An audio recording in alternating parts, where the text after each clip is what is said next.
Ready to go? Yeah, ready to go. So Yossi, what are we doing? We learned Perek Reish Ayin Yeah, you should do on Friday. Go back to recap and do Reish Maktas.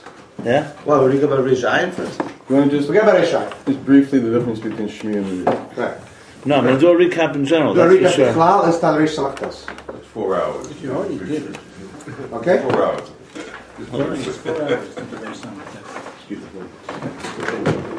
This is Yossi is the choreographer. Yeah, you know, just Right, start Simon. it's all Chassidus. Avram.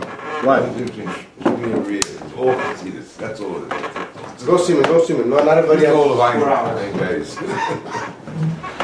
I'm collecting my thoughts a second.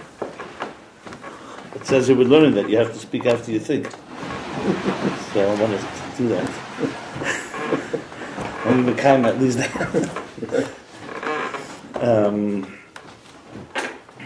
Okay, so I'm doing a global summary for myself and for everyone that it benefits. So the underlying principle in Ayin Beis is the plot is beginning to emerge, and what's the emerging plot appears to be, in one word, interface. So if Samach Vav, which is of course the other classic Hemshech, and someone pointed out to me Shabbos that the Rebbe was Ben Chomish from Mikra when Samach Vav was said. He was 5 years old, and he was Ben Esel Mishnah when Ayin Beis was said. So though he wasn't there, but he was on earth, and he was Bar Mitzvah basically when Ayin Beis was being finished saying, being said. A little early, a little later, but anyway, just interesting. So Samach Vav's main thrust and main theme is Avodah B'Koyach Atzmi, the power of human initiative, and how it pierces and reaches the highest places. Ayin Beis is as I said, it's emerging, at least in our learning, as the plot is interface. The interface between Gvul and Bli Gvul, between heaven and earth, between the divine and the mundane. Bottom line is, how do these two meet, fuse? And the principle, of course, is based on which is all of Chassidus, that we don't just have a relationship with God that is of a slave to a master, or of a child to a parent, but there is a partnership. However one explains it, but there's a partnership, which means mitzvah is not just obey God, it says know God, feel God, meaning that our whole personality is meant to have a relationship with the divine, just as we have a relationship with a spouse, with people we love. So that immediately compels us into a whole new situation. If it's just a relationship between master and servant, so then okay, follow the mitzvahs, and then you're doing what you have to do. But if it's a relationship, then the big questions come. How do we relate to God? How does God relate to us? Now, of course, the question God relating to us, God can do anything He wants. Since He created a structure with seichel, with intelligence, so it has to be in a way that's not kol yochel, that God can do anything. We can't retrace the steps if we don't have steps. Because just 2 weeks ago, the parasha talks about the ladder that Yaakov dreamed. Why is it a ladder? Because it's step by step. We have to acclimate ourselves. So the big dilemma is, and throughout the whole Hamshach, he goes through it in many different ways. Where we are now, big dilemma is that the world is a yesh. We're ego-driven. We're self-interest. So you could ask, you can request, you can expect from someone to discipline yourself. But fundamentally, we are antithetical to everything that's divine, which is bittul. So how does a yesh become batel? And without destroying, annihilating who we are. That's the major dilemma. And obviously, if it was an easy answer, Mashiach would be here. It's clearly not an easy answer. And Ayin Beis is basically coming to answer that question, but not in a quick way, in a way that gives us tools and a method to climb that ladder. So where we are now, in the last 150 pages, I mean, the whole Hemshech begins with the structure of existence, first defining the Gvul, the structure, and then looking at how to get beyond the structure. What Chassidus calls Pnimi and Makif. Pnimi would be the structure, Makif would be beyond the structure. Not beyond as it is from God's perspective, but beyond from our perspective. So here, in this whole section that we've been learning, goes into the whole question of the whole issue. He's actually doing it through a pasuk, Karsisa Pella, where he goes into the whole discussion of how we elevate structure to the place that's beyond structure, how the primi reaches the makiv, which of course itself is part of the interface. The structure is our existence, and how you get beyond the structure.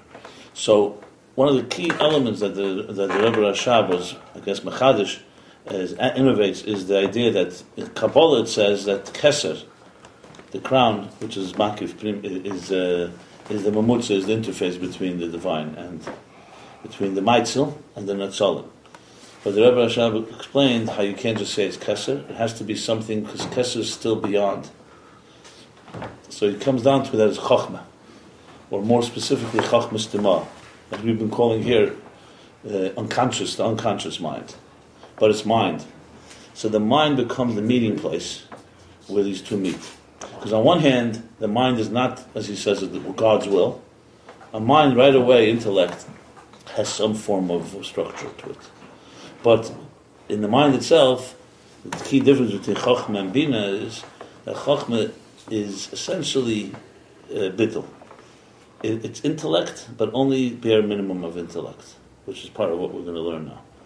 And Bina is where it becomes more full-blown on our terms. So this basic concept, in other words, it's always good to think in terms of if we didn't have it. Imagine we didn't have the concept of Chochmah, what would it be? So there wouldn't be the idea of innovation.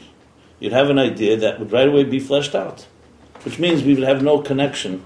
The fact that we get a spark of an idea comes from so-called seemingly nowhere is what he's going to explain in a microcosm is where the divine meets. That spark is where Elokus becomes Atzias. So in its purest form, the highest place is where Atzmus became Ur. After the Tzimtzum, it's where the Kav comes after the darkness, after the concealment. And in the structure of Spheres, it's where Keser becomes Chochmah. So it's all the same. I mean, it's not the same because everyone, of course, in the highest levels, it's much more abstract and much more. No, there's no substance. But where we are, it's how something what we call, ma. Where koyach ma. Where did that come from? That sense of awe or that sense of mystery, however you define it, is even though a person could decide that that's nothing, meaningless. But what it really is in essence, what it really essence is the door between our reality and another reality has opened up and dropped something in. And so at the minimum, it just tells you you're not it. There's more than reality than you. So it's already the beginning of the yesh recognizing that it's not all about you. I mean, this in essence is a lot of what we've been talking. I put it in simpler issues. But in the words that the Rebbe Rashab has been using, the whole discussion, when he starts speaking about Chochmah, the whole dilemma, and I went back, it's unbelievable, all this is earlier, as we spoke. So Chochmah keeps talking the two interpretations in the Zohar, Aleph and Pella. Does Chochmah, is it rooted in a place of Pella and awe and wonder? Pella is wonder. Or is Aleph Pella itself? And his conclusion, the second interpretation, is that Chochmah itself is Pella. Aleph is Pella, just the same words, turned around.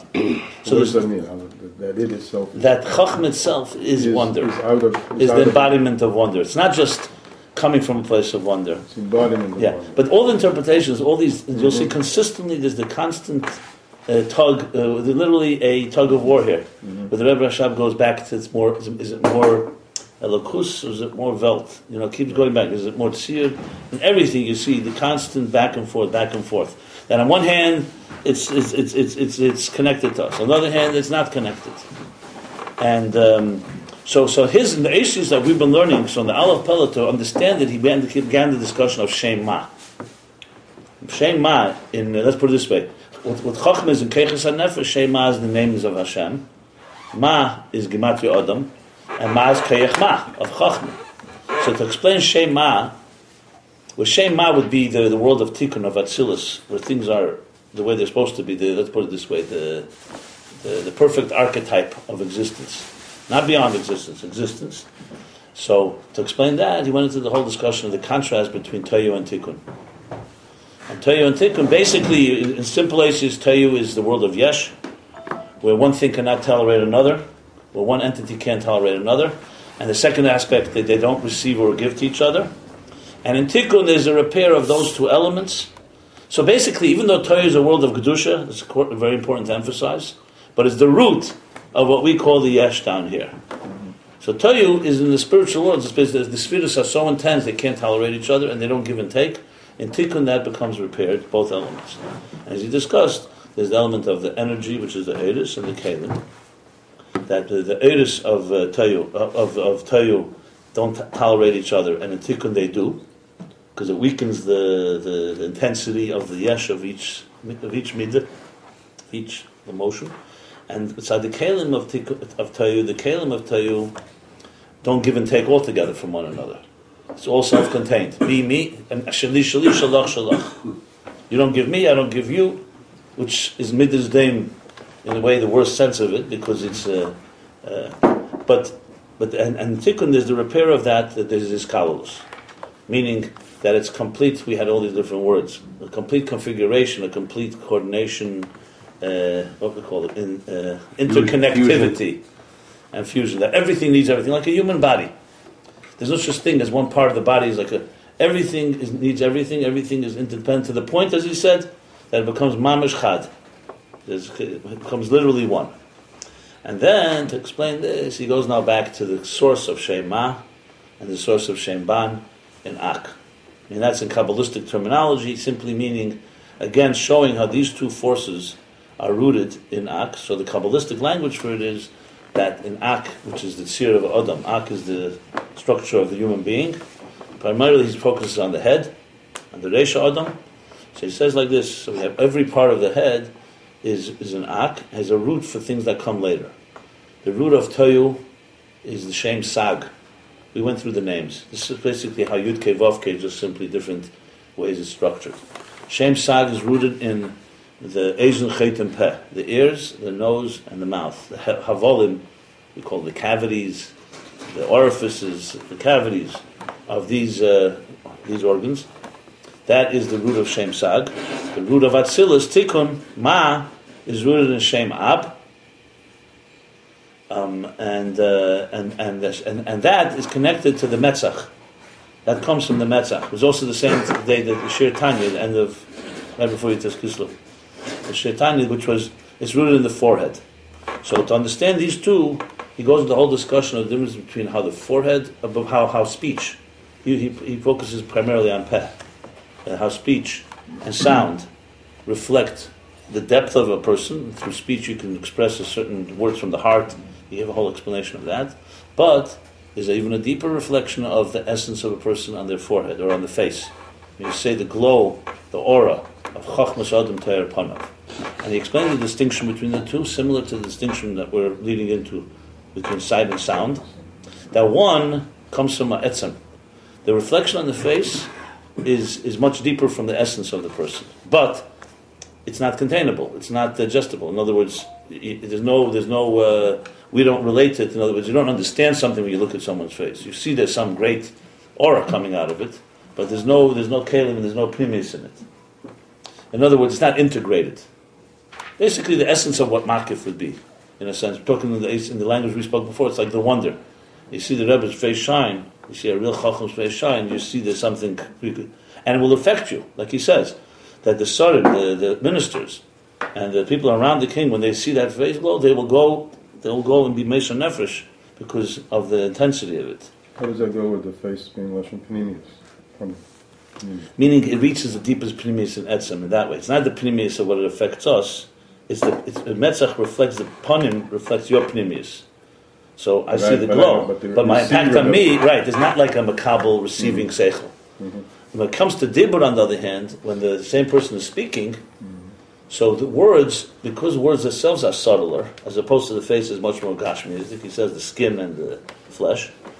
But on the other hand, it doesn't go as deep in the etzem, but what you get is much more primistic, meaning you can't integrate, you can hear it, and it affects you in a much more internalized way. So basically, it's again two parts of the interface. One is more reflection of the etzem, of the essence. The other is more integrated into the recipient. So both are necessary. And this comes down to the difference between Shema. So ultimately he's going to conclude that Shema and Atzilus is rooted in the Metzach, so it's much more etzem, but not so integrated. In Toyu, it's the other way around. Now, of course, the question is, I tell you, we know there's no integration because there's the Shviras HaKelim, but he's going to address that. The bottom line is that this is the difference between, that's where we're up to. So to explain that, he went into the discussion, compares it to the difference between sight and sound. Basically, Shmiya and Riyah. And here too, the same similar elements. That when you see something, it's much more, as you call it in the Psalms, it's much more a reality by you. But it doesn't mean you comprehend it. You can see something and not understand anything you're seeing. But its impact is enormous. Its influence on you is enormous. Whereas in speech, it's the other way around. It doesn't have the same impact, and it builds slowly, piece by piece. But it reaches deeper into you, because you relate to it. The words, the ideas, and so on. That's the main essential difference, correct? So both of them, both Shmi and Riyah, this is in chapter, what I just described as chapter 267. The Shmi and Riyah. I'm just using his words. Riyah tefes as a mohus. Riyah, you see the mohus, the essence of the thing. He explained the two opinions of how sight works. Whether it's rays that go and see, I guess see the object as it is, or is it a reflection like a camera, taking a picture, a snapshot, and you're seeing only the image within you. But either way, he's relating to something that's of tangible substance. Just curious, what's the conclusion? Is it both? No, it really said, yes, both. And in Aved, it's actually both necessary. Yeah. One elevates it from where it is, and the second internalizes it. Biru Rishon, Biru Sheni. And Shmiya, on the other hand, is not the Muhus. Just looking here, Shmiya, you don't see the Muhus of the thing, because you're only hearing. You're only hearing. But by definition, it's also more subtle, because words and sound are not relating to a physical material thing. So similarly, not like the Metzach. The forehead is a material thing you see, the flesh. Which is Biru Rishon. Biru Rishon is the first opinion. You would think it was the second. You would Unlock, think it was the second. And then dispense. You have to sort of get it before unlock, you come there. Then whole dispense. No. He calls it that it's because you're going there to relate to it in its How place. do you don't know it's there until the center, until you know it's there. Once you know it's there. So that's how he defines it. And then when it becomes so-called an image within you, is the second. Okay, now this is a critical chapter. Next chapter, which is the one before we're going to learn now, is 268. There he says both of them relate to something that's nivdal. Because here, let's go back to the interface. Sight and sound are excellent examples of simply very gashmizdika level, on a very physical level, how something becomes from more yesh to more subtle. Because simple process. Here's a human being. Here we are. We look at something. So that thing could be a complete selfish entity on its own. But you're processing it through sight, and it's becoming an image within you. So right away you have somewhat sublimated something that is a gashmizdika thing in processing it into your system. Sound is the same thing. Not quite as gashmizdik, because it's not. You don't hear. In seeing, you actually see something of substance. In sight, in sound, you don't. It's not as tangible. But nevertheless, you're also hearing someone speak, and that sound is becoming a part of you. So it's an elevation of something that's in one state, and it's becoming a more subtle state. Yeah. So therefore, bottom line is both of them, both Riyah and Shmi, and this page of Yishamachas says they both experience something that's outside of the human being. However, the difference is in one is much more tangible and matter oriented. The other one is a little more subtle, but they both become something elevated within the human. Now, to understand this, to understand this whole distinction between metzach, forehead, and sound, or sight and sound, or speech and sight, he's going to explain it how it all is in the root of it. What's the root of it? Chochmah is going to be the root of Riyah, and Bina is the root of Shmiyah. Now, just to make one short point, another additional point which is critical, in this Hemshech, the Rebbe Rashab has no agbolas. It's not like he knows he has a limited time, like an hour, or else everyone's going to leave. You can see clearly. It's like a Mayim Shein Lam Sof. It's like So it's absolutely thorough. That's why, in other words, when you learn other Maimorim, you don't see such a style at all. It's endless, literally endless. After everything I've just said, the picture is answered already. Chachma is the mamutza. Chachmas Tamah is the root of the mamutza of the interface. The Chachma has two parts to it. But the point is, the Rebbe Rashab is not a philosophical thing. He wants to give us tools, as I said, to make it work. And tools have to be on every possible level. Remember, theoretically, the interface is, Chachma, you can go to sleep. But that doesn't change the world. To change the world, we have to have ways to do it on every level.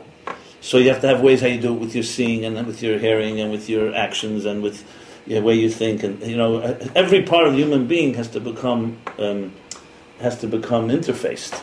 So therefore, when you think of it that way, the Mamorim are not just adding new theories; they're actually adding new tools, and on every possible level. He also wants you to understand it. You know, to understand Chochmah. No, for sure. I'm just saying that every piece here definitely adds in understanding, but it also adds in the mechanics of it. How does it work, and which place does it work? Because at the end of the day, every piece of us has to become part of Elokus. There's no such thing as, part of you is going to do it. It's not compartmentalized godliness. It has to become all of you. So in a way, that's why we were created, as he said, by the beginning of this whole section. He's talking about human being created in the divine image. It means that's why there's Ak. So every part of our image, because I was thinking about the eyes, the ears, the nose. When you talk usually Chassidus, you don't have to go so tangible. But the fact of the matter is that's us. So, but when we are on our own, without any Aveda, we're just self-contained and selfish or narcissistic, whatever you want to call it. So he has to, so in a way, by explaining how every part of the human being is really an expression of a divine source, and that itself is connecting it. So bottom line is, when you understand sight the way he's explaining it, that's what real sight is. Why were you given eyes to see? To be able to indulge in the world and be able to be tempted by it? You're given eyes for you to connect to a physical world and elevate it. The same thing, you're given a nose and a mouth. I'm saying in addition to, obviously, Tzaddik, a Rebbe is conscious of that 24/7. The rest of us, I guess, even when we're learning, we're probably a lot to do. But the Shmi is Sag, from Tayu. Remember, Tayu is a holy world. Tayu is not an evil world. Tayu is an imbalanced world, but it's a wholly imbalanced world. In other words, it's like when the Rebbe say, it's a Shlemikunin or something. It is the Kalim the Tikkun. The Rebbe didn't say, the Rebbe said, it is the Tayu. Passion, anything that's unbridled and undisciplined, in Kedusha is Tayu. The problem is that from that can become big clip, because when it's undisciplined, suddenly that can turn into the students of Rabbi Akiva, where they don't respect each other and they end up dying, God forbid. So, but the root of it, it's like, we talked about it even in healing. People who have strong addictions or strong tendencies to be addicted are usually passionate people. Mediocre people don't get so addicted to things because they're more complacent. So in other words, according to Chassidus, the bigger the taiva, the higher the root it is. That's not justifying it. It means it's coming from somewhere. The greater the person, the greater is Yetzer Hara. That's why the biggest destruction comes from the people who have the strongest keiches, the strongest abilities. When unchanneled, it leads to the worst. But Toyu itself, in its place, is a holy world. It's Eidus of Kedusha. There's no Klippa there. Klippa comes in Asiya.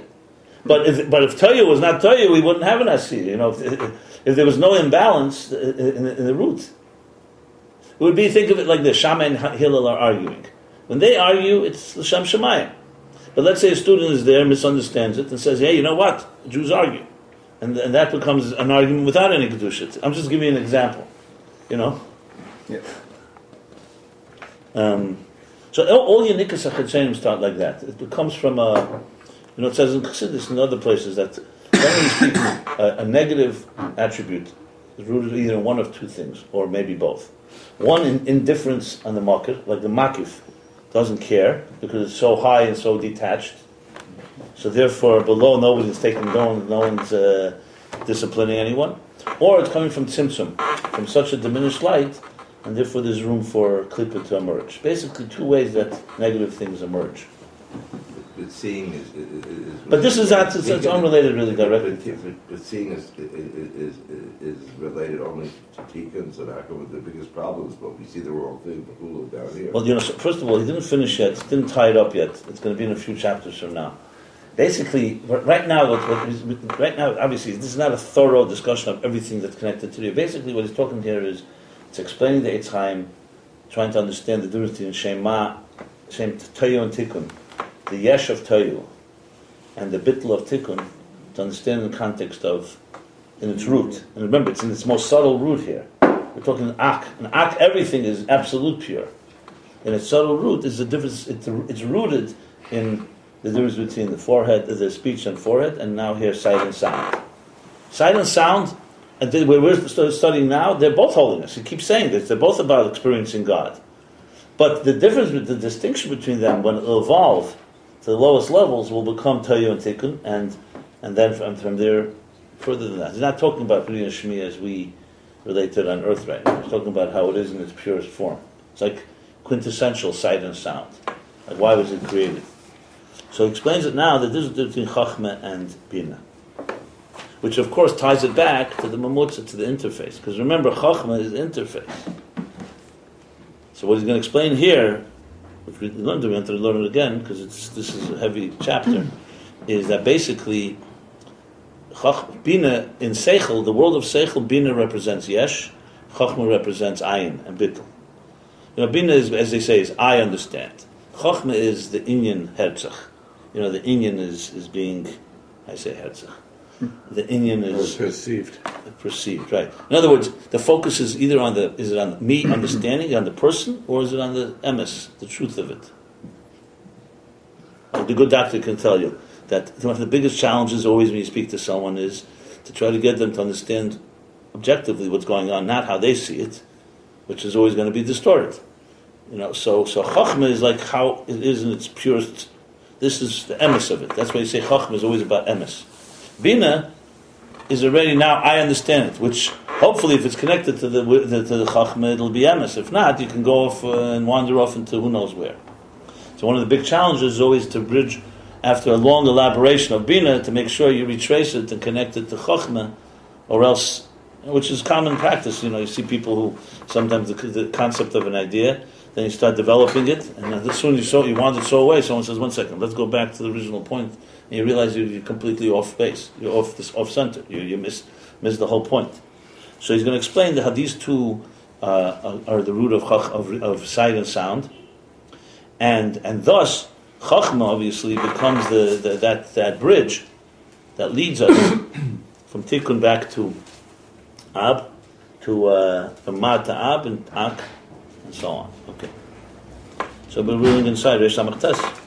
In a Sibas Adov Elias, the Sibas Adov, the reason. Talking about the reason, in other words, there isn't a distinction between sight and sound.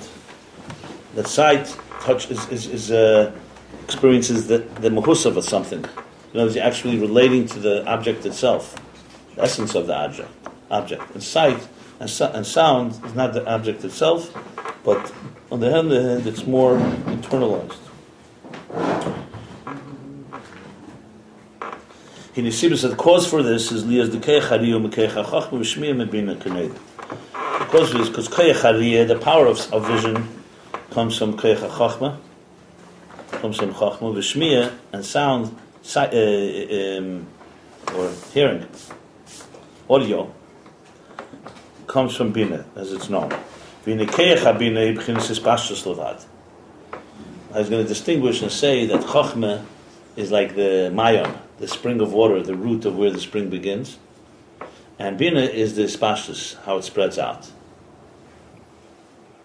So Bina is Spashtus Levad. It's only the expansiveness, the expansiveness, the expansion, and the spreading out of something.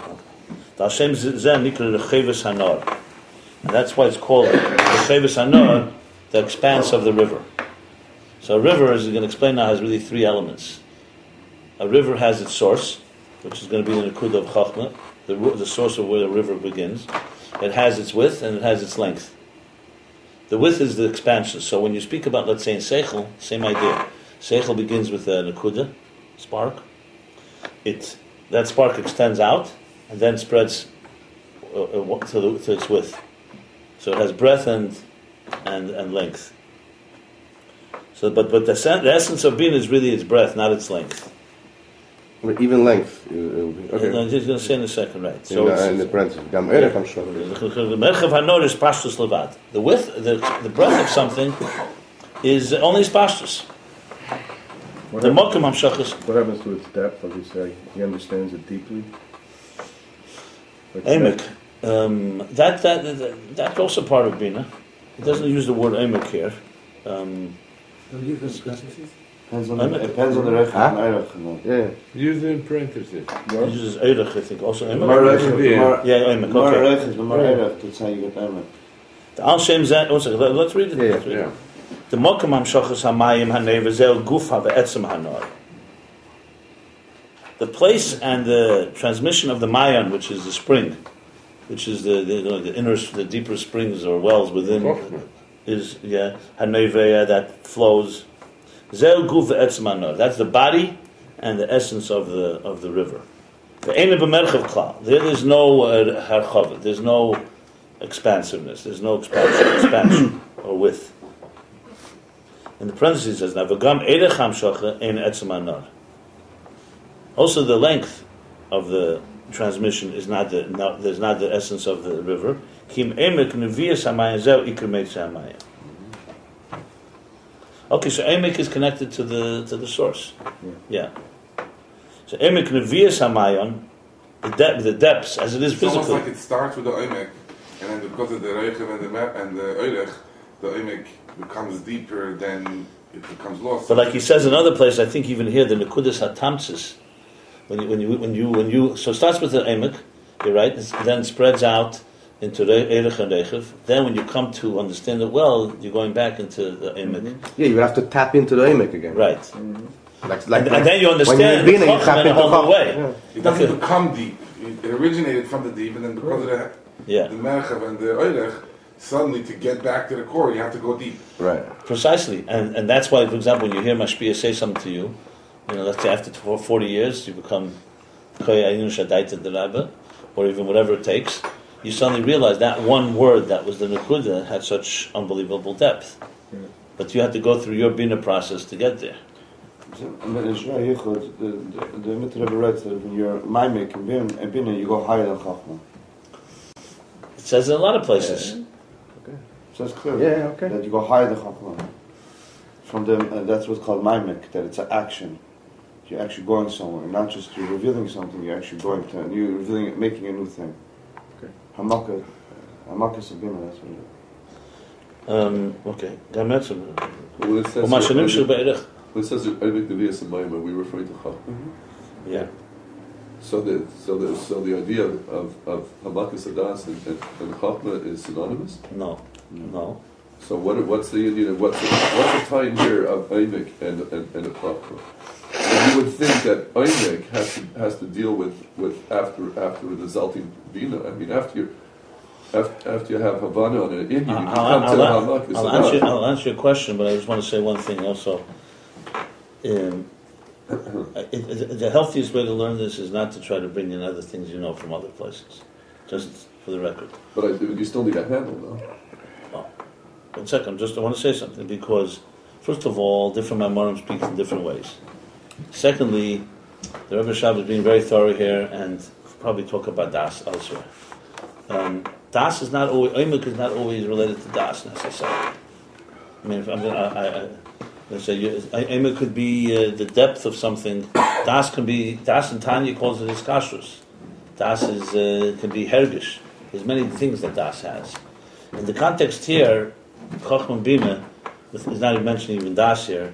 He's not talking about the process of Chacham Bina Das. He's talking about the process of how an idea is conceived and how it's developed. So what's Emek here? Emek is the depth of the root of the idea.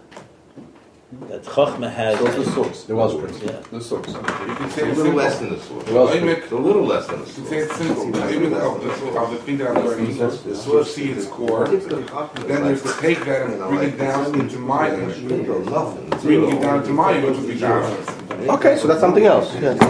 Or the Yerdanish. I don't know if that's what he wants to say. I don't know. I'm saying here. Being that he doesn't even mention Das, so it's very clear that it's probably going to just confuse matters. Yeah, what he's saying is maybe the okay. I'll tell you the truth, I would not even venture there until I would see the whole subject matter, because he may somewhere say, the Rebbe Rashab may by himself have heard how Das fits into this. I'm almost convinced, because generally speaking, for example, you know, when you talk in Chassidus, you talk about, for example, Abba ve'ima is Chacham and Bina. So what's Das in that context? It doesn't fit there. There's a thing that Chacham and Bina is its own source. And when you speak that way, Das doesn't fit into it. They say Chacham Bina is father and mother, which is similar to this. Mayan and Nod, Das does not go into that picture. So there's a different process of where Das fits in an intellectual process. I'm just mentioning that. Here, it's a good question. Look, in our so-called project here that we want to do the analysis, that would be something that you want to analyze, but you have to really look up another Maimonim where these two come together. I don't recall anywhere, just from quick memory, that you discuss the difference between Chacham Bina as Abba Vima, like not in this and Das. It's usually completely like two different sugyas. But it's so Akaponim Kim Eimek Nevius Amayim Ze Ikon Meitz Amayim. Ikon Meitz Amayim means the main source of the water. Outlet. Okay. ומה שנמשך בערך, הרי זה גם כן רק הספשטוס, לא יהיה עצם ממש.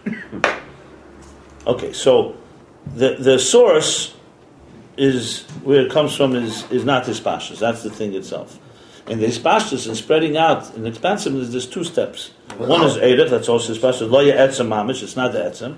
Rak shebe'erech hu she'etzem nimshich v'helech. So the way Seichel works is Chochmah is the mayon, is the spring, the source, the spark, or the first, the root of the drops of water. When it spreads out, when it spreads out, when it extends. So that's the Eirech is an extension of that source. And Reichev is even further from that. But this extension, that's what So it sounds like a Bina, but Bina, it is Bina. You're right. It's Bina. Which is Bina? The Eirech. Yeah. Eirech is Bina, but it's still an extension of the etzem of Chochmah more than the. I'll explain it even more than that. Think of it this way. It's the body of the Yud. Think of it. The springs deep down under the ground, right? For some reason they're able to. They produce water.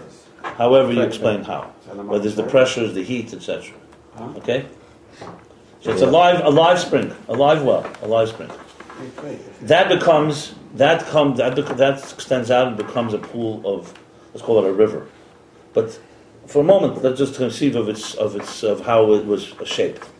It's just streaming water in length, and then that begins to spread out, and then you have a real river. A wide, long, wide river. But but the length itself in Seichel would be Chochmah has an idea, and you start stretching the idea. You start spelling it out. That's first the Eirech of the idea itself. Bina is already when you start Maven Dover, Metech Dover, which means one idea leads you to another idea, and then you start fleshing it out.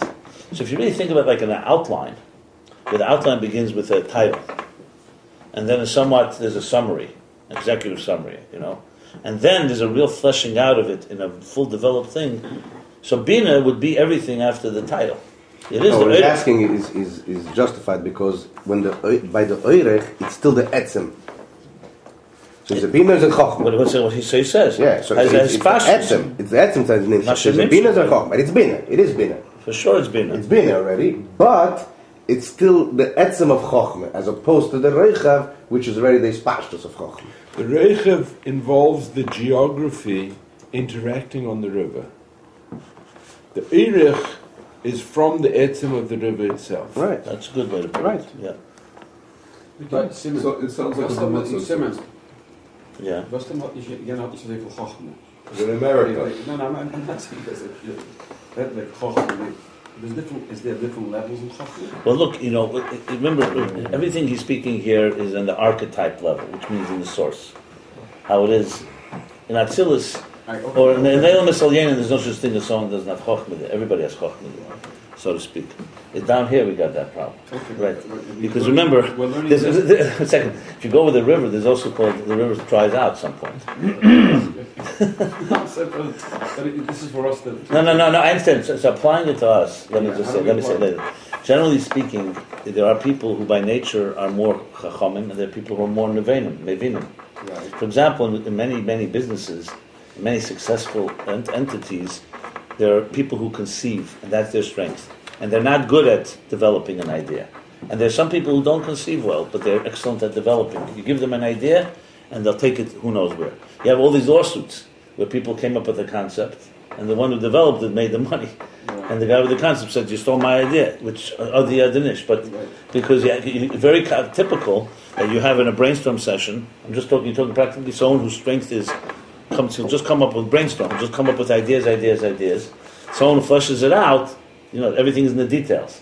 And they start saying, this idea works, this idea won't work. But this is very common. People who are usually visionaries or very idealistic are very good at conceiving ideas. They come up with ideas all the time. But many of those ideas, some of them are ridiculous, some are practical. And you need a person who's really more like a mechanic.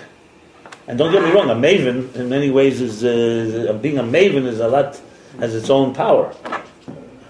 So that's how it plays itself. So first of all, there's no such thing as a person that doesn't have chachma. Everyone has some ideas in their life. I'm trying to apply and there's no such thing that someone doesn't have any bina. It's just a question of strength. Like you say, bina you say to nitna b'yisha. A woman has more bina. What does that mean? It also says chachmas nashim ban sebesa. Chachma of women build a house. So what does it mean that a woman has more bina? Generally speaking, more practical in a way, and understands things, like Avram would maybe understand theoretically how it works, but it didn't work practically. Now, practical doesn't just mean that the common sense. It means a woman can see a bigger picture. A man may be consumed right there with the moment and not see all the consequences. That's why a woman is trusted more with family and children and stuff like that, because of that. Again, I'm not saying every woman, every man. We're talking how it's meant to be. A man's supposed to have das. But that's another discussion. Okay, v'shem nor. So that's good. V'shem nor rechem ein zeh she'etzem nimshach u'masha nor misrach dodim harzeh ispashus salvad. And when the river spreads out, widens to the sides, it's only his pastures. V'shem nor hu dover ha-nimshach u'mispashet k'mevenoru elov. What do we say v'noru meant? And they're drawn? Drawn to Huh? Throng towards. Throng. So, yeah. Not drawn, not attracted. Okay. Same thing. It doesn't become a nar.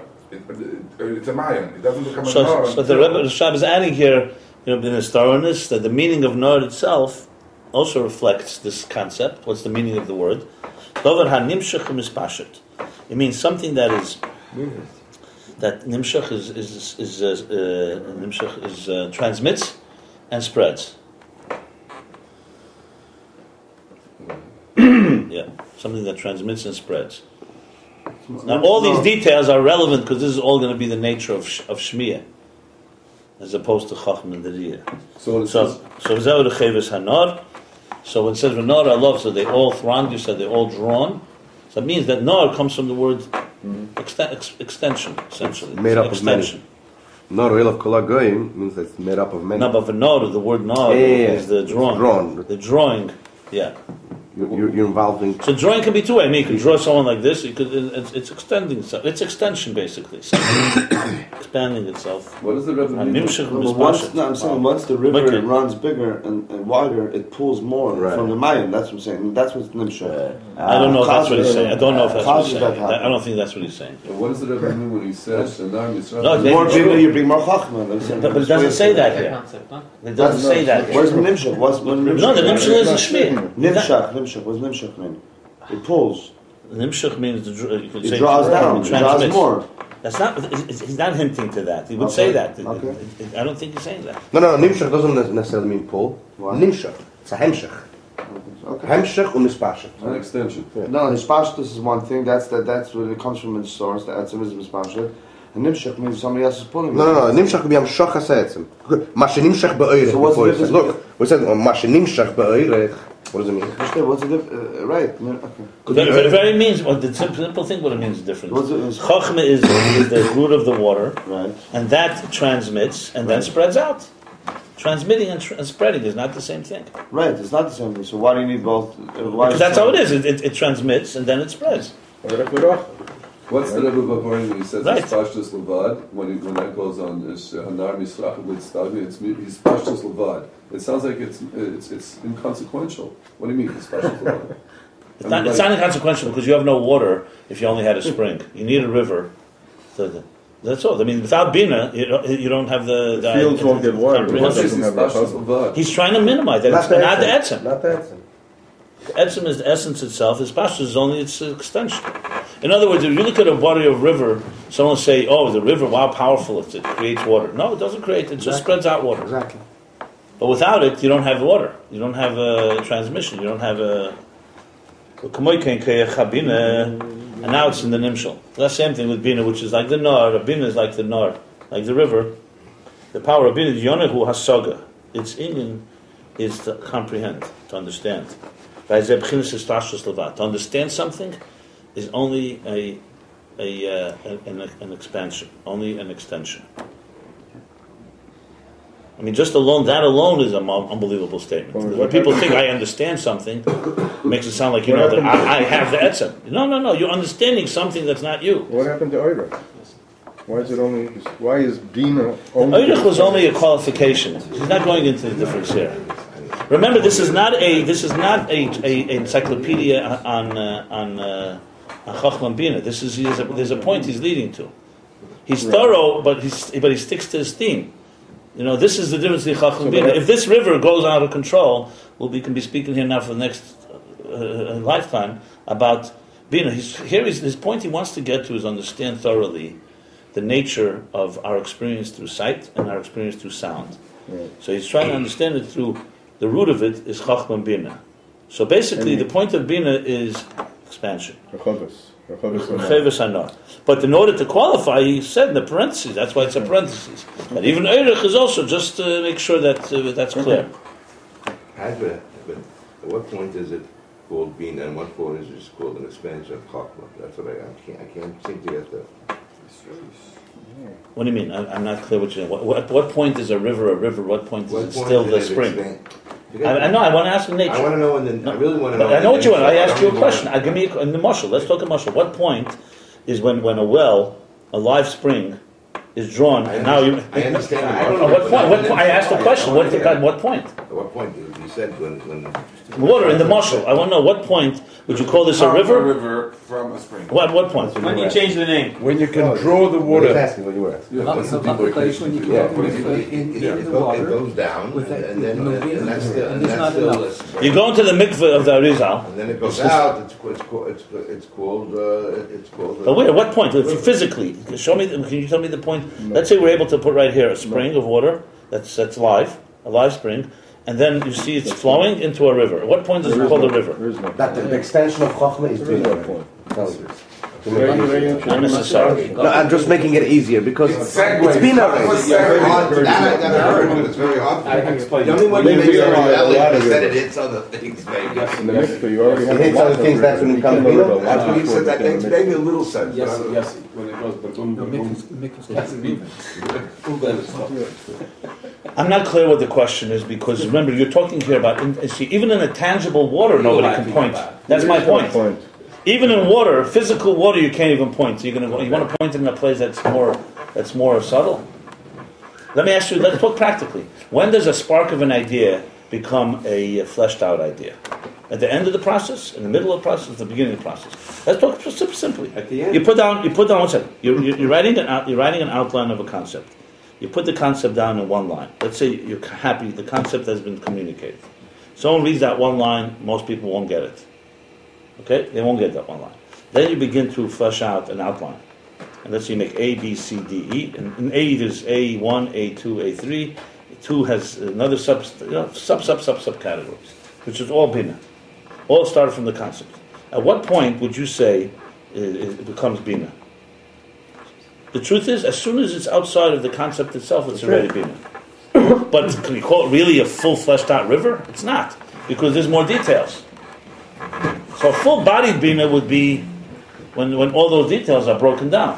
So for all practical purposes, as soon as it's no longer just a spark of an idea, you're already in the realm of Bina starting to do its thing. Okay. Now, and what was the concept of the Pintula staying in Chokhmah, but expanding in so-called Chokhmah?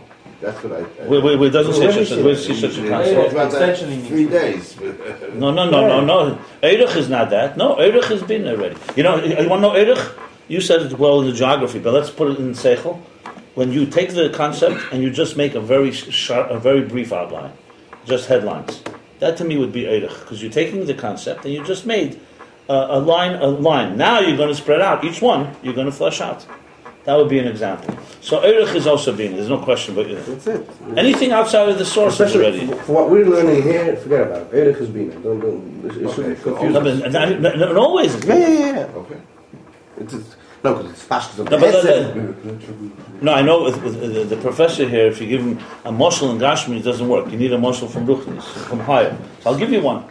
What do you see? Yud and Hey. Yud, K, Vav, K. Hey, Bina, Yud is Chachma. Okay? The seed of the father, that's why Chachma is a father. Before it fertilizes the egg, is Chachma. As soon as it fertilizes the egg, the conception, Bina is already coming into play. The child won't be born for 9 months. No, but that's how it is. That's in its purest form. So the seed is Chachma. The seed may not fertilize, and it may not become a child, but it's there, like any seed. That's Chachma. The potential, everything is there, but then Bina starts doing its thing. It's magic. So Bina Diyani who Hasaga is Ebchinis Hispashtus Levad. So the same thing with Bina Hasaga is also only Hispashtus. You see, he's using the same word, only Hispashtus. It's only expansion. Well, the Chen HaTainuk Shebin who Gam came B'Sachvus Inyan Davka, and that's why the pleasure that's in Bina and understanding is also in the Sachvus in the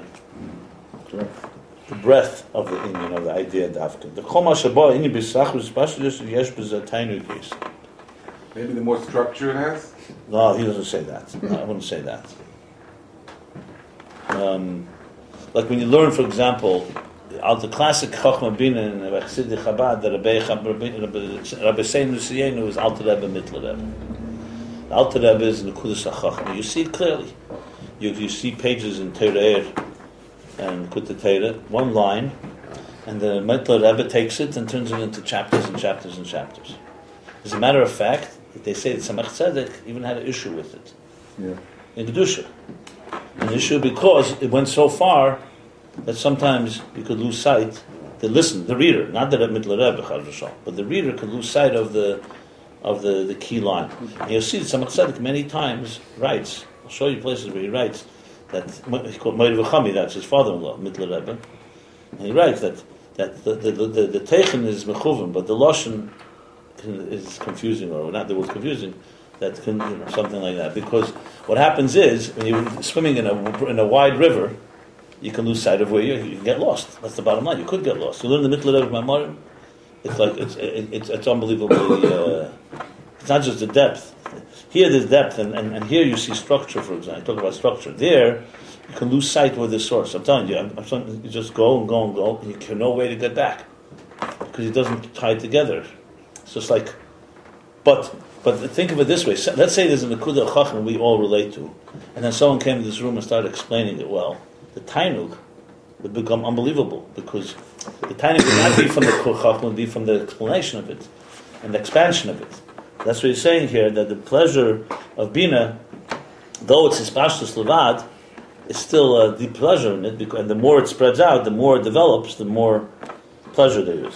Mashenken HaChachma, And this is the word here, koyach atzmi. So that would be the analysis. Bina mispashet levad, contrast chochma, koyach atzmi. He made it for a distinction between koyach atzmi and koyach mispashet. Okay, and this not in this perek. No, before. Two before. That's going to be Shmi and Riyah. Yeah, so I wonder whether that makes sense here. Chochma Bina, Chochma be koyach atzmi and Bina be koyach mispashet. Where do you remember that lashon? Yeah, sure. Let me bring it. Koyach atzmi. Well, the chein ha-chochma b'chinas nekuda dafka, and because it's a koyach atzmi, chochma is a nekuda. It's a dot, it's a spark. Dafka. B'li hispashus, without any expansion. L'kumoi emek nekuda samayan shu ha'etzem. Like the depth, emek nekuda samayan, hamayon would be the depth of the, what would you call nekuda samayan, of the root, the source of the spring. Shu ha'etzem, that's the essence of it. I'm sorry, it's in this page. Later. Oh, later. Okay, later. Koyach atzmi over here. Okay, fine. And here is koyach mispashet. At the end of this page. Now, the distinction between these two is critical. This is something I'll just explain for a moment, then we'll continue. When you say etzem mispashus, the mistake that many of us make is because we think we're linear thinkers. When you think linearly, you think etzem mispashus is two states of the same type of thing. They're fundamentally, completely different situations. Just to give an example. You talk about a person, you say the etzem of a person, essence of the person. And there's the person, how he expresses himself. So it's not expression, it's just a limited form of your essence, or a diminished form of it. Your expression could be completely not reflecting who you really are. How many people are masquerading, not even intentionally, and who they really are? Same, all Russians. Okay. Meisha is waiting for a line, was it kind of... No, I'm not far about it. Yeah. Okay. Obsessed with Russians. You got to do something with this Meisha. It's a Russian phobia. Russia got much bigger problem than that. Yeah. So etzem it really works differently. It's almost like we talk about quantum mechanics as opposed to Newtonian physics. It's a different state of being when it's on that level. Things that are like the things on microscopic level are not just smaller. You fundamentally, even if you had the instruments, you couldn't see them. So it's like an etzem. Someone will say, I want to see the etzem. Mashiach will come, you'll see the etzem. It's not so simple. Etzem is, but etzem not visible. Not because it's so because it's invisible, because it's so small. Because it's fundamentally not contained by sight. He's going to say sight does take some of the etzem, but the truth is etzem by definition is built in mizgala. It's just not. It's not. Who says seeing something or experiencing it makes it real? But we are so accustomed to our sensory experience that when we hear etzem, we think of it. Okay, it's not revealed yet, because we'll get smarter. We'll reveal. It's not the case. When Hashem tells Moshe, "No one can see me and live," He was saying the fundamental thing that you cannot see an etzem and be you. When did we see the Rebbe's etzem? Did we? No, we didn't. Did we? So it says the Alter Rebbe. Maybe now more than then, actually. Yeah. That it says Negez Kodesh. So you said the Alter Rebbe was an Atzi. What do we mean by that? It's a good question. It's a good question. I mean, my definition of Atzmi in that sense would be, first of all, a person whose gilui is an etzem. Basically, that's what it probably means. In other words, when he says Atzmi is in Torah Shalom, right? He says like this: that if he would have been in the generation of Tanoim, he would have been a Tana. In the generation of Amoraim, he would have been an Amoira. And Atzmi generally means somebody that is completely not shaped by anything that's outside of them. I remember, just to use an example, Vyshinsky, the photographer. So, he's not an Atzmi. That's not what I'm leading to. But he once wanted to give me a gift. So I asked him. He said, "I'll give you a picture of the Rebbe." I said, "Don't give me your favorite picture of yours." He's a big artist, a Shugenet, a Russian, and so on. So he gave me a picture of the Rebbe saying Kinnis, Tisha B'Av. It's a famous picture with the lamp. Yeah, the lamp. And it was unbelievable. So I said, "Why is this so special by you?" So this is what he told me. He says he's taken pictures all his life. He has a man sitting in a room. 5,000 people are there, and when you look at the picture, it's as if no one's in the room. He says there's no such thing. Every person is conscious of people around them. So when you take a picture, if you're a real, you can discern, you can see they're sitting with others there. And the Rebbe is as if nobody's sitting there. That would be to me an example. Atzmi means that it's completely not shaped by anything around. It's completely coming like a maya from his source outward. Whereas we may have an etzem, but how much of our life is shaped by other things, and we react to things that way and so on. That doesn't mean that a Rebbe is not diplomatic and doesn't know how to, communicate different people in different ways. But fundamentally, that's what defines it. Listen, I guess you need to be an Atzmi to define an Atzmi. So it's a good verbring on this one. It's not so easy to explain it. That Mr. Nemelov is an Atzmi. Alter Rebbe and Atzmi. I don't know if Rabbi would be flattered if you compared him to the Alter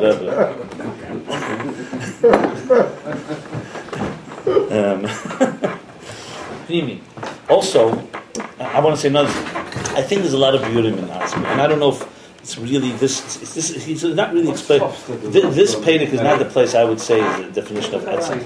This is Chochmah as Atzmi. One real definition of Etzem, I'll show you in my mother when we talk about Atzmi. No, but it's connected. There's a connection to it. There's a connection. That's all.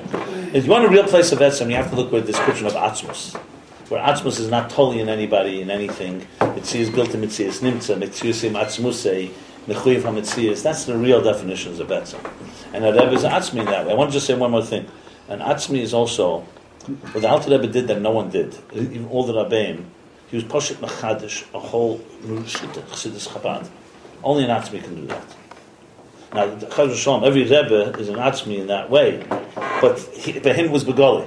The Rebbe would be the first to say that anything Chassidus Chabad is the Alter Rebbe. I wouldn't say it's Bina Legaba Chochmah, because it's all, the Rebbe says about Shalshal Sa'eh, Shalshal Samoy, you know that one? In Tovshin Yud, they asked the Rebbe why it says Krivet Shalshal Sa'eh. The Rebbe called it on top of every Sefer, Shalshal Sa'eh, which means the chain of light. When it's Rabbeim, it should have been Shalshal Samoy. So the Rebbe's answer is Givaldik. He says, Moyer Nishtak in Nishtalshal. Yeah, for sure. It doesn't make sense, Shalshal Samoy. I'm just telling you that Rebbe, I'm just saying, but the word doesn't make sense. So the Rebbe said, like the Rebbe told somebody that they tell that Gvir that wanted to give money that he gave to the Friedrich Rebbe. Who was it that told me the story? There was a Gvir gave money to the yeshiva, and after this time was Tovshin Yud, didn't want to give anymore. He says, the Rebbe. Yeah. So they asked the Rebbe. So the Rebbe said to say, he said, the Zelba Nasham min Achaguf. But he did it through the Rashag. Huh? He did it through the Rashag. Yeah, Chicago, I think. Bottom line is, when you talk about the Etzem, the Rebbe spoke about this. The Etzem of the Rabbeim is one thing. Like the Etzem of Moshe. One Rebbe, and you have a Shoshel Tzavoi. Right, exactly. Anyway. Right, the Gangen. Yep. What do you say? Lord, there's no Atmos. There's no Shalshalas. No Shalshalas. Yeah, no, It is what it is.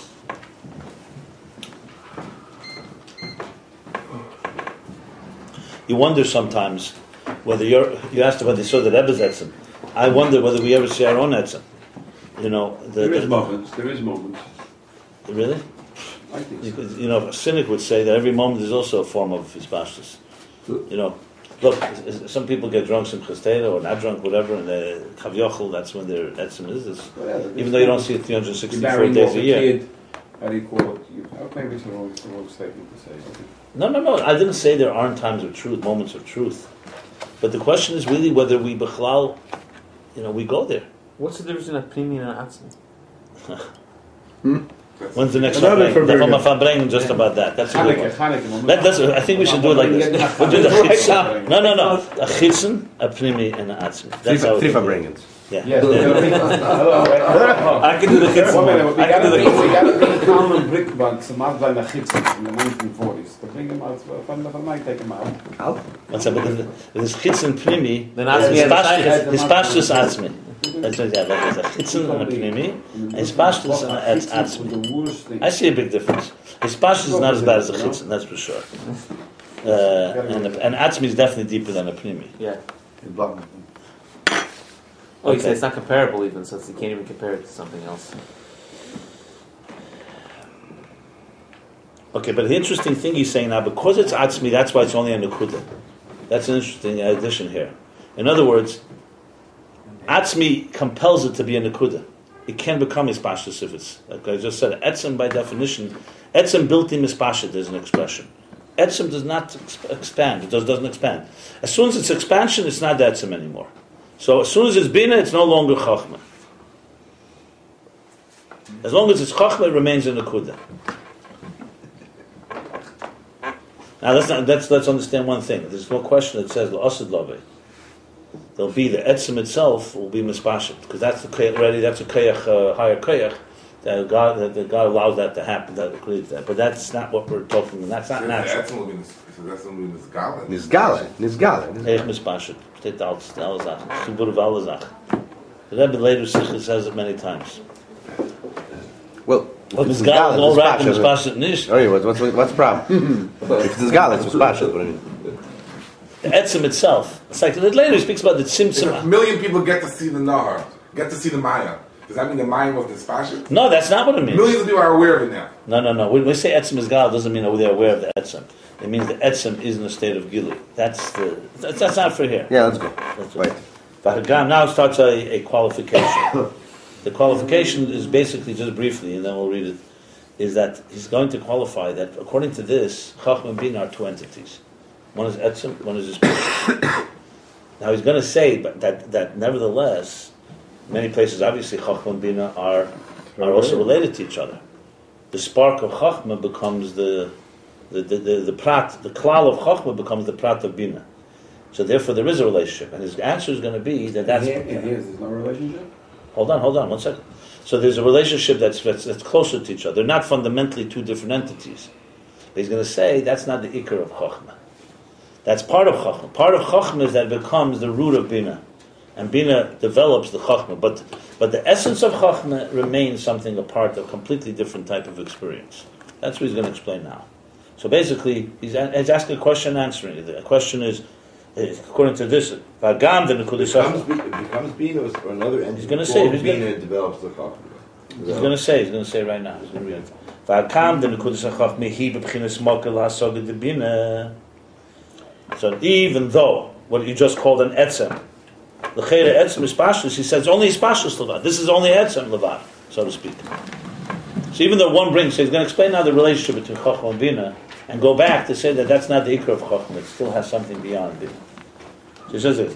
So even though the nekuda, the spark, the point, the germ of Chachma, hibchinas makel hasaga de Bina, it's the source for the understanding and comprehension of Bina, and second. And the Kailelos Kala Pratim Amasogan de Bina. Even more than that. It's not just the source. It also encompasses within it all the details. So everything that's going to come out from Bina is originated in the germ, in the seed. Vim Kain, how does it act? So that's the question. So according to this, Im Kain, Chachma then is only a makar of Ispashus Levat. Bina is the spreading out. Chachma therefore is nothing more than that. Chachma is simply the beginning of it before it spreads out. It's just in other words, if you thought about it, you didn't know that Chachma comes from somewhere. You just saw a river, and you don't know what's underneath. You could say, you know what? The river maybe is just a spreading out of something. If you go to the mouth of the river, is where it began. You don't know where the mouth began. I'm saying you don't know that it comes from another place. You don't know there's a thing called atzmi. You could just say, the difference between a river and Chachma is the river is when it's spread out, the Chachma is when it's one dot. Which would make it, of course, then Chachma is just simply the beginning of Bina. In that context. He's explaining this further.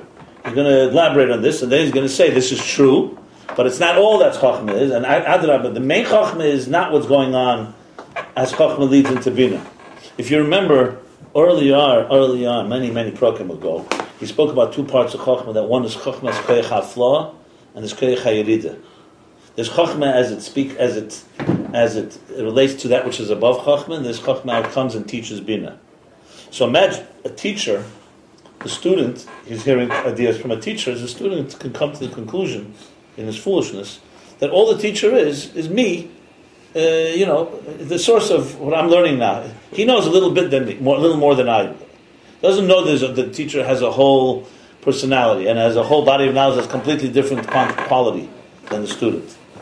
So anyway, so bottom line is like this. And the Nakuda, this point of Chachma, according to this aspect of Chachma, it relates to Bina, includes in it, encompasses in it, all the details of understanding. As it sounds like a klal and a prat. A klal is a, how would you translate klal and prat? Klal is the general idea, and prat are the details. What's in Siddur when they say in b'chal mashal prat in the beginning before shachar before Eidim? Yeah. Probably KLAL and No. Klal, no, it's just yeah. Okay. Now he goes on. V'chol klal prat ha're'ena b'chal ela masha b'frat. So he's going even stronger. That there's nothing more in it. The rule is, when klal and prat, ein b'chlal, there's nothing in the klal that's not in the details. Which is saying there's nothing in chachma that's not in bina. No, this is, but this is... So you think. Or so you think only. No, this is correct. Only. There's more, yeah. That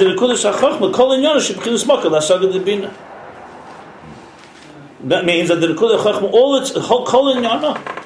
it is the Mokad L'Sag of the Bina. Let's put it this way. You want to talk in Asis of a Fabrengen Asis, you'd say like this. We said before that Bina is Ich Versteh. Chachma is the Inyan Leipzig, right? Like that. So imagine the Yesh, was Versteht, his teacher is telling him something. So he looks at his teacher, even the Chachma of his teacher, he says, all you are is really just the beginning of me. It's all about me. It's all about me understanding. You happen to have the schus to be able to teach me something. Like, so there's Chachma. There's nothing in Chachma except what it is as a mocker for a source for Bina. And that which is a source for something that spreads out is not an atzmi. Can't be an atzmi, really. Right. That's not atzmi. But once you check the spashas, you can't be anything that's a makal. No, he doesn't say that, by the way. He's saying like this. If Chachma is nothing else but a so-called serving Bina, in that sense, it's like the Nekudah Bina, there's no atzmi in it. It's all it is the beginning of his pashtus. It's like I'm going to write a word now, but before I begin a word, I need to make a dot. But that dot's going to be A, B, C, D, or Aleph, Beis, Gimel. If you think of it that way, the dot has nothing of its own. There's no atzmi. All it is the beginning of a bunch of letters. In that way, Chachma, in other words, has nothing. Chachma is simply the first point of Bina. Bina is the whole river. Chachma is the first drop of river. Obviously, that's not the conclusion here. But this is very thorough understanding of Chachma Bina. Okay, so now he's going to answer this in several steps. You're going to see first there's a Levad Zeis for around 10 lines, and then later, 10 lines later, there's in a Levad Zeis. So he's going to answer one thing. In a Levad Zeis, besides the fact, this is a classic way of answering a question. Which is say, here's answer number one, but not only that, even more so. Moreover, to put it that way. So hine levad ze shagam ben nekudas hachachma. Kamesh b'chin seichel gol yesh b'ze atzma shalamayla masog. So first point is this. In addition to saying that, so the niggun that I'm doing now is going to go for 10 lines before I come back. Levad ze like that. That's how you do it. So even in this state where Chachma is only the beginning of the spreading out into Bina, even in this state, it has within it that even in this state where Seich with Chachma is a Seich b'chin Seich Goli, it has within it Atzmo Shalamayla Masagi.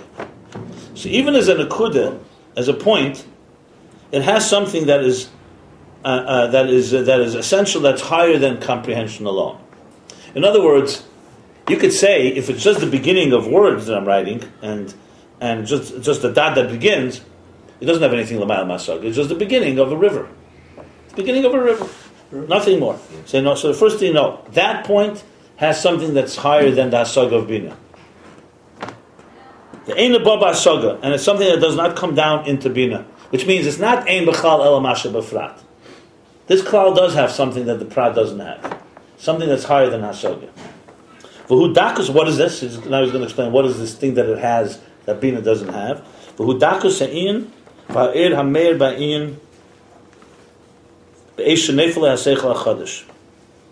And that is the subtlety of the inyan and the light, the energy that radiates in the inyan, which emerged at the moment that the new idea fell into his head.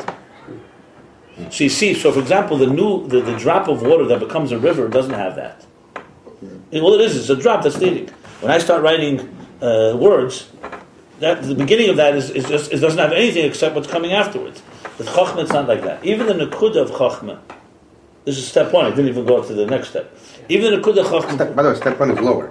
No, it's lower. Then higher. Then much more. Yeah. Then he's going to say Chachma, not just that. It's even B'chlal Atzma.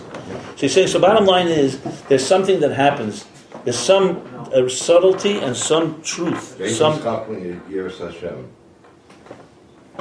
that. Okay. Yeah.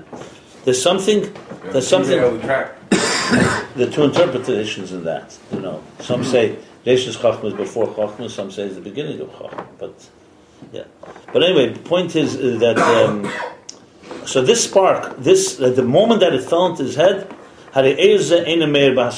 this energy, this light, this radiation, this radiance, does not radiate into Hasaga and Bina. It's exclusive to the moment of something falling into your mind, the idea.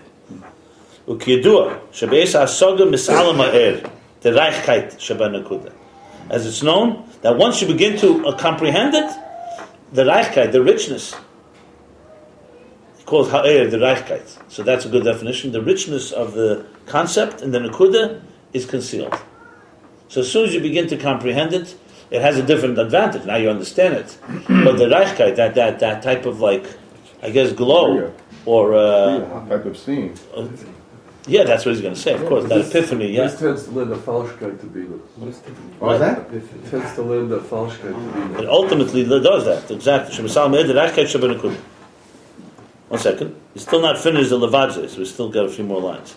And then he goes on. He's going to bavon on something. In bavon, that what happens, like for example, when you finish Bina, you come to a conclusion. So you think that conclusion should have the same Reichkeit. They could say it like this. You have the Reichkeit, the moment of that rich moment when of the epiphany, as you put it, the moment. Then when you begin to comprehend it, it gets concealed. But then, once you finish comprehending it, you have what is called the Nekuda Shatamtzis. What are you comprehending if this or is not Lamship, it's not Yimship? You're comprehending the pashtus, the concept, the whole idea. This happens all the time. I mean, but what's mispashtu if it's not that or itself? I'm not clear what you're asking. It sounds like a Riyah. There's an idea here. There's an idea, that's for sure. There's a whole full-fledged idea. Don't think abstractly. There's ideas like this all the time. There are ideas that have been developed into very elaborate and comprehensive systems. The comprehensive system began with the idea, but it doesn't have that same type of that same radiance and the same, what's called richness, that same subtlety as when the epiphany took place. When you're in the middle of that, when you see the comprehension of it, you don't have that epiphany state. That's basically it. But remember, that's not the only thing that happened. A spark of an idea led to an idea being fleshed out. Chochmah is not just this. He's saying Chochmah also has this. Chochmah is the beginning, and this we're speaking now is the beginning of a fleshed out concept. But it's not just the beginning, it also has something that the concept does not have. That's how he's putting it here. It's the other way around. So the mushal is a little bit missing. The mushal, the water is the water. Whether it's a point of water or it's a wide water. And in an imshal, the water really has, then the Nekuda has something else. Yeah, but it's not just the same, it's not just a little bit of water. No. Yeah, obviously. Yeah. Right. There's a difference between a point and a dot. So the mushal, is good for one thing, but it doesn't capture the other. Obviously. Yes, sure. Well, why not? Because in the mushal, the little bit of water becomes the dot. Yeah, but we're going to find out that the little bit of water does have a mayan that it comes from. It does have a source also. The source, but when you think about it, in the Gashmi, it's just a source of water. It's just water in a different place. Water in a different That's state. what you meant, but I meant Mayim Chaim. I meant the Chaim part of it. Oh, Chaim part, okay. Yeah. Then you got something. The water doesn't even exist yet. Remember, if you go from the bottom up, someone looks at a river, they're uneducated, they have no clue. They think the river is, that's it, there's nothing else. So you're tracing the steps like that. Someone looks at an idea, they may not even know that there was a conceiver of the idea. And you retrace it. But then the question is, when you look from the other way around, how the idea came, then it's a whole process that's what's... It's really essentially what he's doing here. It's almost a matla maila. Chochmah is the beginning of Bina. Now he's saying, no, it's not just the beginning of Bina, it has something. Then he's going to go all the way the other way around. The Chochmah B'chlal is a whole different entity.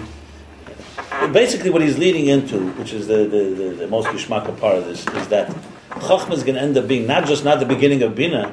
Chochmah is b'chlal not seichel. It's a lukhus that tutzachon and seichel. That's what's going to be at the end. Right. It's bittul that masquerades, that takes on the garment of seichel. Which everyone talks about Chabad. Chabad is not seichel understanding godliness. It's godliness manifesting in seichel. It's a whole different reality. That's really what he's leading to, which makes it the ultimate interface. Right. Because, as he says, Ratzon is not going to be that. Kesed alone is not that. But let's just a few more... it's wow. Is this a structure? But this is nothing yet. We're getting there. Nothing yet. Now he says, "V'gam acher hasaga han benekudas hatamtzis." So Chassidus speaks very often about two nekudas. There's the point of Chochmah, the beginning of an idea, the river spreading out, and then getting to the end, the conclusion, whereas the nekudas hatamtzis. That sometimes, by the way, is compared to das. In this context, even though there's Ayin Beis. So Av is Chochmah, the seed. Right, and Ben is the specialist. No, but usually the Ima is... Ben is usually Midas, but in the technical sense of it. Ben is not Mamish Ben. Ben is a Metzias Chadasha. It's usually birth a new reality. I don't know if that's a good example. More example would be the seed that a father provides, and then it fertilizes the egg, and it becomes a child. So the fertilization, that fetal, the development of the fetus is the Isbashtus. But it's a whole other discussion, because remember, he's not going into what it says in other places in Chassidus, that Bina has its own source outside of Chochmah too. In other words, because if Chochmah is an Atzmi, how does Bechal become a Spashtus? So Bina has its own source. That's a whole different discussion. But that's not relevant here. Huh? In some place, in this context here, Chochmah is the highest. Bina is ultimately lower than Chochmah. There's nothing higher than Chochmah. Yeah, but in some sense, yeah. But there's a point where certain things are, here Chochmah becomes the ultimate. Anyway, so Gam Acher HaSogel B'Nekudas HaTamtzis, which is the Nekudas HaTamtzis is summary. I can't remember. I spoke before about a concept. You flesh it out in a plan, an outline, and then there's a summary. So the summary is equally is almost as powerful as the original point. But it's not. You're going to say now. Sheyesh b'zeh gam ken ribi oyer. So gam achar, so even the Nekudas also has a tremendous amount of an enormous amount of oyer, of energy, of power, of reichkeit. Well, here ribu oyer. How does that oyer aboy de sogadaf? The oyer shoy meir b'tchila b'nekuda. This oyer. Can I ask you a question? One second. Let me just translate. This oyer, however, is one that came dafka through hasaga, through understanding. It's not the same oyer that was radiating in the beginning, that reichkeit that he spoke about in the beginning. I just want to see if I got it or not. There's a nakuda at the beginning, and there's a nakuda at the end. So after a long explanation, you say to somebody, did you get the point? You got the point. But it's not the same point. I would say maybe the same point, but but there's something missing in the reichkeit of the epiphany. Let's put it this way. Now, there's this important nakuda here. If it's Mashpia Makabel, you may have an epiphany at the end of the summary, right, and then starts a new Chachma. Then it's then you do have it. But it's not the Nekudas Tamtzis of what you. Instead, then you become now the Mashpia. You heard what I just said. He doesn't say that here, but that's the idea. Mm-hmm. So let's say I explain something to you. In the beginning, I have a Nekuda. You see my face is Gvaldik in it. I explain it to you. You get it. Then you say, let me sum it up. You sum it up. Right then, you still don't have the same epiphany, but then you can come to a point where you do, and then it becomes yours. And you 40 years. 40 years or whatever. So, but then it's a new process. That's your chachma starting. It's a point, back to a point. I'll give you an example. I'll give you many examples. But that point is not the same. No, interesting. I'll go even. You have to go back. But I'll say something even more. No, there's even more than that. It's not just that you got what I got. You come to a point where your epiphany is you can even develop new things based on it, which are mamish coming from you, even though they were rooted. Like I know very often, sometimes I learn something, or the Rebbe's thing, or the Chassidus, and so you really get it, and then I'm able to write something. The writing would not have happened had I not gotten it, but there's no question there's an epiphany, there's a reichkeit in the way I got it. And way I begin to transmit it. And that makes you lose the original point a little bit. That's you have to go back to it. Original point, but sometimes you're starting a new point that way. That's like epiphanies that bring to epiphanies. That's So 1 second. Maybe the same thing. Maybe all points at that level are the same. Where's the washroom? Sure. Where's the washroom? Sure. I'll go to the shul. It's right near the door on the shul. Okay, so he's saying, so it's not the Meitchid, like he said. Hold on, he says. So the Nekudas HaTamsis, it's not the same light, the same energy as it was in the original Nekudah. V'rak Hashem ba'oida pamel Nekudah.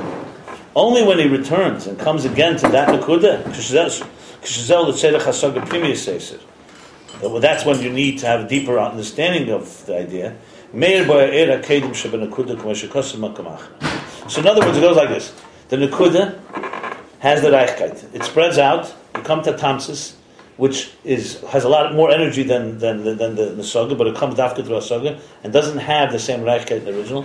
When do you have it? When you return to the original point. And then you have it, which you do need for deeper Asoga. But this is all within Chochmah. This Hasoga you're talking about is within Chochmah. No. This is Chochmah and Bina. And Bina you're already throwing into Bina? Yeah, no, for sure. It says later on. Okay. The Sog is Bina. So I would think so. Yeah, for sure. He seems to. All right, let's see what happens. One second. Let me just see. He's leaving out the fact that Bina does come from something else. That's a very interesting thing. Yeah. Totally in the whole mind. Yeah, because it's not relevant here. You see, this is two. Here he's talking about Chochem Bin as two distinct koiches. He's not going into the root of all of them.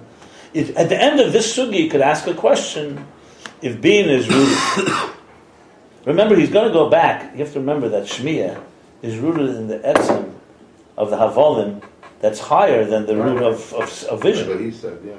So there's everything has its own power. Right now he's distinguishing. He's talking about. He's really reading.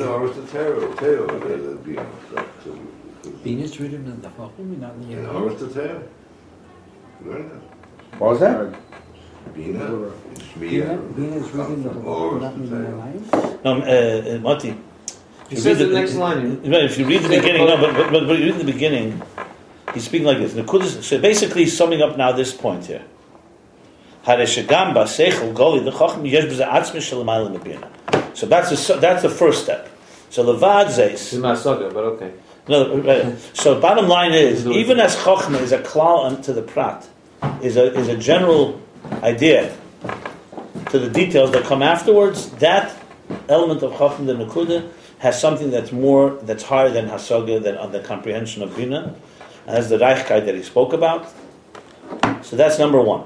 So in answering the question, he's talking before that it's a Koyach Hatzmi, says, so even though Chochmah is the source of his pashtus of Bina, and the whole concept of Bina, the whole idea of Bina is all coming from Chochmah, the Nekudah, that Nekudah has something that's beyond. That point has something beyond. In simple words, he asked, how is it possible that these two opposites, one is a mocker to the other? That was the question. That was not the question. What's the question? The question is, you're saying that Chochmah is a Atzmi. Right, so how could it be a mocker to be? No, that's not what he's saying. Look. No. You came that is a rak mocker is pashas. No, one second. No, it's the opposite way. One second. Listen. He's saying the opposite. We established that Chochmah is a Atzmi. Right. Which means it's essential state, completely different than Bina. But he says, but we know that Chochmah is a Nekudah, that's the beginning of Bina. He doesn't ask how that's possible. He's saying the opposite. In other places it says that Chochmah is simply the beginning of Bina. And it includes everything that Bina has. And there's nothing in Chochmah that Bina doesn't have.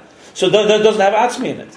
He says, Klor, Im Kain, Im Kain, Hari Ein Ze Atzmi. It's a question. Look, it's not an Atzmi. Is it not an Atzmi? That's the question? No, yes, in exactly. Chayra, based on what we know. So basically, stating that Chochmah is an Atzmi, he's asking a question.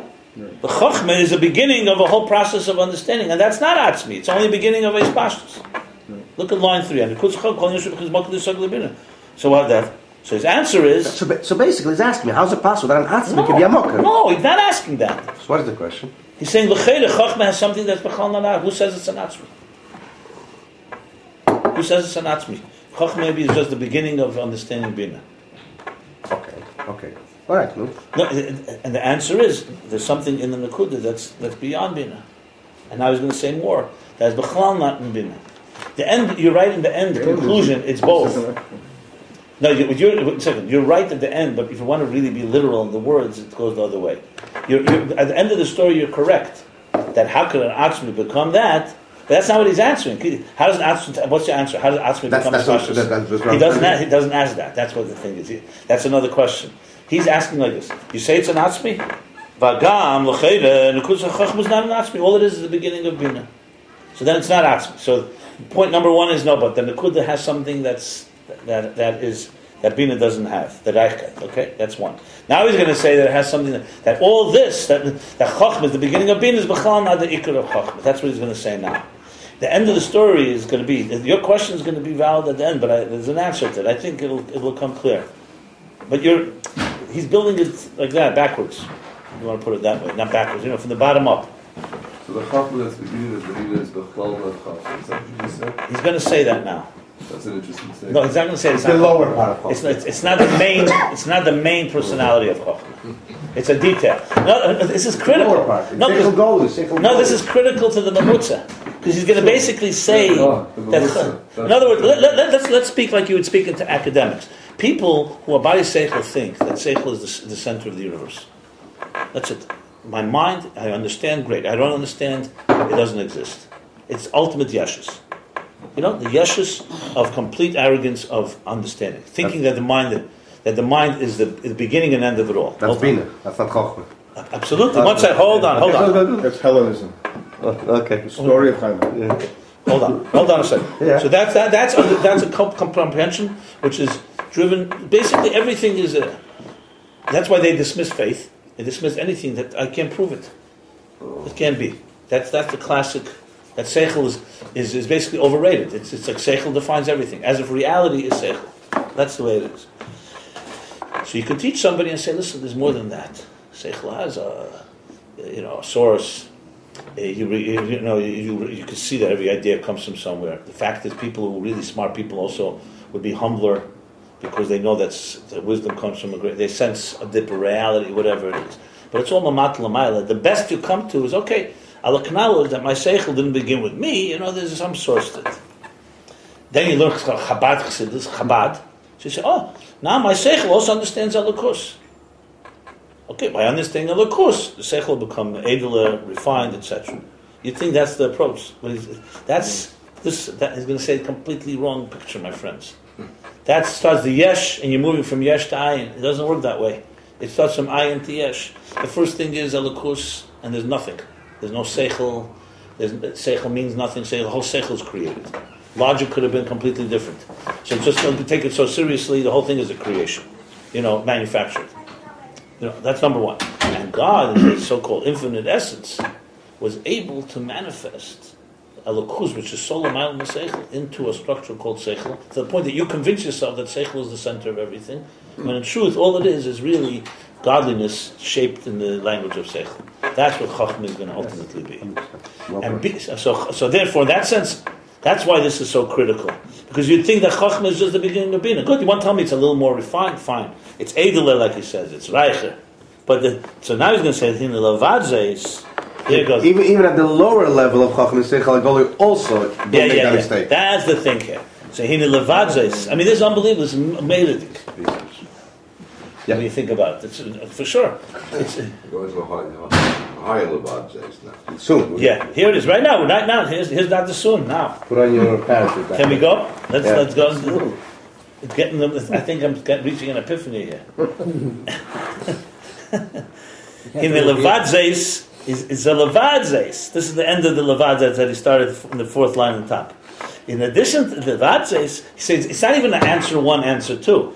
It's besides this detail that he just said. It's interesting the discipline that the Rebbe Hashem had to go to the first line. He could have gone to the second. Besides that, there's an Atzmi Shalomayla Mabina. Besides that, Hari Bechina Seichel Goli the Chachma Ein Ze Ikerin Chachma. It's not Chachma.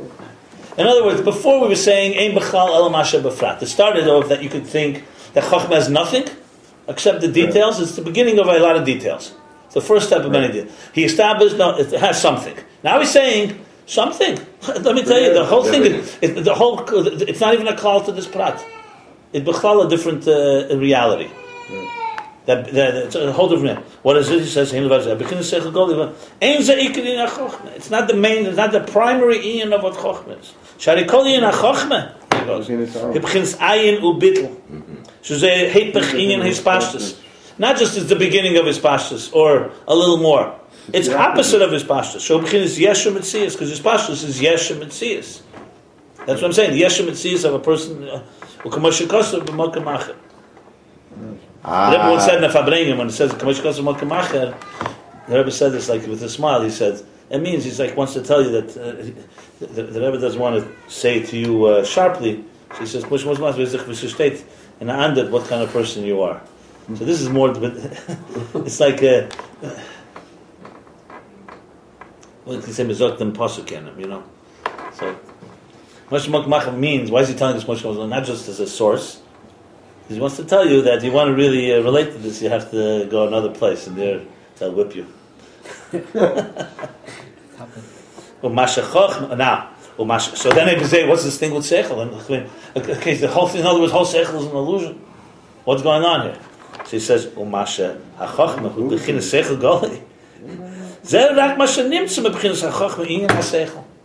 Whole different thing. So hey, what's the Seichel here? She says, no, that's just something, that's some byproduct. I don't know if it's a byproduct, but something that just is, it's a result of it. What's it mean? It's found. Nimtza means found literally, but nimtza here means no. It comes out of. It's a derivative. Right. So Chachma is not really Chachma. So one second. This line was Chachma. He said, "What is called in Chachma? Ayin ubitl." That's Chachma. And Seichel Goli. This is something that is a derivative that comes from Chachma. From Chachma comes Seichel. Inyan Seichel, but Chachma is not Seichel. Ikar Inyan and Chachma is not Seichel. Let's be precise. Liya Shachachma b'chinis Yudiak uponim. Okay, 1 second. Okay, Liya Shachachma b'chinis Yudiak uponim. Lo yikamei amadreg shalman machal kamei arotz. Okay. Say in English, right? Yeah, I'm going to translate. No, because now he's explaining. Because the Chedi, you can go. Till now he told you what Chachma is not. Now he's telling you what it is. No, what's he said it's Ayin and Bitl. He did say it's Ayin and Bitl. It's not. Again, Ayin and Bitl again, he's telling you, I'm not this. I'm tuning into something higher. But now he's telling you what Chokhmah is. You did. No, that's not what you said. Okay, that's not what it said. Wait. No. It's the Yud. It's the Tziyur al Komponim. Look, he's going to break it. Since it's it would have a shaykh to seichel. That's how the shaykh. What's a shaykh is? How can we have shaykh to seichel? No. We have here. There's two sides of the lemon. Remember the interface here. So right now he's established that Chochmah is not just has something more than bina, that reichkeit. He established that Chochmah b'chlal is not, its inyan is not his pashtus. The hepech of his pashtus, opposite of anything that spreads. It's atzmi. Its inyan is ayin and bittul. I disagree with how you define it, but let me just say, its inyan is ayin bittul, and the only thing is that comes into seichel. But here's the question now. The dilemma is the other way around. If it's ayin and bittul, what's the connection to seichel? Exactly. What's the connection to seichel? Not what is it. It's ayin and bittul. Ayin and bittul is a level. Let me give him a moment. Let me spell it out. He's going to basically say there's two types of ayin and bittul. There's ayin and bittul of keser. It doesn't come into seichel in any form or shape. And there's ayin and bittul of chokhmah that comes into seichel. But what is the meaning of that? So that's what he calls it. It's only yediyah bilvad. Let's explain. Well, let's analyze it. But let me just say, I'm right now teaching pshat. Okay, go ahead. He's saying like this. Let's just take masha chokhmah b'chinas seichel rak masha nimtza.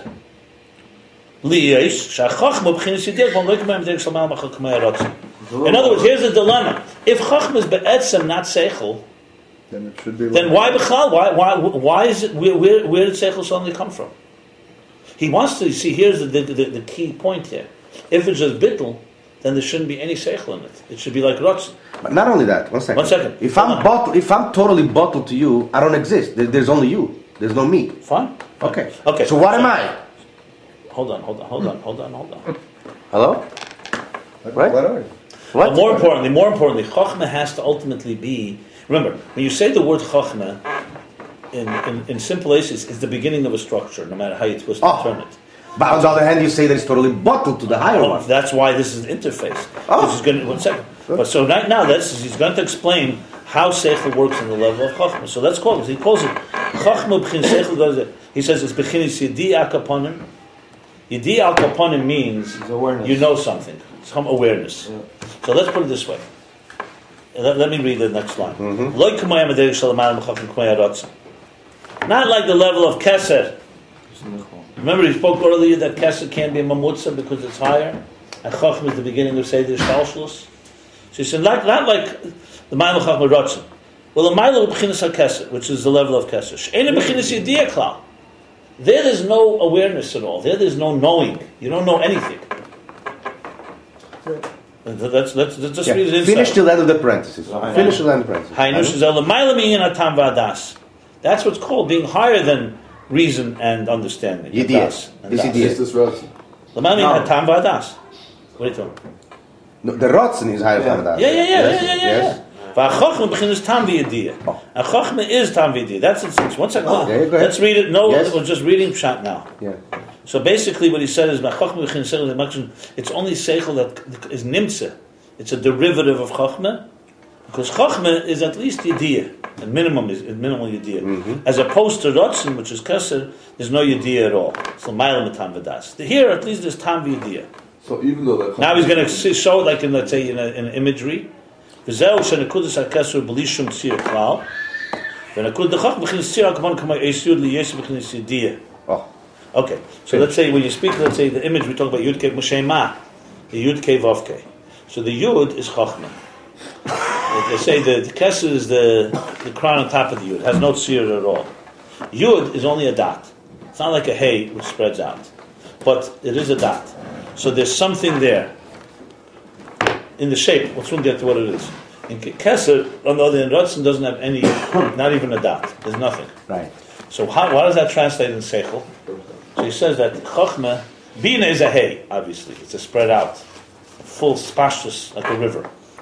Yud is Ayin and Bittul, because it's just a Yud, it's a dark, but it is something there.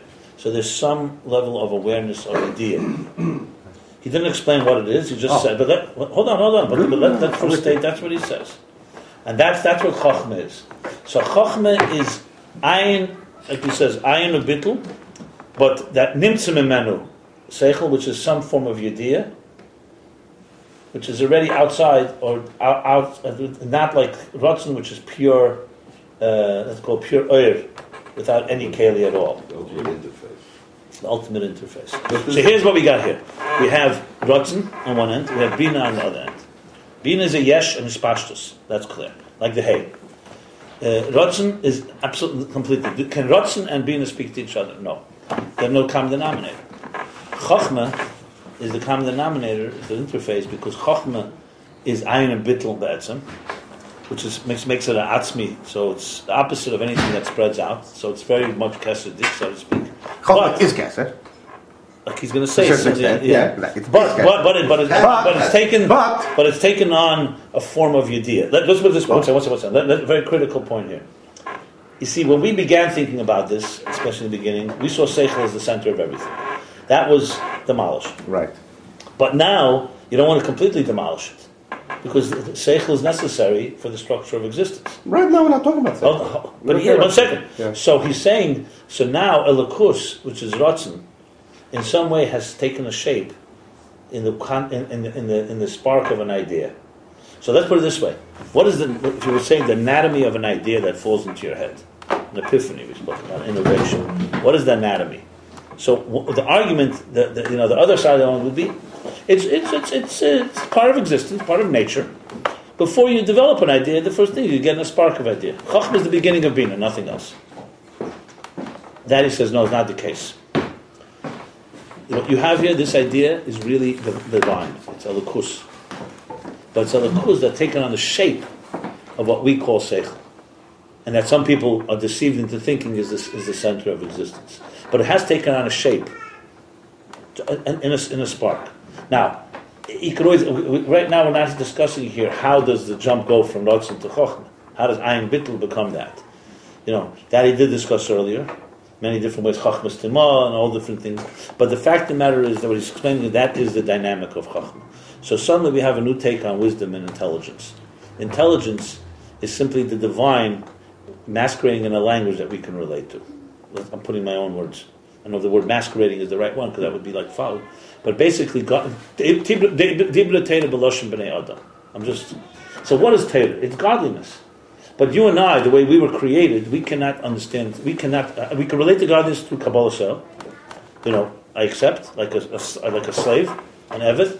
I could accept the divine in a way that, I believe it, faith. But can my system relate to it in any way? So the answer is it can, because the divine did something that doesn't force you to go completely out of yourself to go embrace it.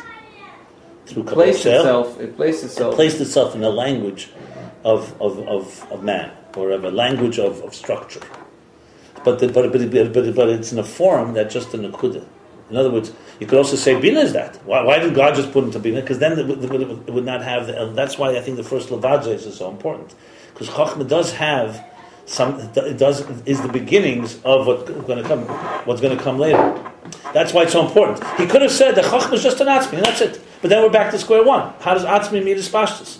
That's why you have to say that in other words, wisdom on its own can give the perception there's nothing else. Now you know there's something else. That something else, in a mysterious way, put himself into what would become the beginnings of what we call Seichel. Which he calls it Yediyah Akapanim. What is that? Hold on.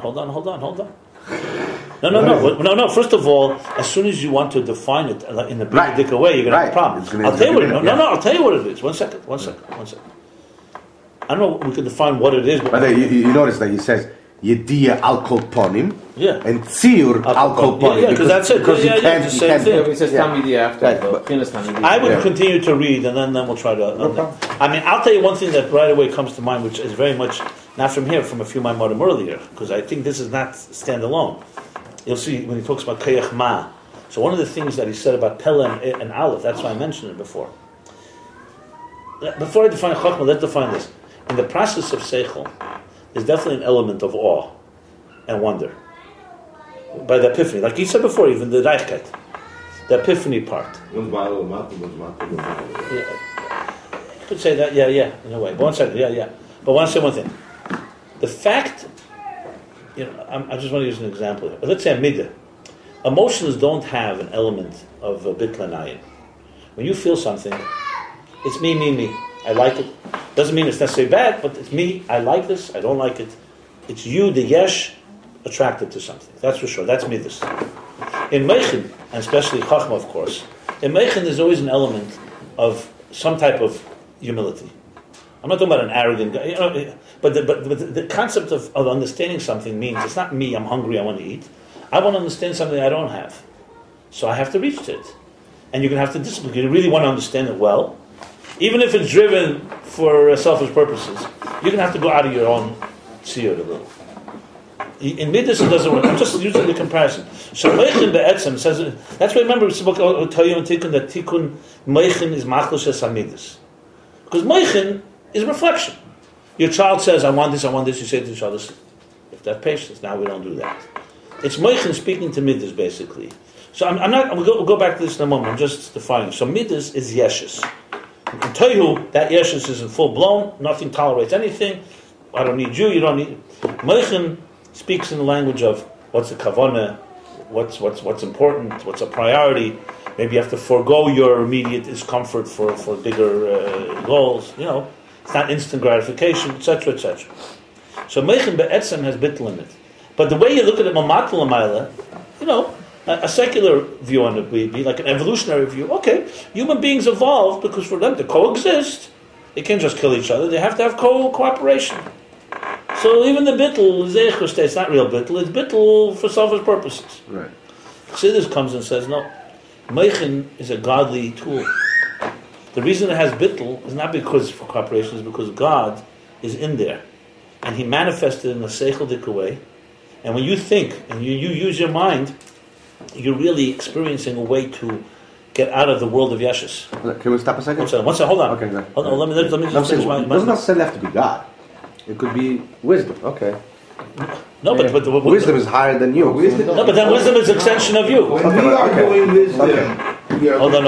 Okay, continue. You can play devil's advocate. Let me just. We are doing wisdom, and we're getting out of ourselves. We are doing wisdom. Right, exactly. So again, it's Yesh Mishe. Okay, so here, no, God found an interface, and He called it wisdom, which we can be deceived into thinking it's our seichel and that's it. In truth, it's you understand it. If you were, let's put it this way: if we were just Baal Midas, we were just animals, there would be no interface. Animals cannot be expected. God created us in His image, put seichel into us, and said, "Okay, you're a Baal Midas, you're a person that's driven by emotions, but I've given you a piece of myself. It's called seichel, and the way it manifests is it's going to create it in it's a natural state. There's an element of humility there. Now let's go to Chachma, because Bina in seichel itself, Bina is more the yesh of seichel. The Fierach Midas Bina is also so-called bittul. Because Meichel B'chal is bittul. But in seichel itself, Bina is more connected to the yesh of seichel, and Chachma. Okay, see here's the point, and I think this is the key to the whole thing. If Chachma was too much on our terms, it would be controlled by the yesh again. So precisely, God makes it as in a way that it's almost like you don't control epiphanies. Ideas don't come from you. In other words, if we were able to generate ideas like we generate comprehension, then again, so God said, you know what, I'm going to give you something that looks like your seichel. It is seichel, but it has an element that you can never really touch. Because it's coming from a place that's an ayin. That's why koyach ma. That's why when we say, where did that come from? Wow, what was that? Or later, like you're saying, you're trying to understand what you want to hold on to it? My friend, you can't. It'll become yours if you surrender. You surrender and you say, you know what? I accept it's coming from another place. It comes to you. Now do what you want with it with Bina. But remember, now Bina has to be informed by Chachma to have Bittul too. But the point that we're saying is that basically the nature of Chachma. Let's go the other way around. We could have been created in a way where we don't have conceived ideas. You're given fleshed out ideas. I know it's hard to imagine how that works because it's not the system. But let's say you're not given a mayam. You don't have a spring of water. You grow into an adult. You suddenly have a body of knowledge. You don't have the process of conceiving and the geschmack of it and then developing it, which would be a lot easier. You just have ready-made plans in life. There'd be no idea of conceiving and so on. But by giving us conceiving, besides the geschmack of it, that you're part of the process, it's giving you a taste of how ayin becomes a yesh. How something that is beyond us is manifesting in seichel. Who's the you that appreciates it? It's the yeshes? Who's the you that... you're created, but the neshama we're created, but selam elikim. There's a part of you that can relate to this. Mm-hmm. In other words, the bottom line is your seichel then becomes basically a divine instrument. It's a divine agent. It's like the Eibishter sending a spy or a scout into Elam Hazeh on its terms that carries the divine message. It has a seichelic element, meaning it's going to be the beginning of Bina. Because remember, without Chachma there's no Bina. But it retains a personality of wow, of wonder, of awe, of very little dimensions, and the kudah, the spark. Ideas. Look at ideas. Look how hard they are to hold on to. How many ideas do we have? We don't even. How many times you have an idea and say, "What was that idea?" And you can't even recall it, right? Because there's that element. So the Chachma basically, the analogy I gave many months ago, I think when we learned this, was like if you have a reservoir of water, and you have pipes. Okay, then you have a faucet in your house, and the faucet you turn on, so drops come down. So someone say, "Oh, you know what? We have water whenever we need water." You tell your child, it doesn't work that way. This water comes from somewhere. That water comes from heaven. You got to look up and do spala for kshem, whatever it is. But the fact that you see that drops, the fact that you still know it's a drop, you know that it's coming from somewhere. So Chachma retains that element that I know that the seichel is coming from somewhere. Bina can say, no, I'm self-made, and so on. Now, I don't know. This is how I understand what he's saying right here. This ayin, that it's ayin and b'chinas yidi al kaponim. I mean, there's many ways to discuss it as well. I mean, you did this sometimes. Let's put it this way: when you sense that there's a higher reality that's beyond us, is that a hergish or is that a seichel thing? Like when you use your mind and you sense that there must be a hand inside this glove. I'm not even talking about understanding God. That there's something beyond us. Yeah, fine. So when you sense that, you can argue based on this, maybe that's idea al kapon. I'm aware at least. Because if it's completely in faith, then it's not chokhmah. Then it's rotzen. He said, "Klar, l'mayla matam v'das." When we say l'mayla matam v'das, that's when we are mevatel our tam v'das to do something that's completely not comprehensible. But the fact that the Rebbe explained things that also made sense, if you really think about it, it's really elikus. It's just talking in language of sense. So even our seichel also relates to, even your tam v'das can to relate to something that's beyond. So that may be the idea, a type of there is a leitzach. Like for example, that's something that Rebbe sent out all over the world. You think about it, on one hand you could say, besides the fact that no other leader did it, you could say, what is this exactly? Since he's a Rebbe, he knows what the shlichus of our generation is, you do it. Would you or I ever come up with such a thing? And would anyone even listen to us? I'm saying, would you come up with such a thing that after the Holocaust, instead of living in a strong Jewish community with your family and building homes and all the nachas, suddenly send everybody away? It's not. Never then, the Rebbe says it means that it's that's the shlichus, and you could just be makabel the Kabbalah sale. However, once he said it, you could explain it very much up his assimilation. We're responsible for each other. What do you mean living your own, the aldamis and not taking care of others? The Rebbe, I remember, I think this is a good example also.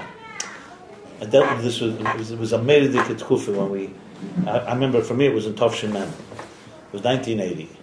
It's critical. It was mamish, I think, an example of it to some extent. And the Rebbe then was Shabbos Chazain, Shabbos Pashamatis Masin, the Rebbe said that the Eibishter created a world like Shalheves Elamei. He put it in place 5,000 whatever years ago, and then it has a keyachadik, the Rebbe said, and has an enormous power to just go like a machine, like a train forever. The Eibishter's power, and he did not have to create it every second anew. Yeah, but etzem it could have been that way. But then, because Alter Rebbe was makabel from his Rabbeim, that's not that way. So that's why he explains this how was b'chorega that every second is anew. And after the Fabrengen, it was a long Fabrengen until 8 o'clock at night. No, that was Matzma, the next Fabrengen. After that Sikha, so I remember Rabbi after Chazorah says to me to write a shal to the Rebbe. And about this, because the whole Shaykh of Amun is built on Seichel. There's a reason. Metzias Hagashmi has no Metzias of itself. Like he brings the whole example, the Ruach Kodim Kriyas Yamsuf has no Metzias. No. And he explains it and says, he's not saying Kabbalah Sale, that the Eibishter could have. He explains that it's Muchrich al pi Seichel. And the Rebbe says there in the Alter Rebbe Pedig Beis that those that don't say that is in their shtus, in their this, their medame, the Eibishter to a yetzer, to a person who's like shaping an object, shaping something, from raw material into an object. So it's yesh mi yesh. Whereas here it's yesh mayin. So why is the Rebbe saying that it's hepech hamun, hepech haseichel, everything? So he wrote himself with the Rebbe. The next Fabrengen was a Fabrengen till 8 o'clock at night, I remember. A very long Fabrengen. Shabbos Chazain Tovshin Men. And the Rebbe spoke a whole sikh on this question. It was amazing. Basically saying that it does not have to be. He confirmed that. And Rabbi, I remember, went nuts. For weeks, he was writing Tzedlich to the Rebbe. And then the whole parsha I can't talk about right now, simply time-wise. But the bottom line is, he didn't back down and the Rebbe didn't back down. No, he finally did. Of course he did. Back down, he was trying to understand it. And then I retraced the whole history. It started by a Suda in Tov Shalom Aleph. The Rebbe, by one of the meals upstairs, the Rebbe said that Rashag was Mavatal, those that hold that Tzimtzum is Kipshute. And he said, I'm just saying, the Gra, these guys. So the Rebbe says, some of the he says it was Kipshut, literal. The Alter Rebbe says no. In Pedig Zayin, Shaykh L'Emunah. The Alter Rebbe says it's not Kipshut, not literal. It's only a concealment, and it's only from our perspective. And so the Rebbe says to Rashag, it's a Sud of Shmini Atzeres, Tosh Lamal. Says to Rashag, what do you mean? Big Book of Bolim held that way. Mishnas Chassidim and others, how could you move on? And then the Rebbe says, Al pi seichel lechzer God simcha k'pshuteh. Because al pi seichel, logically, makes more sense that it's not logical if because there's no logic yet. Anyway, everybody, they brought down, they chazed it downstairs. Rabbi was not by the meal. He says, no way the Rebbe could have said it. Impact. The whole Shari Yechud is... Anyway, and so since it was never formally muga, it was just a few people heard at the meal. So it was dismissed as one of Meir Harlich's, things, like the Mishra Shalach Chassidus category. Okay.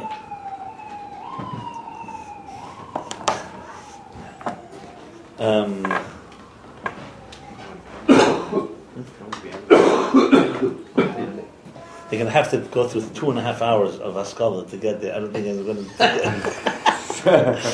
So that's what you tell people. Yeah. There's gems there, but you have to listen for the Harav for 2 hours. Then you'll hear some, but we can't tell you where. But bottom line is like this. So then I started tracing, and I saw that the Rebbe writes in a letter in Igros Kedush and Lamed Aleph also, and I saw this idea. So in Tov Shemem, the Rebbe started the Mem Beis, Mem Gimel again, and Mem Vov. Finally, Rabbi wrote to the Rebbe, and the Rebbe made it very clear that all your seichel is only that's after the Eibishter wants it to be your seichel. But Simcha K'pshutei, that the creation could have been not b'chol rega. The Rebbe was mekabel from his Rabbeim, so there's ungetan in seichel. In other words, be'etzem, it's not seichel's mechayiv that way. Because the Eibishter could have created the laws of seichel. But Gel Yanenu? No, Gel Yanenu is like this. Slavish in seichel. That's right. That's right. That seichel is not seichel. That's the bottom line. Okay. So that's I'm asking you. What is this idea? What is idea?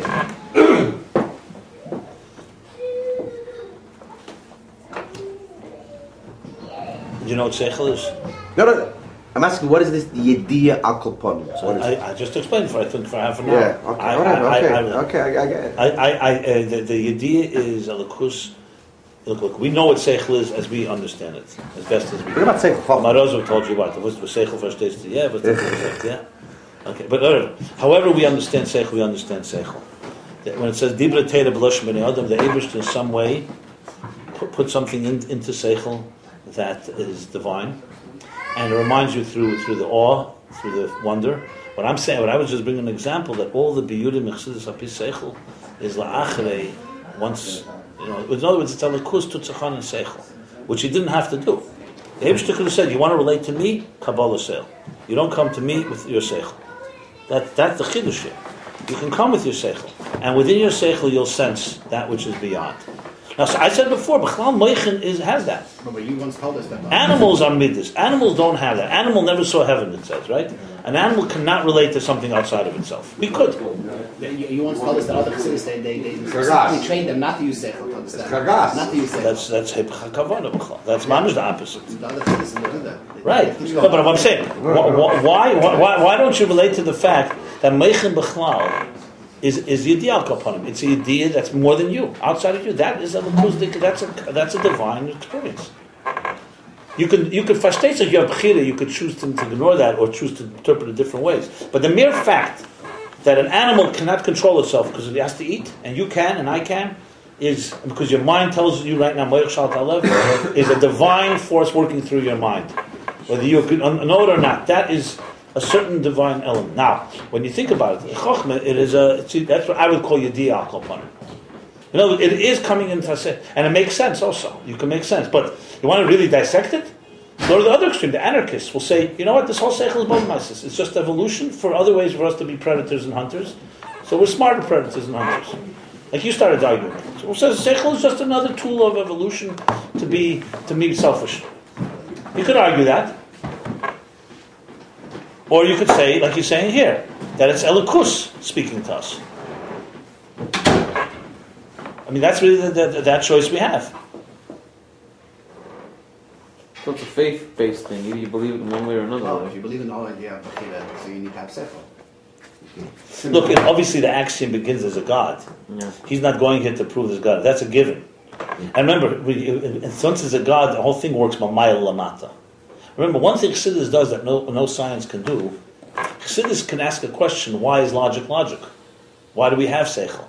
Science doesn't ask such a question.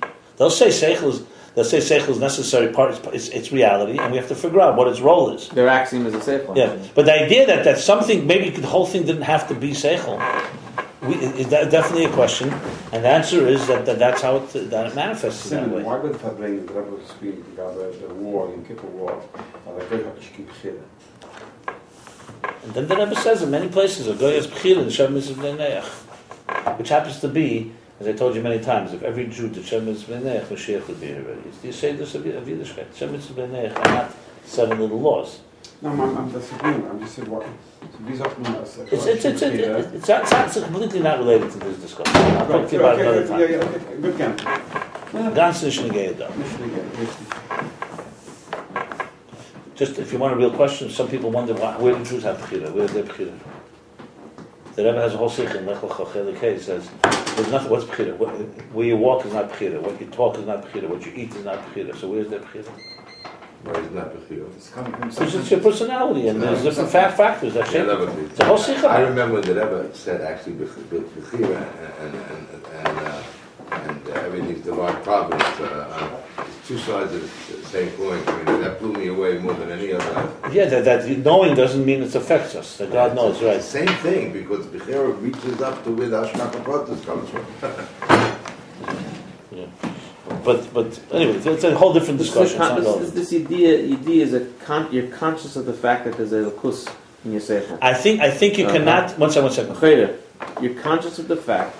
Look, if you want to put it in more psychological terms, the sense that you have an unconscious.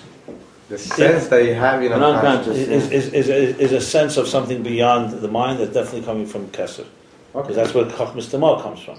But you have to understand something. This Pedic cannot be learned on its own. I was looking this morning, there's a whole prakim that define Chochmah in detail. For example, he speaks the Chochmas Koyach HaFlaw and Koyach HaYerida. Remember? Koyach HaFlaw is very similar to Yediyah. This Yediyah Al-Kaparim. It's not Chochmah as it comprehends things, it's Chochmah as it stands outside of itself, Hafshata. So there's a lot of... I would have to really go back and... Let's put it this way. Definitely an essay can be written, Ayin Beis, on what is Chochmah. But you have to use this... Ayin Beis. Well, no, but I'm talking about specifically. No, this is ultimately interface, I'm saying. You're right. So let's continue here. Hello. Valkein nimtzim is a... Huh? Valkein nimtzim is a nekudas haskol shuzer seichel gole hamokal lebina the kalalas kol haprotim shebabina. See what he's saying now? He's tying it all together. So what he said here is that Chacham be'etzem, wisdom, is ayin bittul. It's a state of nothingness and bittul and completely selflessness, self-nullification. There's no self, actually. However, and that with Chachma, from Chachma is that derives seichel. That with Chochmah Seichel Goli is some type of revealed Seichel. That's only something that derives from Seichel. But Seichel Be'etzem fundamentally is beyond it. But once it derives from it, I'm saying Nimtzim is Enikud. That's why from this idea, there's some element of something, some awareness, some knowing. From this comes Seichel. From this Nimtzim is Enikudis Haskalah. This is the Seichel Goli, and this becomes a source for Bina, which includes all the details in Bina that he said earlier. So in other words, that which what he spoke about earlier, that Chochmah is the root of Bina, the beginning of Bina, of understanding. And everything in Bina, everything that comes from Bina originates in Chochmah, he's saying really it originates from the Ayin and Bittul. That manifests in the form of Seichel Goli, that's the idea, at least some type of knowing, some knowledge, as opposed to Keser, Ratzon, which has no shape and form. And that then in turn becomes the root of everything that's in Bina. Now, but that's not the etzem of Chochmah. That which comes, that Seichel is, that Chochmah is Seichel Goli, revealed Seichel. And that from that revealed Seichel comes Bina, comprehension, and all the details, that's not Atzmus HaChochmah. That's not the essence of Chochmah. Here he has now the Elikus part. But before he didn't say that. Oh, that's what I was telling you. Not necessarily. Not necessarily it's about Elikus. Now, I would explain it. No, in our choice, it's Elikus.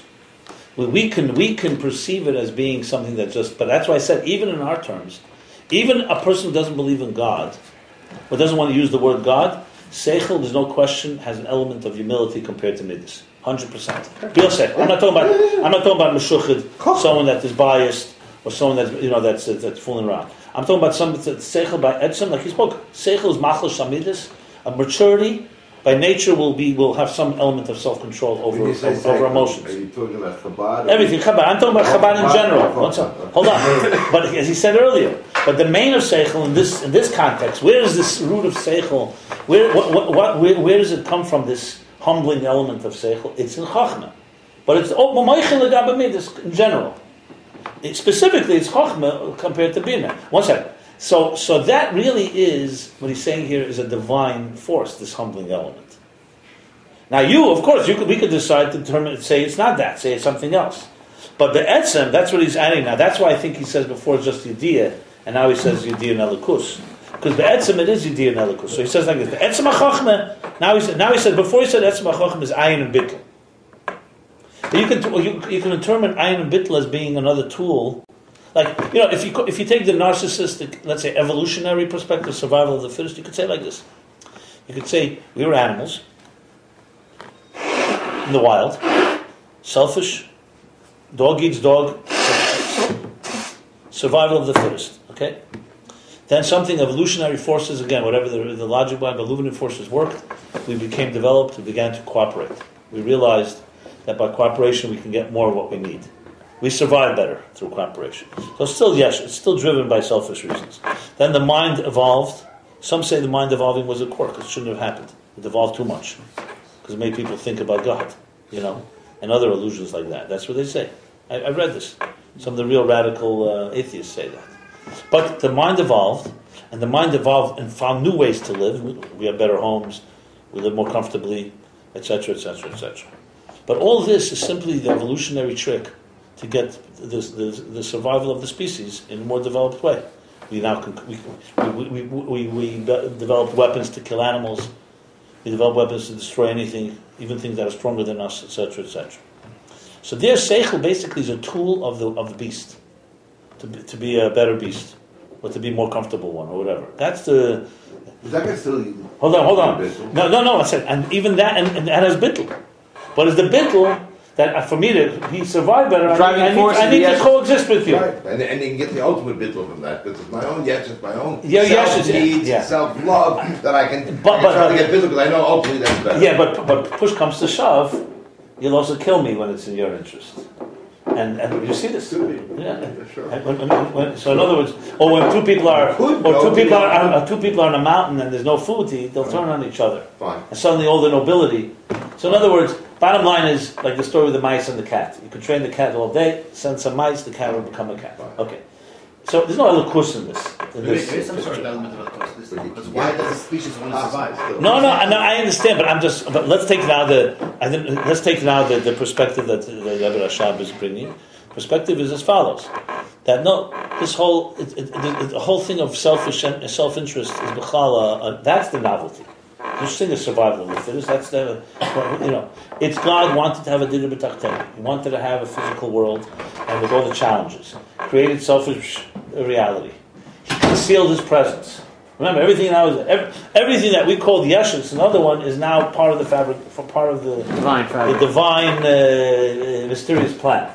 So God concealed His presence. Since He concealed His presence, we can be a yesh. Because if His presence was revealed, we wouldn't be able to be selfish. So now it's all about the plan. But in the plan, there's free will. You could choose either way. And now, but in order for this plan to work, He gave us seichel. Because seichel, He says, use seichel. Sometimes your seichel, you think you may be using it as your instrument for your survival, but the fact is, I planted in there my divine personality.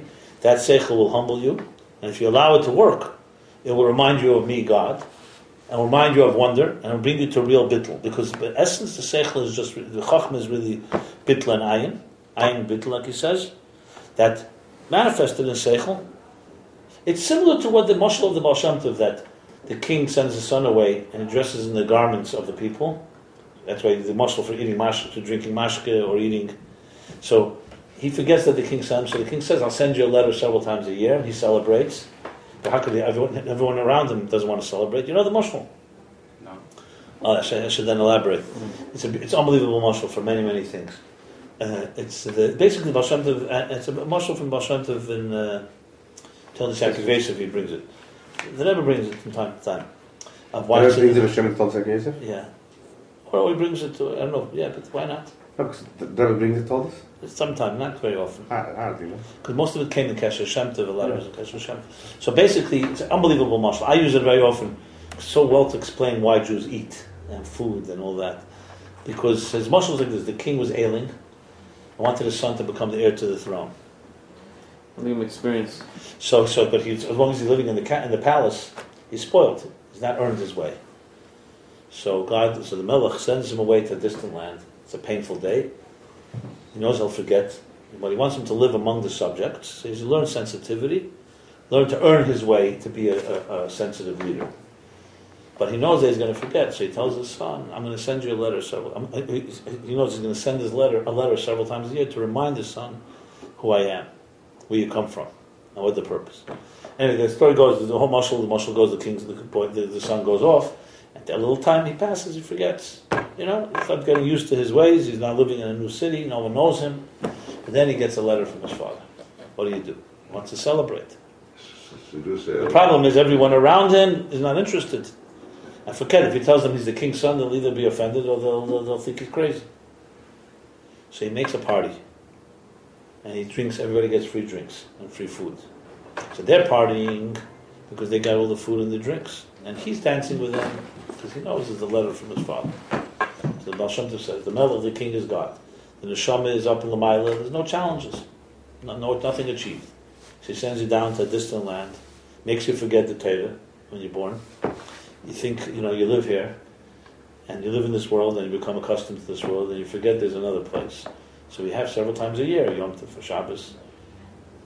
It's a letter from the king to remind you. The problem is now you have a guf and nefesh habamis, and you have neighbors, and you have a whole world. The Empress says, the Baal Shem Tov says this: say a little l'chaim. Get your body excited, give it food, make it feel good on its terms. So the body is getting what it feels it's getting something satisfying. Meanwhile, the neshama could celebrate the devils too. The real reason. Exactly. That's Yaakov and Esav. Why Yaakov dresses up in the garments of Esav, because you have to do it. This is a Meidic example for so many things. Like, for example, when you give a child, everyone said, give a child examples. Where you say to a child, "I'll give you a prize if you learn." That's why did you tell the child learn? Because learning is valuable. Because the child doesn't understand that learning is valuable. So is it deception? The Rebbe said it's not deception. It's dressing it in a garment like a mashal on the child's terms. But later you want the child to learn. It's not the gift. It's the chachma.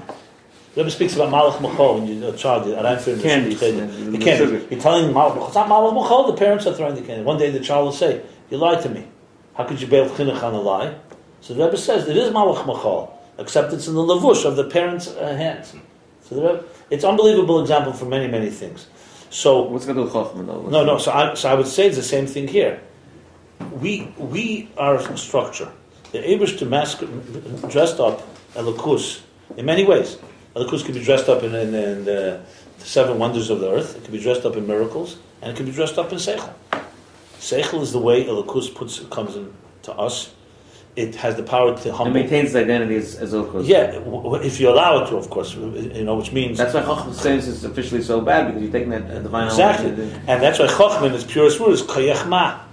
It has element of Ma, but it's not like Ratzon. Ratzon demands Kabbalah sale. The Rebbe didn't just want you to listen to him. He gave you reasons that made sense. Hundreds and hundreds of sikhs. But don't deceive yourself that it's the reasons that you're doing it. The thing is because it's coming from the right place. The reasons help you acclimate yourself and assimilate it into your system.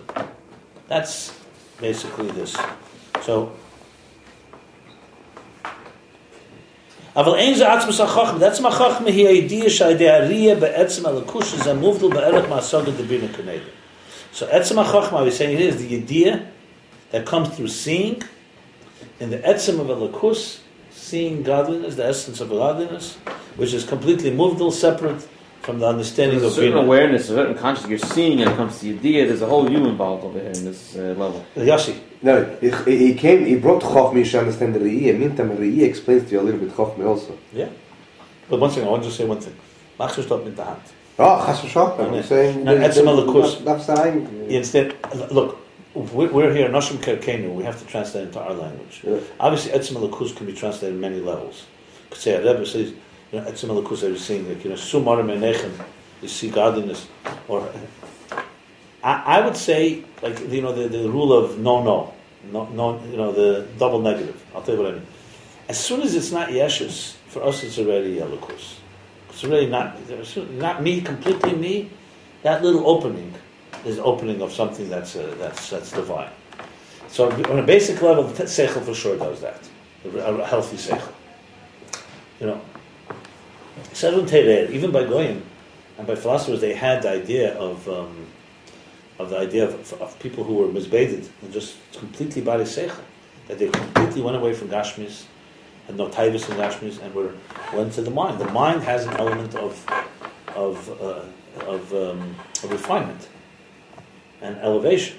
Obviously, it's not just that. You need everything. Okay. The Gam, another thing now is adding. So to sum up, Seichel Chachma is the beginning of Bina and all the Pratim. But besides the fact that even in that Nekuda there is something higher, the Reichkeit. Okay. The Etzem, that's not the Etzem of Chachma altogether. The Etzem of Chachma is something, it's Ayin Bittel, coming, an agent from another place, coming into Yediyah Akapanim, into some type of awareness, and that becomes the root of Bina and all the details. The root of Seichel Gol is what we said beginning is Yediyah. Is Yediyah in Chachma? Yes. That he's bevoring now. Yeah. How does Seichel Gol come? Because there's the element of Yediyah. The root is a Yediyah, yes. I'm not sure what you mean by that, but he said this now that what's real Chachma is Yediyah. I know real Chachma is Ayin Bittul. That's what I saw.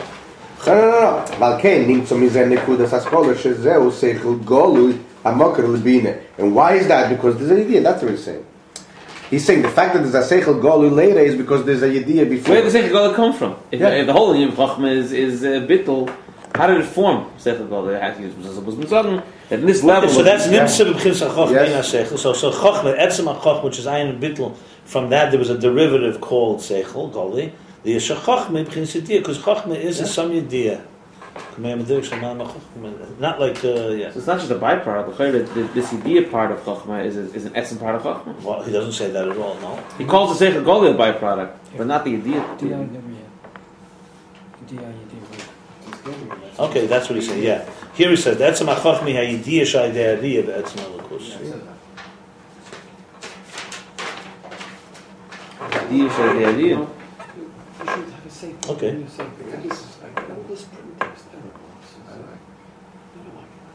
Yeah. In other words, yes, Ratzon Kesed manifests in accepting with the Munah and Kabbalah Seil that there's God, there's a divine, and Seichel and Chachma is a Yediyah that there's a divine. Yes. There's some element of of knowing. Right. It's knowing, not just believing.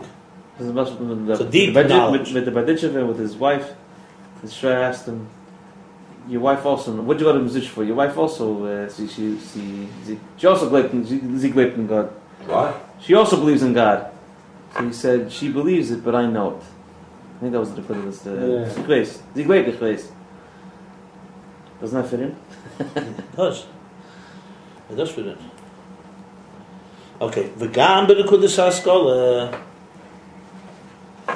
He's adding something now. The Gam b'nekudas haskola gufa. And also in this spark, in this point of the seichel, he's adding another element. That this God is anochas sichlis. So, in addition to the idea, the idea components, the type of awareness, knowing, there's also a thing called anochas sichlis. Commissioners bar the el perik Ayin Beis. So we'd have to look back there. Anochas sichlis means intellectual intuition. Oh, It says I don't know if I would say that. Maybe. It's not exactly, but it's Teifis. That's what's the Perikman Beis? Yeah. There's Teifis in Etzem, in the Kuda. It's in the summer.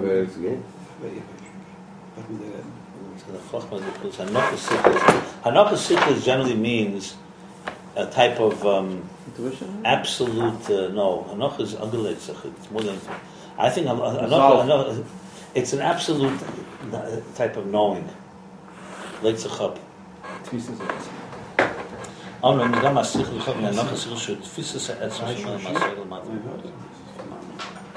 Oh, okay. Because there in Perikman Beis, he says that's lamata for riyah. Hanachas Sichlis is lower than riyah, lower than sin. That's what he's saying here.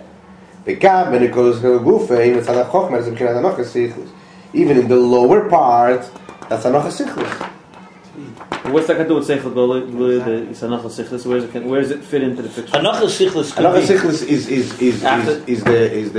is the nekuda within the Seichel Golei.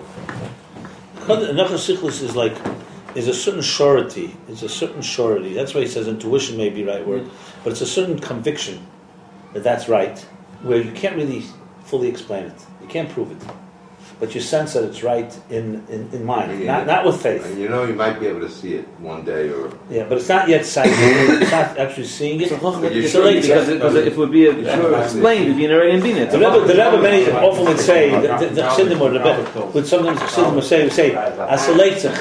It sounds right. It's a leitzach. What it sounds. Sounds right. The sense that it's correct, even though you can't explain it. Okay. It's actually correct. It's politically correct. And then he adds one more thing. He's tying it all together.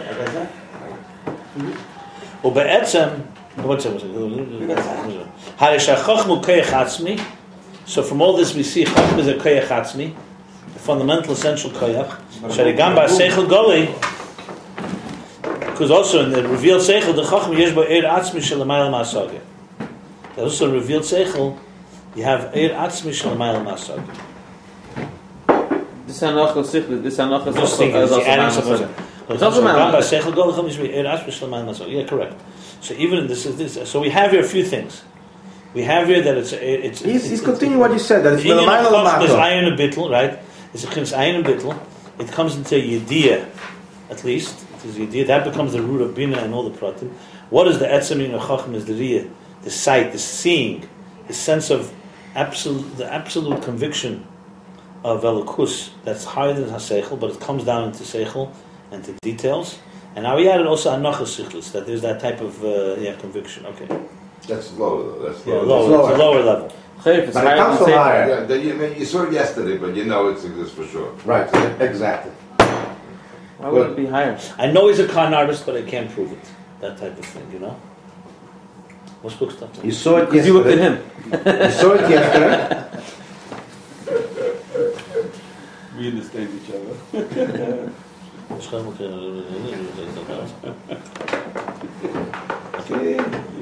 The Ikerin HaSichli Shemitzad HaChacham Nirak HaNachas Sichli. He's going to say both things. Wow. The Ikerin HaSichli, the Seichel part of Chachma is the Hanachas Sichli, is this Agelekheit, is this conviction. That's the Seichel part. Intellectual conviction. So Be'emes Chachma is Riyah. When you bring it down into Seichel Golei, it becomes Hanachas Sichlis.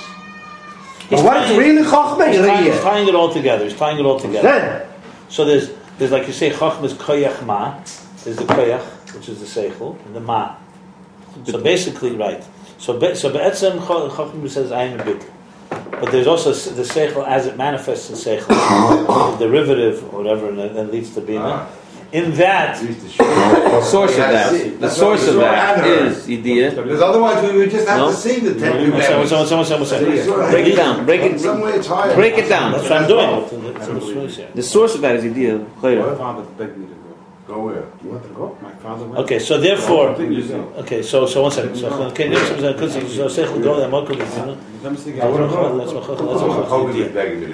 so essentially two fundamental elements to Chachma. The only fundamental of Chachma, therefore, is the Elokus in it. Yeah? Really? The divine element in it, which is Bittul which is the map, is the Keich Hariyah, where the sense of actual visual experience of the divine, that emes. But the seichel part of it is the Hanocha Sichlis. I got it. So it translates into conviction. So seichel has two elements. And a lower part. Chachma has two elements to it. One is, both are Yediyah, both are not Keser. Keser, Ratzon, is completely devoid of any shape and form. The only way you can relate to act is the Ratzon of Hashem, the Eibusher's Ratzon, that's what he wants. But as soon as that then manifests in Chochmah, however, in a form of Yediyah, Tam B'das. Like we say that's a mitzvah, you do it because it's the Eibusher's Ratzon, or you do it because there's a reason. So, but even in the reason, the etzem of it is the Riyah Nelakus. But it has the other side to it, which makes the interface even more interesting. Another side that Bina also doesn't have, and that's the Hanocha Sichlis. It creates a conviction. So basically, the divine element of it is the Riyah Nelakus, the divine aspect. You sense like a Riyah through seeing a truth of something higher. In Chachma, in a form of Yediyah, you know it, you're aware of it, and that translates into a conviction, a seichelic conviction.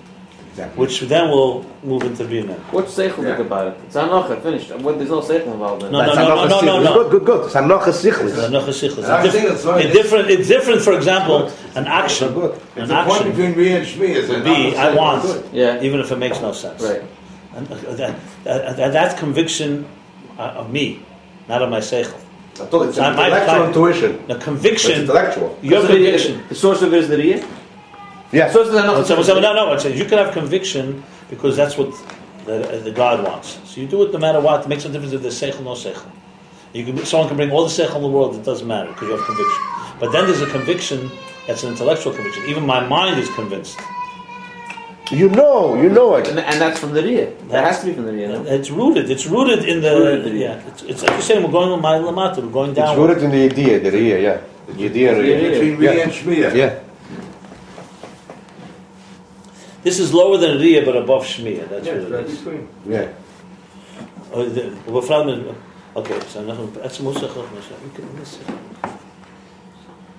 Every word here is precise. Every word, not every line, every word. Now he's adding another thing. He's tying together another knot. Specifically, according to what he spoke before, chapter 203. The Keich HaChachma he me'etzem HaNefesh and Ika Nefesh HaMaskelas L'fi Shechachma be'etzem HaHusa. In that chapter, which we learned. Wait, Rak. 1 second, hold on. He says like this: the Chachma comes. Why is it called Nefesh HaMaskelas? If the soul is higher than Chachma, why is it called a soul, an intelligent soul? So he said because Chachma comes from Etzem HaNefesh L'fi Shechachma be'etzem HaHusa. Because the Etzem HaNefesh is fundamentally Chachma. 1 second, hold on. Rak shachachma b'abchins keich shu chutz le'etzem HaNefesh. So the Etzem HaNefesh came into a keich that's outside of the Nefesh. That's what he explained there, which means aval be'emes hu atzmus HaNefesh. As opposed to keich mispashet. So therefore, even as it comes into a keich, it's a keich atzmi. What he's adding here is a very critical point. So it adds, of course, pshat to all of this, but also ties together all the different elements. What he's saying is like this. That Nefesh. He's speaking about the same concept, but he's speaking it on a. It's almost like a muscle on a lower level. Before I was speaking that the whole right the lukus, and this is on the nefesh. Yeah. So before in the lukus, in the divine, so there's a lukus that's higher than everything. Ayin Beis. So Ratzon and Keser. It is. It's a Kabbalah relation, no shape and form. Then you go to Chachma. But then it comes down in a shape and form of seichel. It's a derivative. So he's saying this similarly is what, and this is befrat, especially according to what he said. The same thing as our nefesh. The nefesh is very clearly transcends and is beyond any koyach, any faculty. The nefesh is not made up of faculties. So it's not a sum of the parts. No, our nefesh, the soul, is not a sum of all your faculties, of your mind and your heart and your emotions and all that. It's a poshet, like he said. It's an air poshet. It's a indivisible and completely indivisible and completely transcendent force, soul, but it manifests into faculties. Remember, he said tikkunim; they are like levushim. However, you don't call the nefesh, for example, nefesh chasdi, chesed, or nefesh. What? Yeah. You don't call it a nefesh of any other faculty, but you do call it nefesh hamaskel. So here's the question: if the nefesh is beyond any faculty, so why suddenly, when it comes to seichel, it's something called nefesh hamaskel? So the answer is because two ways. First of all, as he's saying here, chachma is not really chachma. Chachma is really the atzmi. But here he's going the other way. Here he's saying because the nefesh.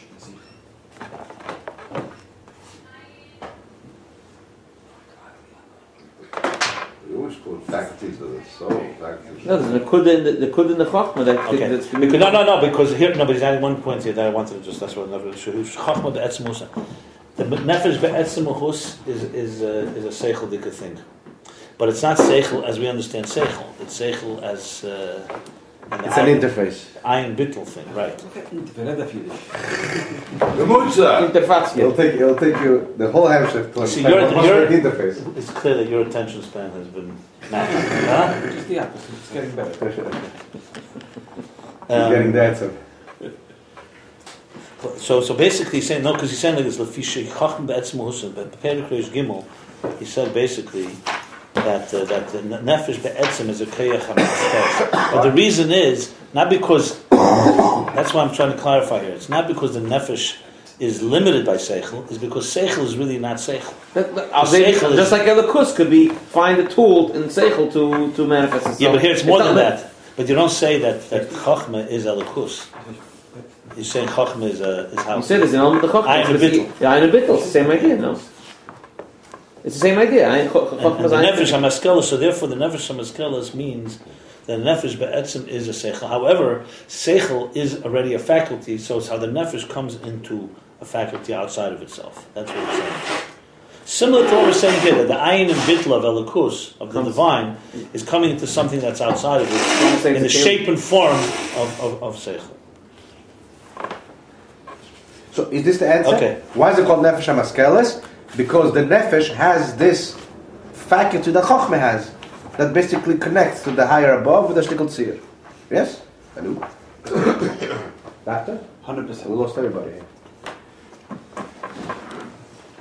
Basically, chachma has it, chesed doesn't have that. Chesed doesn't have the chachma has it. And the neshama, the nefesh is that. The nefesh is that. It's basically to the kurs, and at the same time has a shtickle tzir, has a bit of a tzir, like chachma. But we're in pure chachma. And interestingly, exactly what I thought it says. Okay. What? When we're in pure chachma, we stop existing for ourselves. Okay. Instead of speculating, I'll just read a few words from Perek Reish Gimel that the Rebbe Rashab refers to here. She says like this: Amram Yedua, that even though chachma is not etzem nefesh, the nefesh is only the root of the nefesh is higher.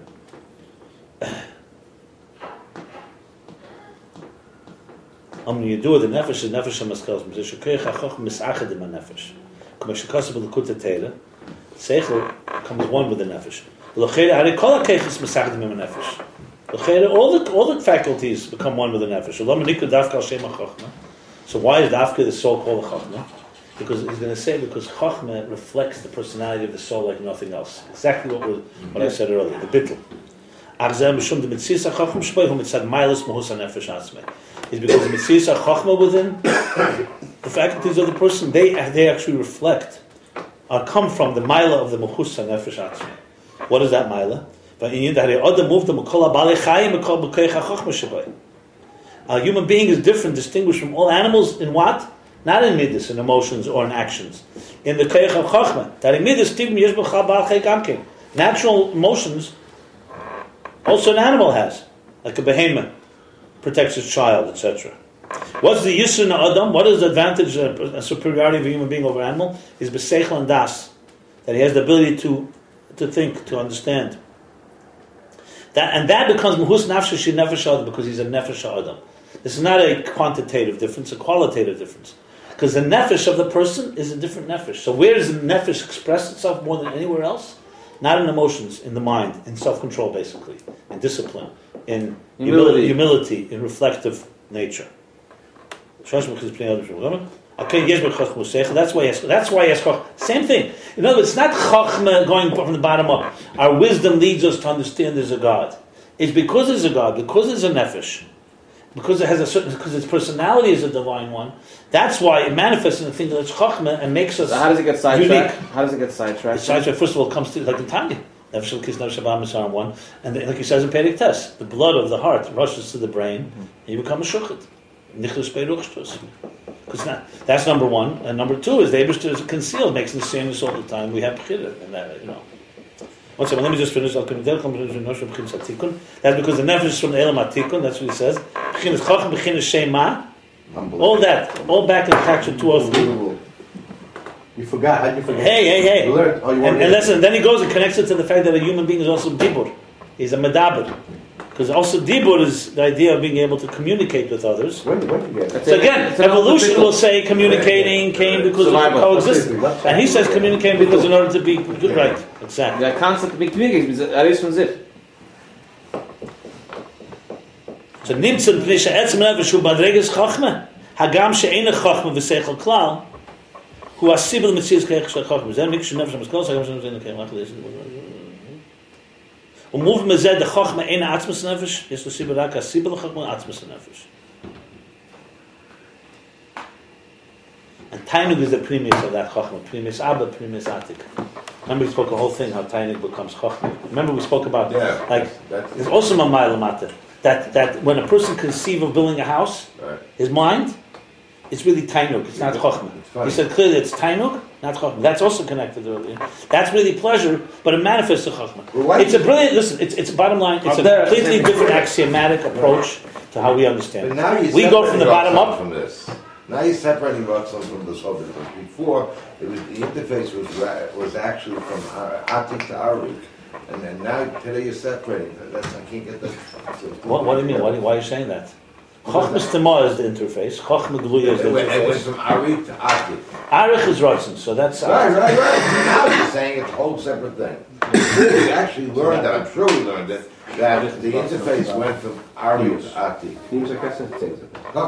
Look, now he's speaking here on Chachma Gluya. And here we're separating. Why? It's the same idea. Chachma, bottom line is it's Chachma. There's Chachmas Tamar, here's Chachma Gluya. We're talking about the idea of...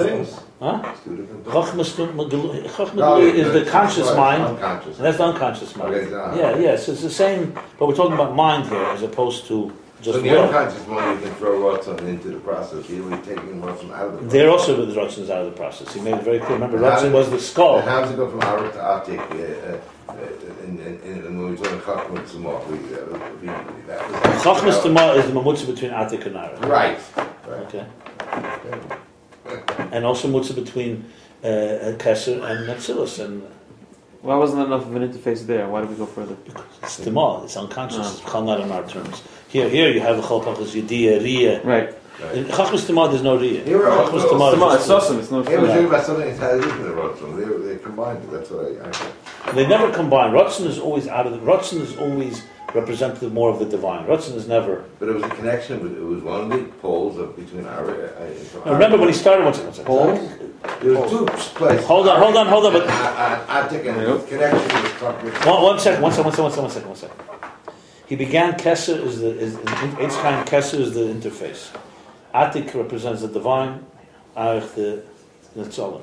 Right. But then he made it very clear that it doesn't work. Because this is always divine, this is always the Netzalim. And then even made the Ratzon is always represents more of the divine.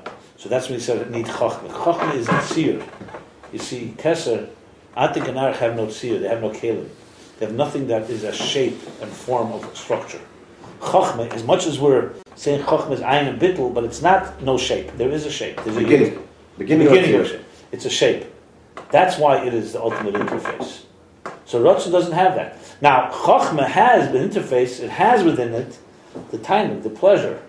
That is really the essence of it. What he's adding here is that the nefesh expresses itself, is called the nefesh of maskelos, even though the nefesh itself is beyond shape, because Chachma manifests the power of the nefesh to be transcendent. Does it say Keli for the nefesh?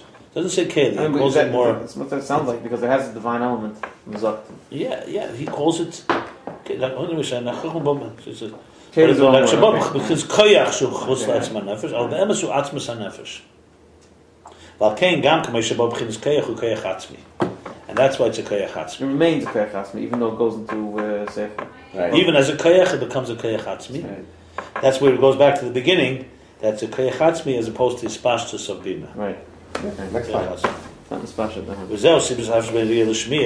is now the second half. This is the reason, the difference between sight and sound, seeing and hearing. Since hearing is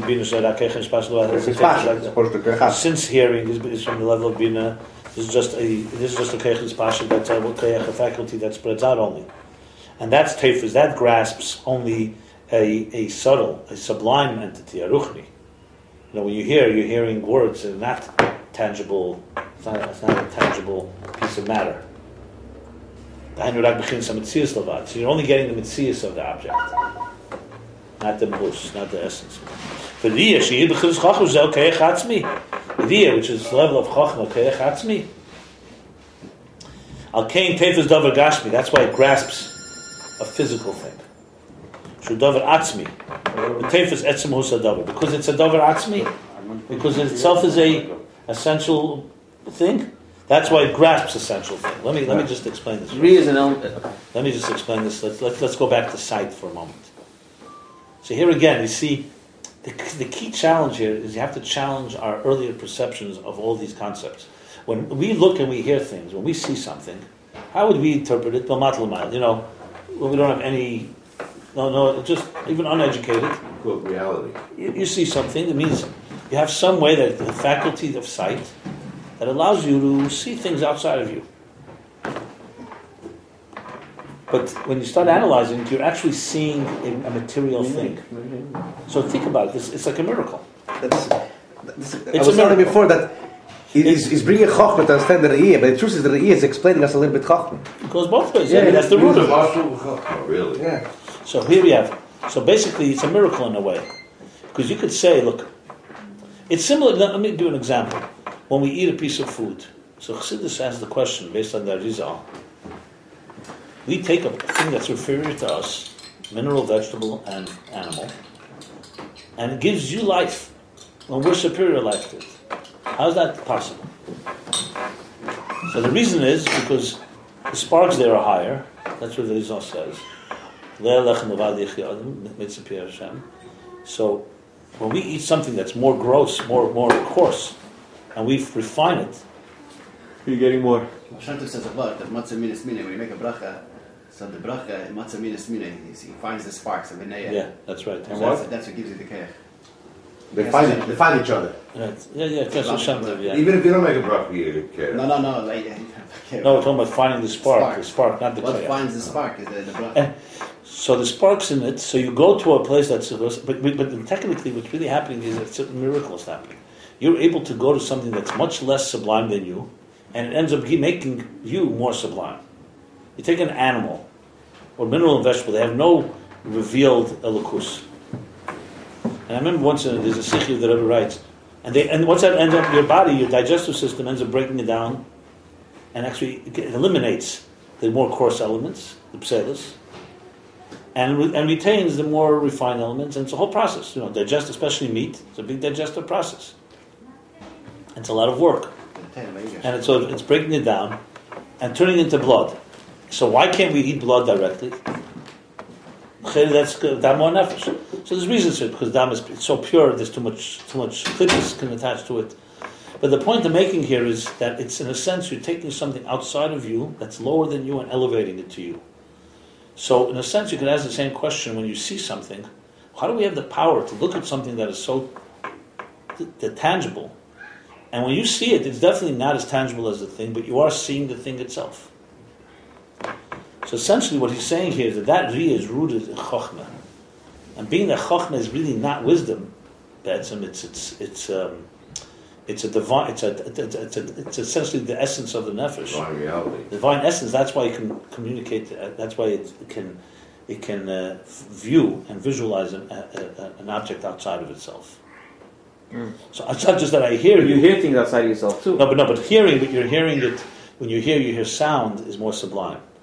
vision, you actually see a physical thing. That's what he says close. He says, there it's a davar ruchni, here's a davar gashmi. You're talking about the first. Hearing, you hear ruchni. The first step. When I mean ruchni, I don't mean spiritual. Ruchni means it's there. It's not tangible.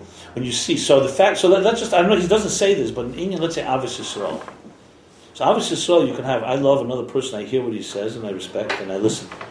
But then you see someone else. And there's something, like I said earlier, when you see someone that you love, has a deeper effect on you than just hearing what they have to say. Even hearing words of love or hearing words of passion. So that means that we are able to relate to a much more thing. Riyah allows us to relate to something much farther outside of us. And the reason he says is because it's rooted in Chachma, which is so much of an essence. In other words, something the same nakuda that you have of going outside yourself. You have a riyah going outside yourself. Food Fastest letter without actually getting the letter. No, it's a very interesting. This is very abstract because that's what I think. And let me read it again. I want to make sure. You're saying it has the same quality of Chachma. Okay, 1 second. This is the reason for the difference. Shmiyah, since it's only bina, which is only a keich mispashit. It's only a force that spreads. It's not an essential force. It's only one that's like a tool. So it could only take things that are hispashis. It can only get the hispashis of the recipient. It can't get its essence. Yes. And riyah, because it's an atzmik, chachma, it can get the essence of what it sees. Yep. Which goes back to what. So, that, for example, when you look at someone you love, there's definitely a power there that's not like you hear them. However, it's different. When you look, as we said, with the metzach, with the forehead, you get an etzem, but you don't relate to it necessarily. It's just very pleasurable, maybe. Let's put it this way. You love your children, and they go away for a year to camp or whatever, to school or something, and then you see them. As much as you spoke to them, as much as you wrote to them, there's something that happens when you embrace them. I don't just mean embrace. When you see them, what happened? What's going on here? What do you wrote to them? You spoke yesterday hours and hours and hours. Even saw them on video. And by the way, and seeing someone, it sometimes doesn't even have the power. When you speak to someone, you hear what they have to say. Just to see someone doesn't tell you what you need and there's no intimate. What happens? What's the additional element of seeing something that you love after you spoke to them and so on? Is the gashmi. You're seeing the nachus of the person. And as much as I talk to you, it's not like seeing. How does that relate to Chachma? Now, obviously, if you're only seeing, you never speak, that's what a lot of children are suffering from. How does that relate to Chachma? How does that relate to Chachma? Like a guy say, I look at you, I love you when I see you, but I want a little time, I want you to talk to me a bit. And how does that relate to Chachma? That's just, talk to me a bit. Let's cook something up. No, come on, Sid. This is actually. Start seeing sin. We have to hear this. But the truth is, the high that I get, two ask me. No, but it's interesting, I just remember a sikha. I made a dik sikha. Because I tell you that, like people involved Zendem Rebbe. You want to Zend the Rebbe, Mishkar heaven.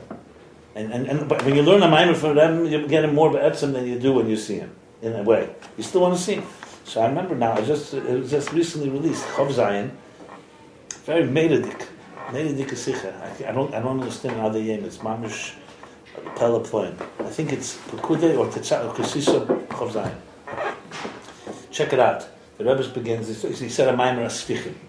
Sfichim is a vegetation that you planted, but it grows later. The things that you plant is like it's a delay reaction. Yeah, and there's a shayla meiser, for example. When do you count? When do you give meiser? From when it grows, or from when it was planted? Okay. So the Rebbe spoke a whole thing about it. And then he speaks. Somebody says like this.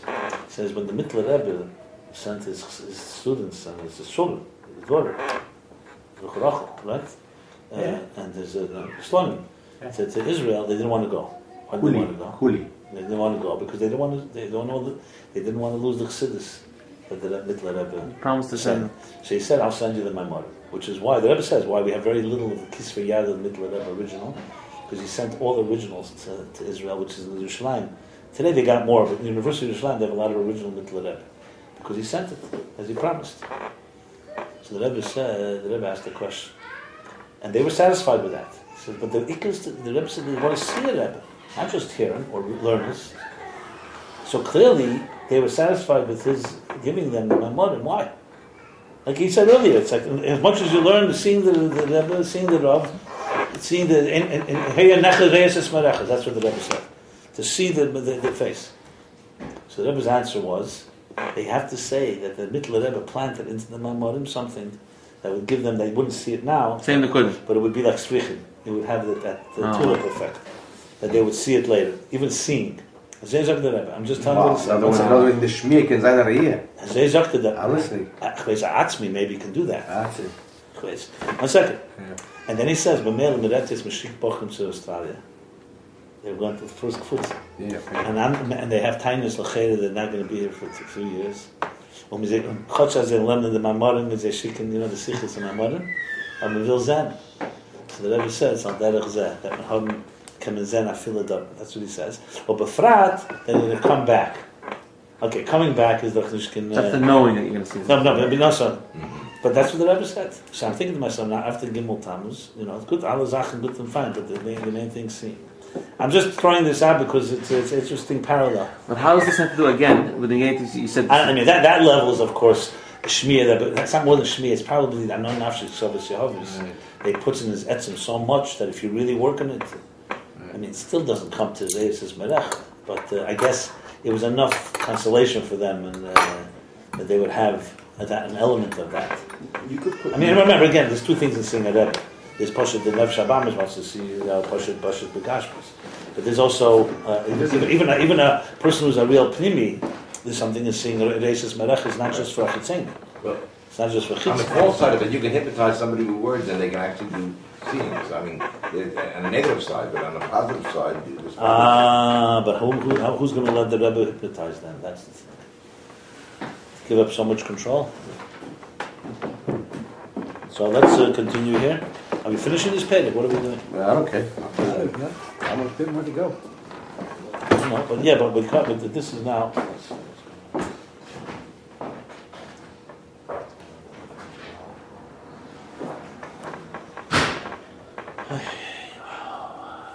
Okay. You don't have to see this. The finish nicht, my friend. No. I'm going to finish. What? I'm going to finish. This is the main topic. Is it a party saying? Yeah? Yeah, dat is de gedichten. There. Hi, Jaffe. Listen, I've been waiting all this time. We can't leave without getting. Yeah? 100%. But the real thing? Let me tell you something. Hello. Simon. Okay, when you asked last week to do this chapter, I didn't know why. Later I learned that. You're in Australia now. We gotta. Very shy in Arab is another deep. This may be the answer. Takadi is a keich atzmi, so therefore it's tifus atzmi. The Rebbe, the last sukkahs, looked at every one of us. Yeah. Also the. Well, I mean, you can't say that there were people that weren't here. But still, so why did Rebbe do it? Yeah, no, I'm saying, of course, he looked at as many people as possible, but those that weren't here, what did he say about that? What just did it? I wasn't here. You gotta look at us now. It's okay, don't worry. Don't worry. You should worry. Every I wasn't kiss. We were then teaching Pshat. So you got it. Teaching Pshat, then that the Ramban says that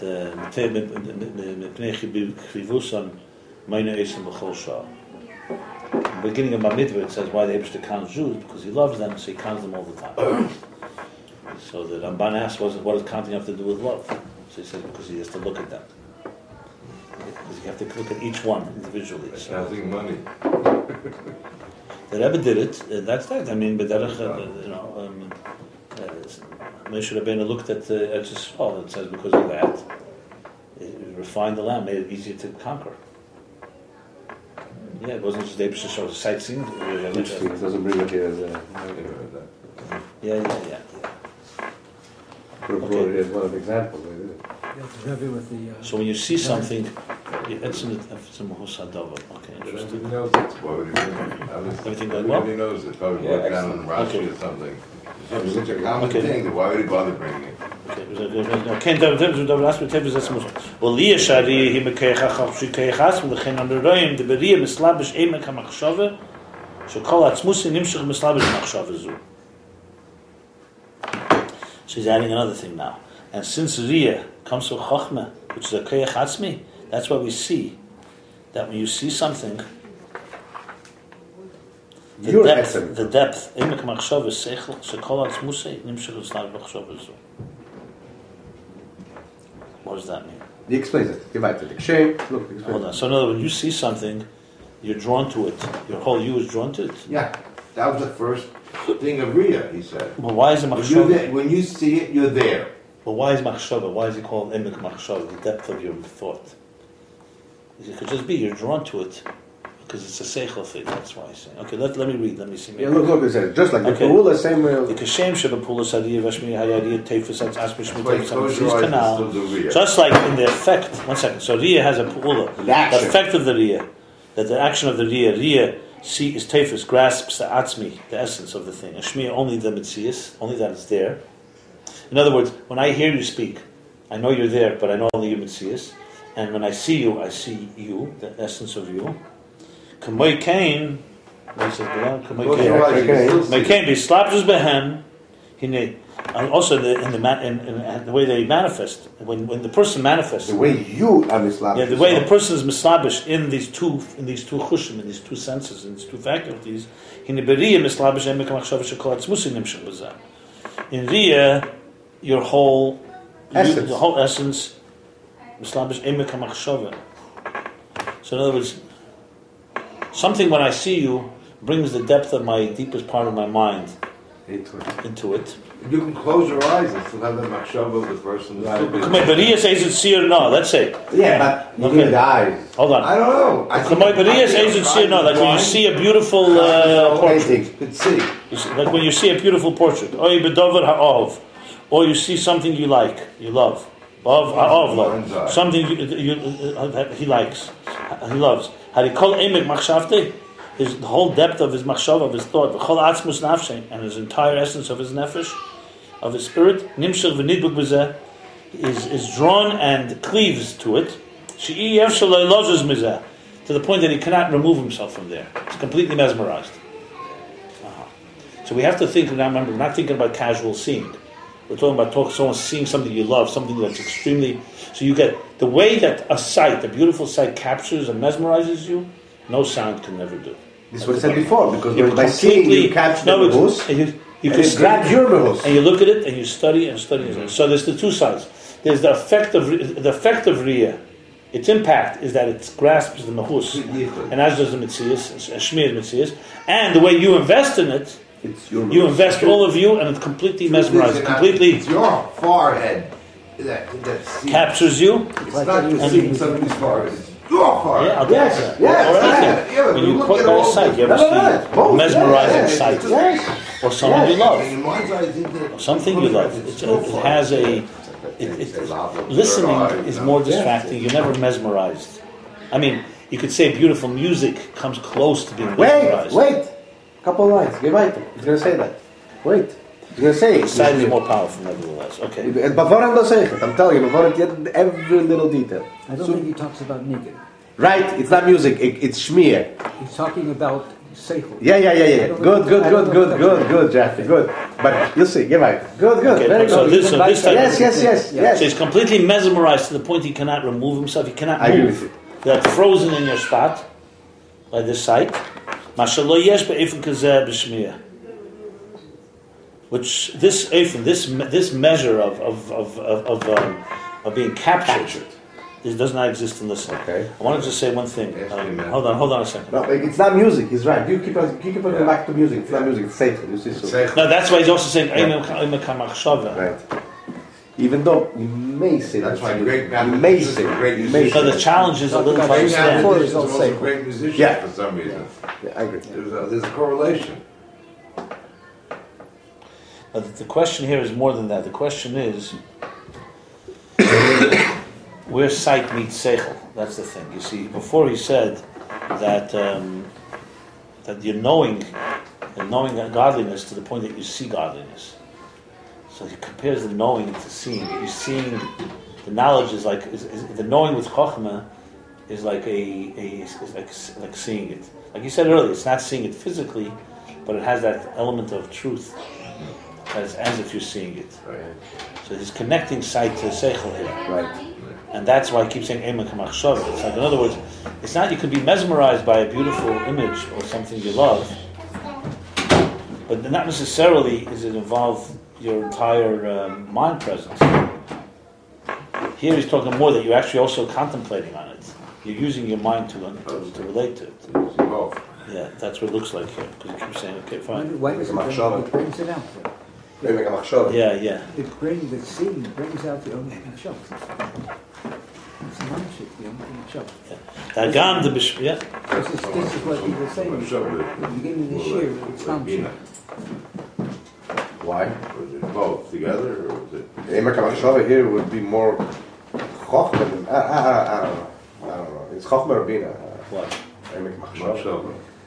Machshava is a lavush in general. Yes. Here he's talking Emek HaMachshava is remember, there's no such thing as any experience without Chochmah, Bina, Machshava, Dibra, Maisa. That's a given. So Chochmah, even in its level of Riyah, it's a lavush. There's Chochmah, there's Machshava of Dibra, there's Machshava of Bina, there's Machshava of Chochmah. So Machshava is basically your focus on that thing. But you could have Machshava of Chochmah is this level of intensity.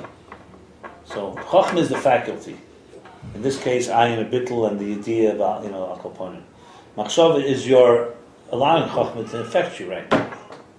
You have Chochmah even when you're not thinking. Yeah, this Emek HaMachshava, what is it? The Emek HaMachshava is the investment of your mind. So you have to invest your mind.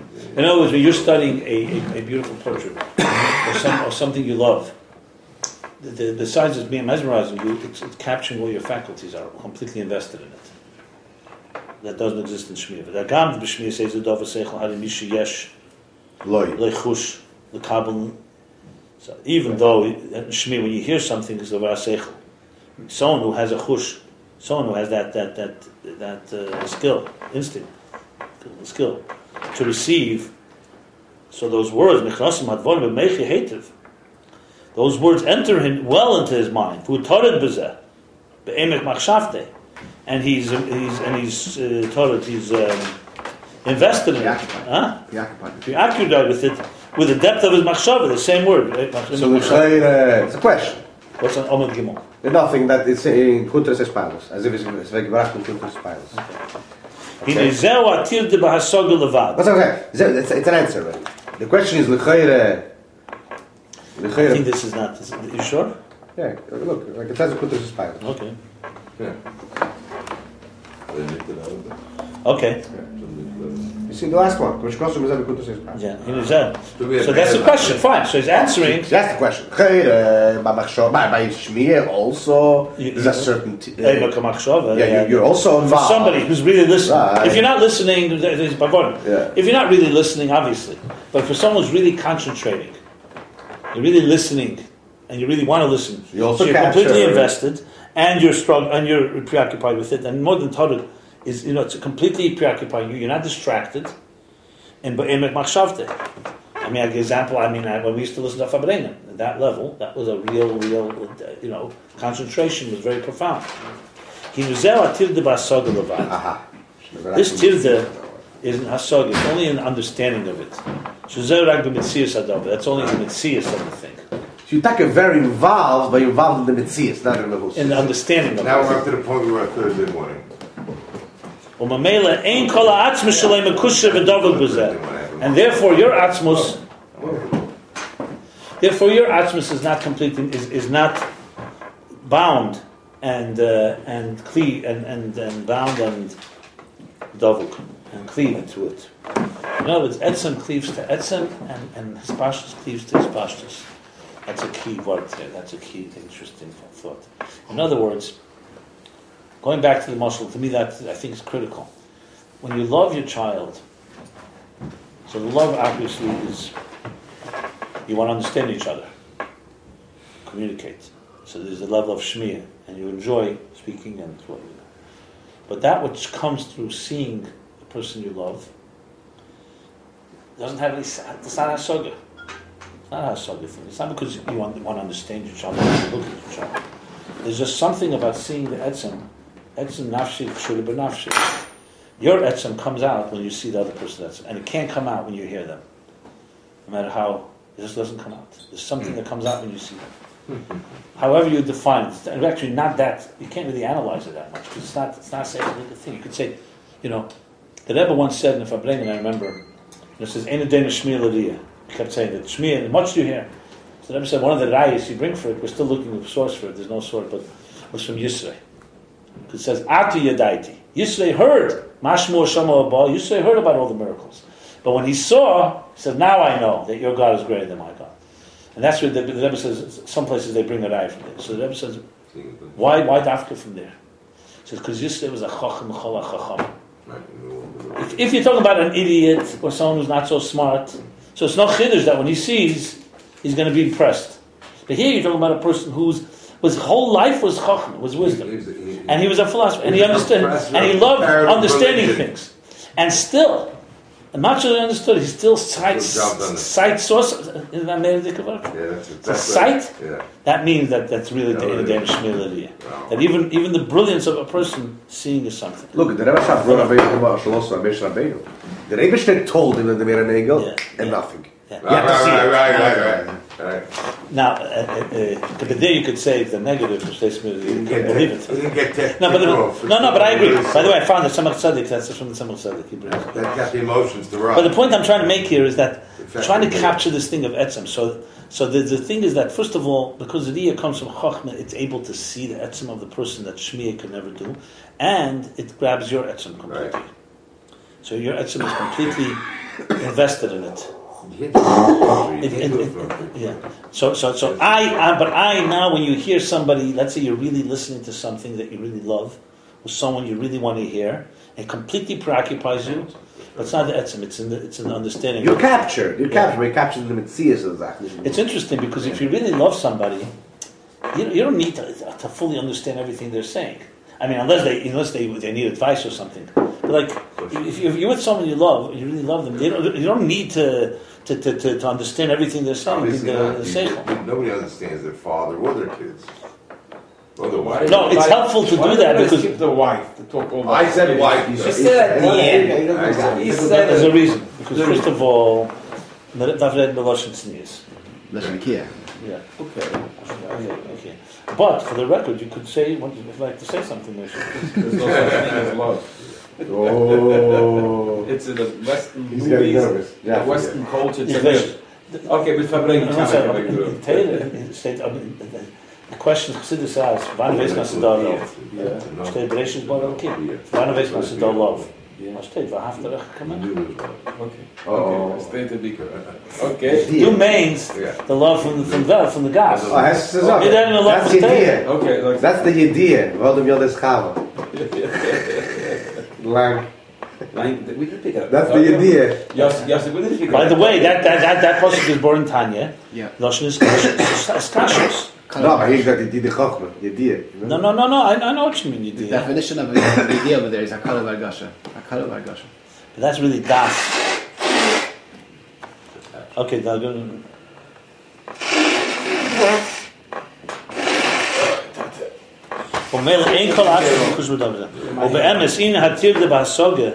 And truth, this preoccupation, tirda is more than preoccupation. Tirda is struggling.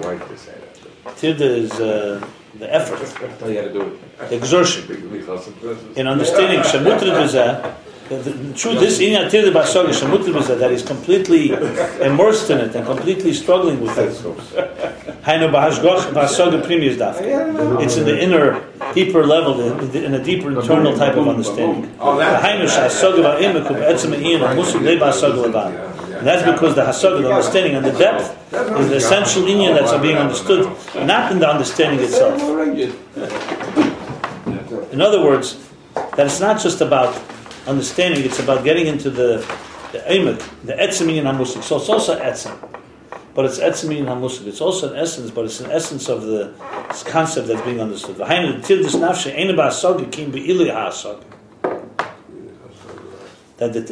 effort, the exertion of the nefesh is not in understanding, it's in the ilay ha'asagi, in the reichkeit, what is the hasagi is, in the richness. Before he also used the word reichkeit. Interesting. Because here he's talking about shmiya and bina. One second.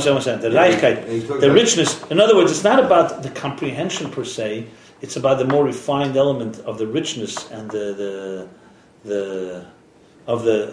which is ilay ha'inyan hamusik. And one second, and in the elevated state of the thing that's being understood, okay, so here right to the interface goes even further. He wants to say, in this parentheses, he wants to move on. It's not just, initially he said that the fact that Shmiya is not, a side vision captures the Esem, and Shmiya only captures the Hasaga, understanding it. Now he's saying that even Shmiya, because remember Shmiya, he was also talking the depth of the Havolim of Dibur. He was talking about that it also, when someone speaks from their heart, it reflects a deeper side. So he's saying that when a person really concentrates, they're also getting something of the essence. But it's the essence within Hasaga, whereas in Riyah is the essence of the person. So there's basically three things. The essence of who you are, which is what vision does. There's the essence of the concept being said, which is its exalted state, it's the beauty, the richness, of that. So not the understanding itself, and then you also get when you struggle, you get into the Reichkeit of the Metzias. Right? It's not the Mahus. The Mahus Metzias. It's the Reichkeit of the Metzias. Yeah. And then there's the actual understanding itself, which is just his pashtus, which is really just the external side. The pashtus, the expression. Maybe to get some Mahus from. No, leave it. You want to go there. You always want to go there. I want to finish. That's not what he says. You can't make a blanket statement that you can't. You don't know that. But that's not what he says. Fine, but you can't make a blanket statement. It's not the concept itself. It's no, you're probably right. I'm saying you're wrong. I'm right. I'm just saying. No, but that's not what he says. I know. But as I told you, elevated state of the concept. I want to. Like when you want to understand something, you understand it. Part of your list. You understand, appreciate it. I'm going to go through Its personality. Ilay means elevation. So it says Ilay HaSaga. That's the elevated state of Ilay HaSaga is the richness within understanding. Yeah. And the Ilay HaMusik is the richness in the concept itself. How do you describe the richness in the How do you describe the richness in the function of understanding? What? The Ilay. Yes, that's right. This is right. Well, see, the Ilay HaSaga, Where is right? that's a function of understanding. How do you describe that? Maybe. How do you describe that? Yeah, our hero. So the Reichkeit was in the Hasaga. He's talking. In other words, when you understand something, there's a few things going on. There's understanding the details that break into like being a. So you're listening to someone, you're concentrating, you're listening all the details and the details and the whole thing. Then you have the conclusion, so to speak, or it's not just the details of the concept; it's the whole concept, and it's clarity that you have from it, so to speak. That's the Ilay in the Ayin Beis. Then there's the Ilay HaSaga. It's just your feelings of the richness of appreciating the entire picture. That's how I would understand it. This is the person's response, the human response to the awful process of the Saga. When you're taking the thing well, you understand the third depth, so on and so forth. He's talking therefore to the response of the person who responds to it. In a way, yeah, you could say that. Ilay HaSaga. Ilay HaSaga is the Ilay of the action of understanding. I thought that meant the Ilay HaSaga meant it's not just there's a higher problem in itself. That the Ilay HaSaga is low. It's in the Metzias. Well, you understood the thing, that's the Hasaga. But then there's the Ilay HaSaga, which is like the wow factor. Okay, that's good. That's okay. That's an amazing thing. That's the wow factor within Hasaga. But and it's not Chochmah. No, it's not. It's like you're amazed by it. Yes. Okay. You could say the Ilay HaSaga is the Gavra, and the Ilay HaMusik is the Chefza. You could say that. It's low. It's the Reichkeit from the Metzias. It's not the Mahus. So the Ilay HaSaga would be the Gavra, what it does in the person, the Reichkeit. You're amazed by it. But it's in the Hasaga, and the Ilay HaMusik is in the Chefza. Not completely, because Ilay HaSaga, the Ilay HaSaga, the Reichkeit in the Hasaga is also saying. Listen, we're either learning. I mean, you can't do two things at once. Doctor. Okay. Hey, listen, it's only 3.5 hours. You gotta give him No, 3 minutes I'm research. sorry. I apologize. Right, no? The Rechke was in the Hasaga is also within the Hasaga. I don't think it's just Gavra and Chefza. What's Gavra Chefza? What was that? What do you say?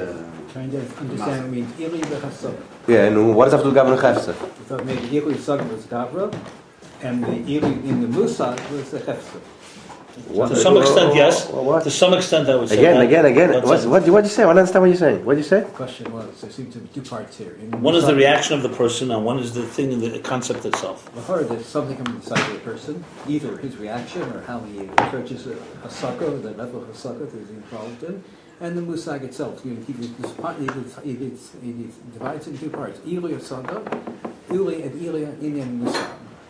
I would say you're right, but he doesn't want to make a difference. He says two things, but he's not trying to tell you a difference here. But he's trying to tell two things together. I would say the difference is a little more subtle than that. It's not just Gavra and Chefza. You know, by the Ragad, they say the Chaim Brisk, everything was Gavra and Chefza. The Ragad Shava, there was Poyel, Pu'ula, and Nifel. You know, so the third thing. The Poyel is the one who's doing, that's like the Gavra. The Nifel is the Chefza, the thing that's done, and the Pu'ula is the act itself. I would say this is more like Pu'ula and Nifel than the Gavra. The Pu'ula and the Nifel. So I would say something like this. Ili HaSaga, because the Reichkeit was in the HaSaga is his richness, that when a person understands whatever particular thing it is, there's a certain the richness of appreciating the whole Hasaga. The focus. What can we say simple? 1 second. The focus on the inyan itself, on the subject matter. Right.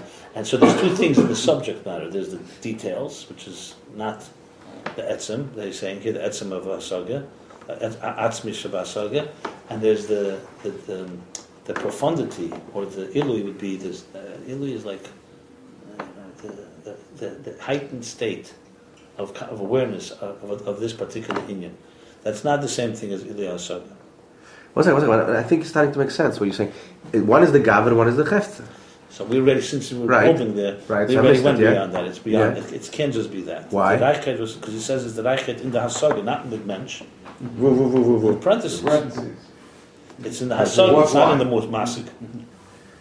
But you still have to say it's like his. So I think so there is an element of it within you, but it's also that the Hasaga itself has a richness in it. Then there's basically you'd say the first one is more a richness, almost in many things may have similar rich, whereas the second thing is the inyan. It's in this particular inyan that you're appreciating. I didn't pick up on this last time.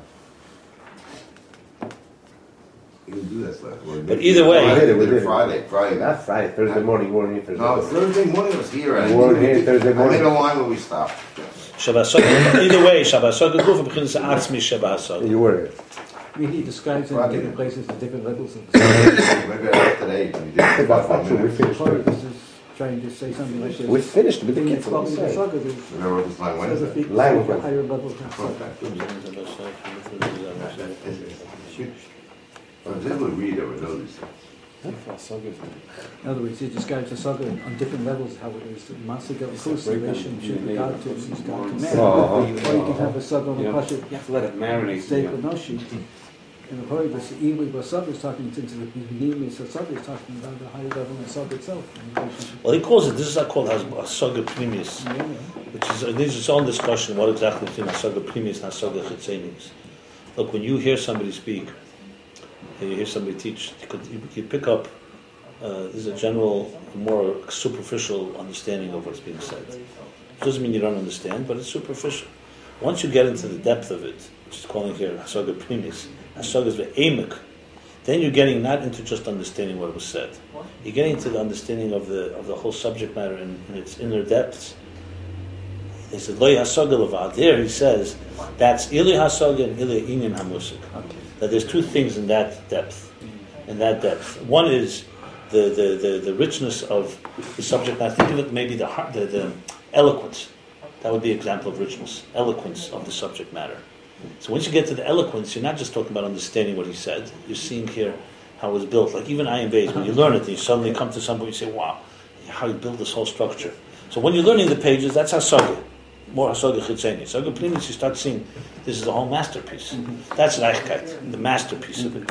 And Inyan HaMusig is that, it's also not so. Inyan HaMusig is the thing itself. What he's learning has a certain exalted nature. Yes. That's how I would distinguish it. It's not just the you and the subject matter. No, but it's not like, the Rebbe is saying a delicious sikha, but it's not the Reichkeit as applied to the Rebbe. It's the Reichkeit of really feeling the material. Not that you know it's elegant. No, we're saying it's Atzmi and Hasaga. Yeah. It's not about the etzem of the Rebbe. That's right. Yeah. So all this is Atzmi Sheba Hasaga, whereas in Shmiya, in Riyah, you get the Atzm Sheba Etzem. Mahus Sheba Mahus, this is Mahus Sheba Mitzias. Exactly. With Derech Klal, B'chinas Erev Keli, and the Derech Klal, this is all Erev Keli. No, Shmiya is Erev Keli. Derech Klal, this goes on Shmiya. Fine. So who said not? Yeah, no, I'm saying. Yeah, okay. But Derech Klal, B'chinas Erev Keli, the Kol Ian HaMusig, and B'chinas Erev Keli. Generally, this is a way of defining it, dissecting it, is an energy in a container. What is it? Anything that's understood is in a level of Erin Keli. Why? Because as soon as you have talk about Gavra and Chefza, as soon as you have a subject matter, an object, and a subject matter, and the person understanding it, so you're dealing with an Erin and a Keli. So is that also tailored into the Keli? No, because this is regular Erin Keli. He's telling you, Shmiya is Erin Keli. Shmiya came from the highest levels, and that. Because he's going to get back to it. He didn't say it yet. He didn't get there. Let's understand Shmiya Riyah now. Erin Keli is a general term used anytime you talk about two entities. The letters on a page and the idea that they're conveying. Anything that's understood is a bit Erin Keli.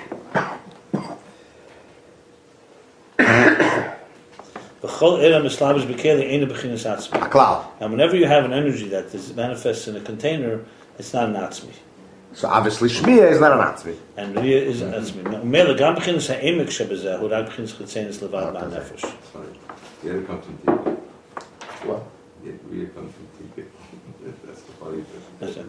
Schenken b'riyah shem zeh b'derech so mele gam beginnes ha'emek shebezeh, hu rak beginnes chetzenes levad ma'an nefesh. So therefore you have to say that even the depth, meaning the primis, of the depth of something you heard, ideas, is ultimately only chitzenis. It's only the external, superficial level from the nefesh. Because it's not atzmi, it's already manifest in Erin Keli. Just to explain a moment, you see, an atmos, let's say, in Erin Sof Lifnei Ad Simsum, think about the indivisible divine energy. When unity prevails, so there's no room for duality. There are no two dual forces. There's no such thing as giver, recipient. There's no such two things as anything. Everything is in one full, complete unity. So all that is sensed there is a seamlessness, a seamless flow. As soon as you have a tzimtzum, is when you have the kalim emerge. Because as soon as you conceal that indivisible energy, now before the tzimtzum there was a potential for it, because everything is potential. But as soon as you say that something consists of me and the thing I'm experiencing, you're already saying you're outside of the essence. You're outside of the source. That's the bottom line. So in a way, that's in the higher level. Let's talk about it in the lower levels. When you go into a body of water, in a mikveh, you get wet, and you submerge yourself, and a bittul tefillah is asis habittul. Immersion in a mikveh is the same letters as bittul, because you have subjugated yourself, and now your body, and that's where you have to be completely covered by the water.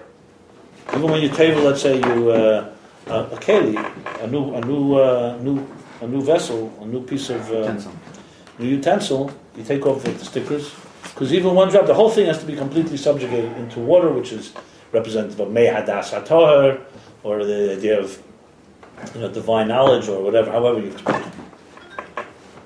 A fish in water, would you say, does a fish get wet? Does water get wet? No, because there's no subject and object. According to one day, fish are not chetzitza. If a fish touches you, even though halacha is not like that, but if a fish touches you, it's not considered as if an object outside of water touched you. So if you went into a mikveh, let's say where there's fish, and a fish touched you, It's one thing. If a plastic bag touches you, it's a fish. Because fish is, what it means is simply is that not because it's alive. Part of the water. Part of the water. It's considered mine. The point is that real immersion in something. I'm just using an example. When you're sometimes immersed in a subject, and you don't even know what time it is, and you don't even realize you're tired or hungry, you're in the zone, as they say. You can't even tell it's you and the idea. You become so one with the idea that you can't even distinguish. Not everyone it gets to that level, but that's called where subject and object have melted into one. Have melded into one. And that happens. People have that. When you're completely in a moment, it's completely the experience takes over your entire being. That is a complete immersion. That's why it says, Mola Od is Deis Hashem, Kamayim Layam Mechasi. That the world will be filled with divine knowledge like the waters cover the sea. What's the mashal? Because there's a sea. There is land on the water. There's a terrain. There are volcanoes. There are earthquakes. There's everything there. But it's so submerged in water that all you see and all you experience is water. The water is the all-consuming reality. And that's why a fish doesn't need shechita, because it's completely immersed in its source. Any creature immersed in its source is connected. An animal, because it's not connected to its source, needs shechita, needs care before you are able to consume it. So the same thing is, that's why it says. A plant doesn't need shechita. La'asid love, a plant at the other extreme, because it doesn't have any life of its own. It's also connected to its source. You know? And it's very much apparent that it's connected to its source. Right. And it says la'asid love, it says Mashiach will come, it says that as I say, Moses Hashem, that we will all feel that we're connected to the source. Once you're connected to the source, you're one with the source, which is obviously the whole purpose of it all. Mm-hmm. So, bottom line is the beginning of the pasuk says, "Lo yarei v'lo yashchisu har kodshi." There'll be no evil and no destruction on my holy mountain. Ki malo is de'es Hashem, because the world will be filled with divine knowledge as the waters cover the sea. The question is asked: what does one thing have to do with the next? Just because you have divine knowledge, that's why there's not going to be destruction. You see a lot of people with a lot of knowledge causing a lot of destruction, because it's knowledge of, first of all, das Hashem, the divine knowledge. Not like your seichel, it's godly seichel. So godliness in seichel, and you're completely immersed in it. It's not the seichel. You're not the seichel is not your slave. In other words, the master is you, and the seichel you're using for what you need. In Molos Deis Hashem is the opposite. The seichel completely consumes you, and you're bottled to the seichel, and that's when there's no yesh. So there won't be evil. There won't be people hurting each other. This is in the Rebbe. So all that's an example of when. So Aaron Keli, right away says Aaron Keli. So you go into the Keli, the being, the body. You put yourself into a mikveh, and then there's a state where it's atzmi. Mashenke b'riyah she'en zeh b'derech el v'keli ki mashakech atzmi zoyi etzem adov and nikol atzmus enimshach v'nidbek b'zeh. The koyach ha'atzmi of riyah, as we said, it's a koyach atzmi. So it's not made up of subject and object. So you're able to see something else that's not you. That comes to the point.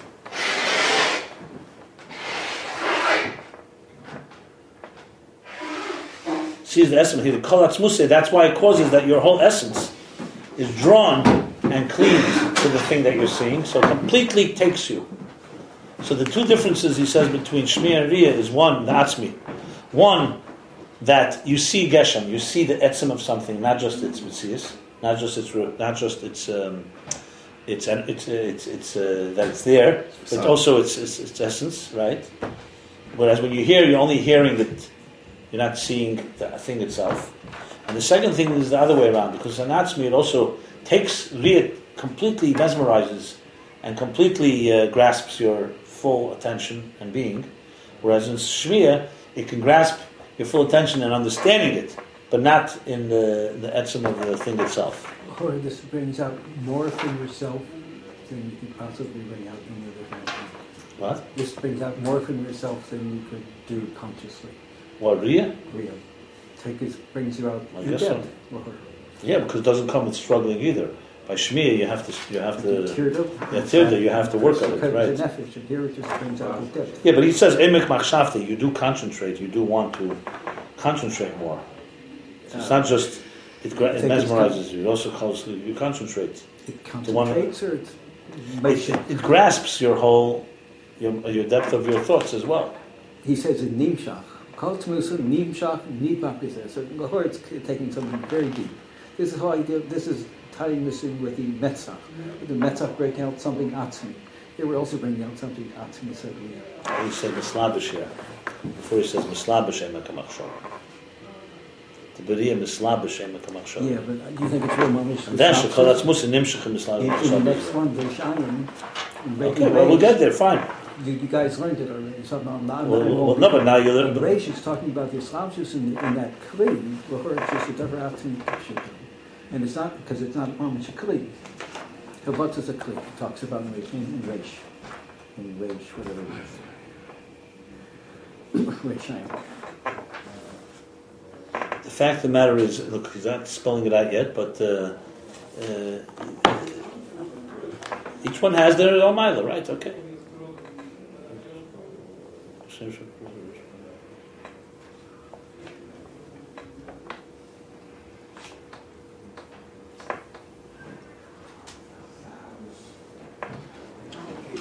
Okay. By definition, the word mesmerize means that you're using a machshava b'shas ma'aser. It captures your whole everything. Your depth of machshava is concentrating on it. The question is how much you begin to work on it. That's another story, you know. Or when you see you could begin to if you want to. Huh? If you see beautiful scenery, so you're completely taken by it. Enjoy it, right? But then you can start thinking about it. Yeah. That's already using the machshava. It's a diluk, machus to machus. It's taking something that you can't. Yeah, but here he's not saying that yet, which means to say that it's very possible that when you see something in this way, you're completely invested in it. You may very much want to understand it, and then go deeper into it. So sure. It's not a contradiction. Not a contradiction, but it's saying that it's speaking more.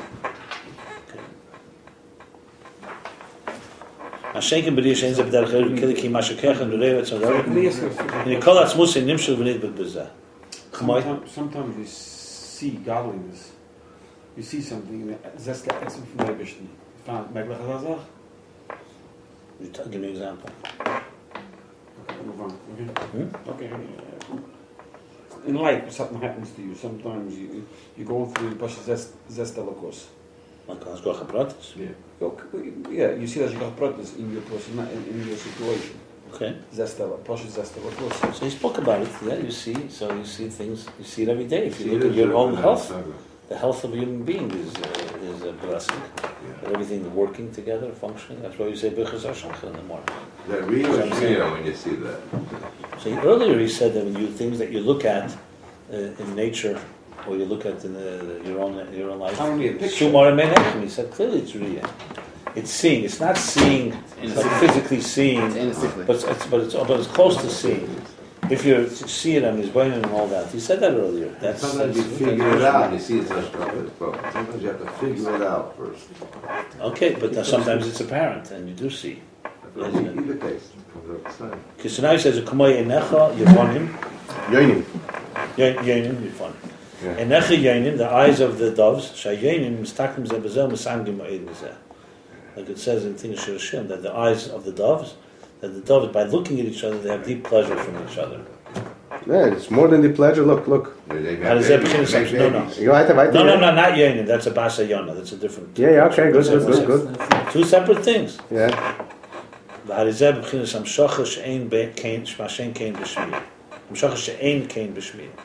This is Hamshacha that draws you. It attracts you, and it attracts you in that. Oh, you're saying the yonim is just plain pleasure? Yeah, that's another thing. But Basayana is actually sorry. So that's one thing that sight and visual does that type of deep pleasure. And Shmiya doesn't have that. Listening to one another doesn't have that. So actually, the doves, you look at each other. They don't just listen to each other chirp. But he's just pointing out that this has tainig, because even Shmiya has tainig. So what's he saying different? We certainly have tainig in Riyah. But we certainly have tainig in But there's something that comes from their visual that clearly that sound doesn't have. Listen, they can hear each other chirp, right? And that doesn't have that. Exactly, it's not so much sound as much. They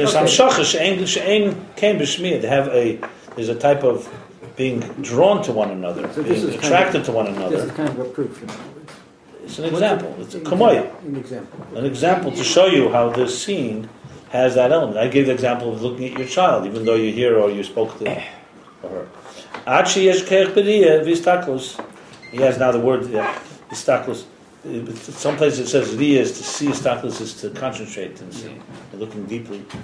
To the extent there's a power of riya istaklus loheli to actually give birth. Istaklus the bas ayona. Ayona is a different type, is some rare type of bird. I did research on this once. Yeah, and what'd you figure out? I don't know if they exist today. But it says Kamash Kosba, it's Chaim Sharon Nukud Perikal of Chach Kosav Abachai. So he's bringing the sources. And how do they make? Basa Yona, it translated into English, is a Basayano, the big birds. Ostrich. The big, real big ones. ostrich. No, You know the big birds, the real big birds? Yeah, they stand with one leg. They stand usually with one leg down. an ostrich. They have all kinds of... Yeah, but how does a basayana mate? Sounds like here they're mates by looking. It's There's not no- mating. This is he sits on the egg. He eats glass, He doesn't that's have to what it sit on the egg. He looks on the The egg. Gemara says he eats glass. Huh? He eats glass. The Gemara Here it says. sounds like by looking at each other, Eats that's what glass. they mate. Eats glass?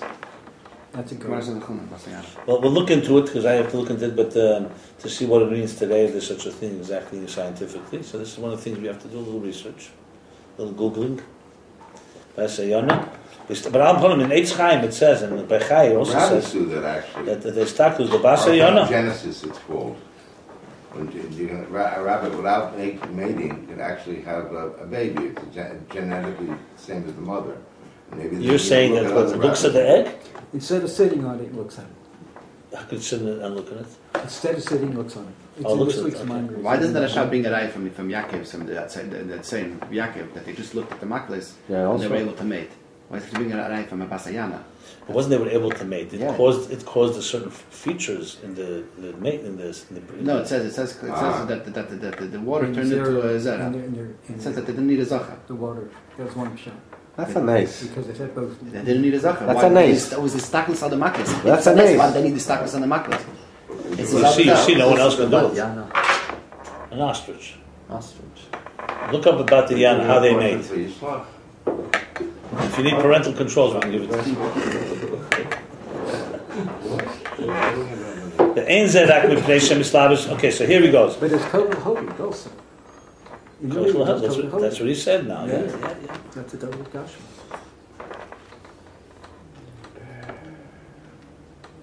Well, look, I'm sure the look of a tzaddik can give birth to all kinds of ideas in you to do things. That's not what it means. Right. 100%. It means mating. So what makes it different? It's not mating, it's giving birth. Giving birth. Giving birth. Yeah, in other words, it doesn't have to sit on the egg, it looks at the egg. Oh, Kerch Lehoili is after the mating, you say? Never went over to my son after. We have to look it up. We have to look up B'chai. The Ein Zedak Mipnei Shem Islavish Primis V'atzvus HaNefesh B'machshava Zu. This is not just No. because Ein Zerak, Mipnei Shem Islavish. It's answered already.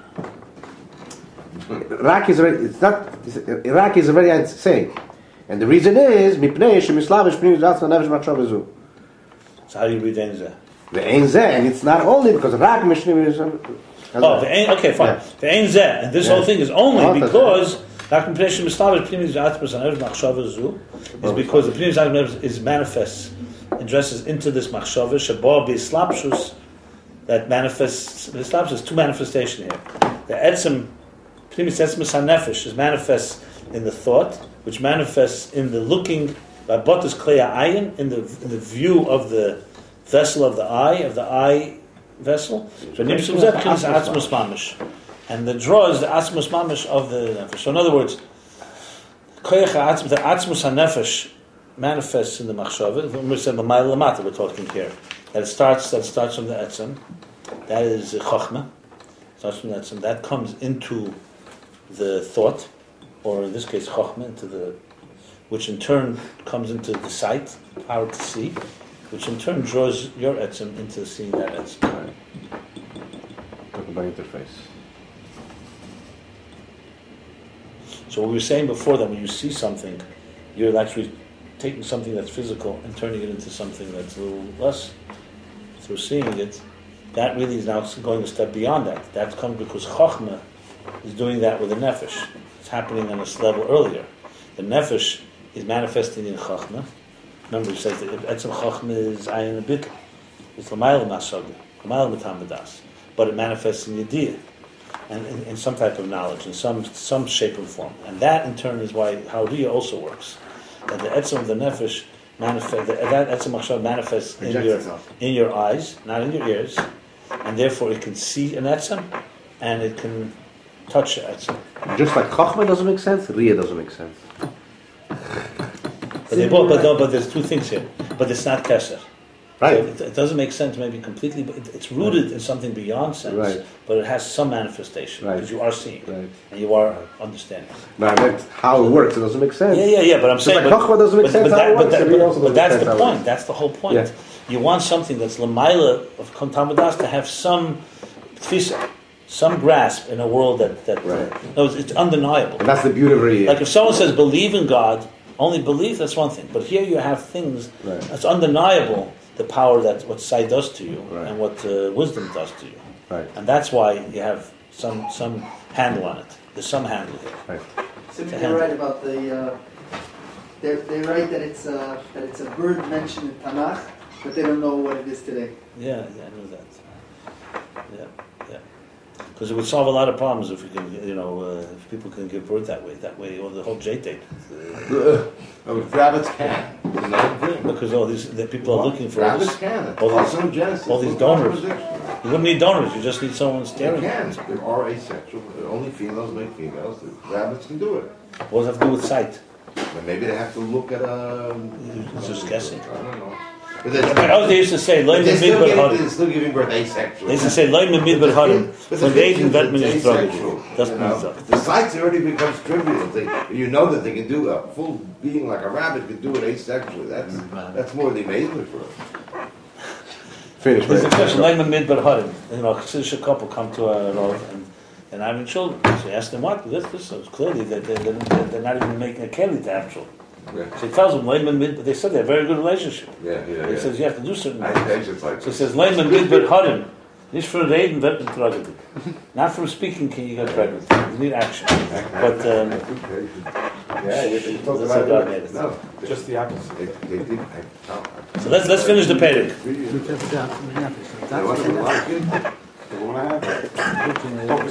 So in other words, wow. It's like this.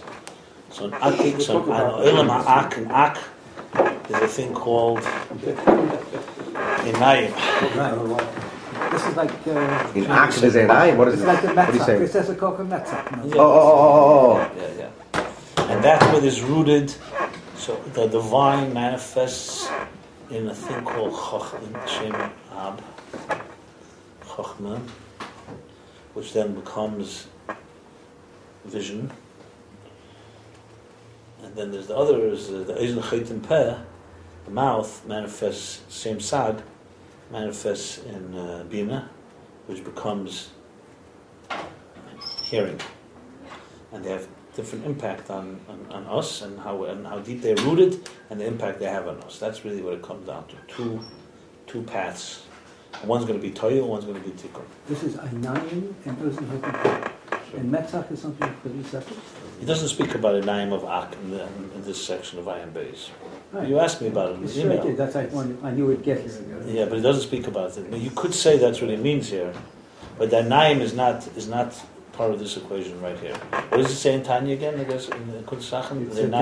I forget also. Mofin came on through the naim of Adam Kevin. Yeah, I think that's what he said.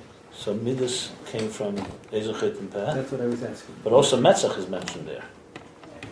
Yeah, because that isn't that where it says it didn't between Ab and Sag? Yeah. You have a Tanya here? Okay. Okay, let's finish my class. Sort of. It's 12 o'clock. Here's the end of the Perek, okay. Baruchnius. I need an English. I'll look at them on. Baruchnius. What is all this in spiritual Aveda? Spirituality, Baruchnius, who Inyan is Takla Bikared the Malka. It's interesting, he calls it Baruchnius, he means really almost like Aveda. Baruchnius, because this is. Now we're talking Gashris. I mean, is that. Now we're talking to Zed Eibishter. Now we're going back to the Nimshul. Yeah. Well, Baruchnius, who Inyan is Takla Bikared the Malka. to look, mistakel, to look, the korah in the yakar, in the glory of the king. The bistaklus eis, by looking, this istaklus, this staring, this visual, niksha v'nidbag b'chol etzem nafshe v'ein sei baruch. He gets bound and cleaved. The whole etzem nafshe, his whole essence of his nefesh, and what? In ein sei baruch. What is this now? This is the love from pleasure. Lisanig al Hashem, to have deep pleasure in Hashem, ad kleisem mamash, to the point that his nefesh is ready to expire. And this comes from seeing, dafke, listaklo. This is far, so infinitely higher than the love that comes through contemplation. Only in Hashem that's and understanding. Only in Hashem that's can do that. Ultimately, see the whole thing is gone. If you do a hefesh ben Avad Avram la'Avad Aaron, you know the difference between the love of Avram and the love of Aaron. The Avad Avram, the love of Avram, even though it was also bitl of Yichudillah, the higher Yichudillah, higher unity. The Kula can make Kalach, which comes to that level, nothing exists. Kula can make Kalach, everything. Before him, God, Kalach Shiva, is like nothing. Is valued like nothing. How do you nikra Avas Elam? That's still called the love Avas Elam, which has different meanings. But what meaning the Avas? The love connected to the world, Shabbat is Barnus. It's a love that's connected to the Metzias of the world. And therefore, and it comes through contemplation. But the Aaron, on the other hand, the Aaron Asius Nida. Aaron is the letters Nida, to see, visual. It's on the Kuteira, first Baalescha. And the same thing. So that's Ava B'Tainugin. The same thing is. But the Eibusha looks at us. Right, the way the Eibusha looks at us. Yira kol schurcha. That's when you make a Lila Regel, when Jews would go up 3 times a year. Yira kol schurcha. Wow. Ein Hashem el tzadikim. Ein Hashem el yireyev. That the eyes of God are directed toward tzadikim, the righteous. Ein Hashem el yireyev. And the eye of Hashem toward those that fear him. Those that have awe in him. This is very Gilei Amahus. This is not a day is bonus. This is the Gilei of the essence. Shabariya di yira. Shabariya di yira kol skurcha nimshalam Gilei Lukus al kol hashana. And this visual, this seeing, Lila Regel, yira kol skurcha. This brought them the divine revelation for the entire year. The commission is like we learned earlier, chapter 265. In the parentheses, he adds, "Umatzinu." Your computer's not. I'm leaving everything running. I'll come back later. But your thing is over here. You're going to upload it? Yeah, we'll do it later. I don't know if the internet has enough space for this. I mean, yeah, so it's 4 hours to see this. Like Ranger. But everything's on YouTube. If you're interested. Umatzinu b'riyah shapel b'gashmis, and we see also a visual that affects the gashmis. K'mo hichnisa ba ayin hara. It's the Hagar and Sarah. Yeah. Yeah, by looking. Well, that's what she was in. She had a miscarriage. She gave her ayin hara. How? With the ayin. Wow. So you see that riyah has an effect. Wow, boy. That's by Rashbi. Rashbi and Rabbi Yechon and Rabbi Kahana, a couple of times they did it. They looked and they killed him. Took out the good. Yeah, he took out the good. And the fact Nasi Galat Somis became a pile of bones. And like what a muberes, what she looks at, it affects the child. That ever brings this. Rabbi Shimon, Shmuel King God, not Shmuel King God, who sat. He would sit at the corner when women would look at him before they went to the mikveh, would think that there should be tzaddikim. Beautiful. The Rebbe brings us the sikha, the famous sikha. And he's the one that killed by You shouldn't show children tziyurim, bad tziyurim of images of non-kosher animals. Yeah. Chav Cheshvan Memdal, the Rebbe spoke about that. So he brings this. It's interesting. This is in the parentheses, even though it's the same type of proof set of the Yenim and of the Basayana. The effect. Why is he bringing this in the parentheses? But he's talking about the Re'iyah Pearl Begashmis. And they're not. It's giving birth. And they have put. He's talking about a human being. Interesting. And also, maybe after Perek Reis Samachay, maybe we have to look there. Maybe because it's connected to the Yirah Kol Schurcha. The Kol Zer Shabariya Nimshach. Probably not Daber Atzim. The Kol Zer Shabariya Nimshach B'Zeh Atzmos V'Tefus B'Zeh Mehusa Etzem. And that's all. This is because Riyah, in Riyah, it draws the Atzmos, the essence, the Tefus B'Zeh Mehusa Etzem, and grasps Mehusa Etzem. So it goes both ways, Etzem to Etzem. Mehus to Mehus. Mehus to Mehus. Which is going to be the Sheirish of Tikkun, because the Mehus is what keeps the Bittul. This is going to keep the Bittul going, that will allow things, different forces to tolerate each other. Whereas another one, because they don't have the Mehus, ultimately, they can hurt each other. Rashi says, "Shechnisa Ayin Hara B'Yibura Shel Hagar, B'Yipila Obra." Hagar's look. Sarah's look. Hagar. Aber man sagt doch, ein Haare kann nur schaden, die was leben dann? And that's the Rebbe's fake.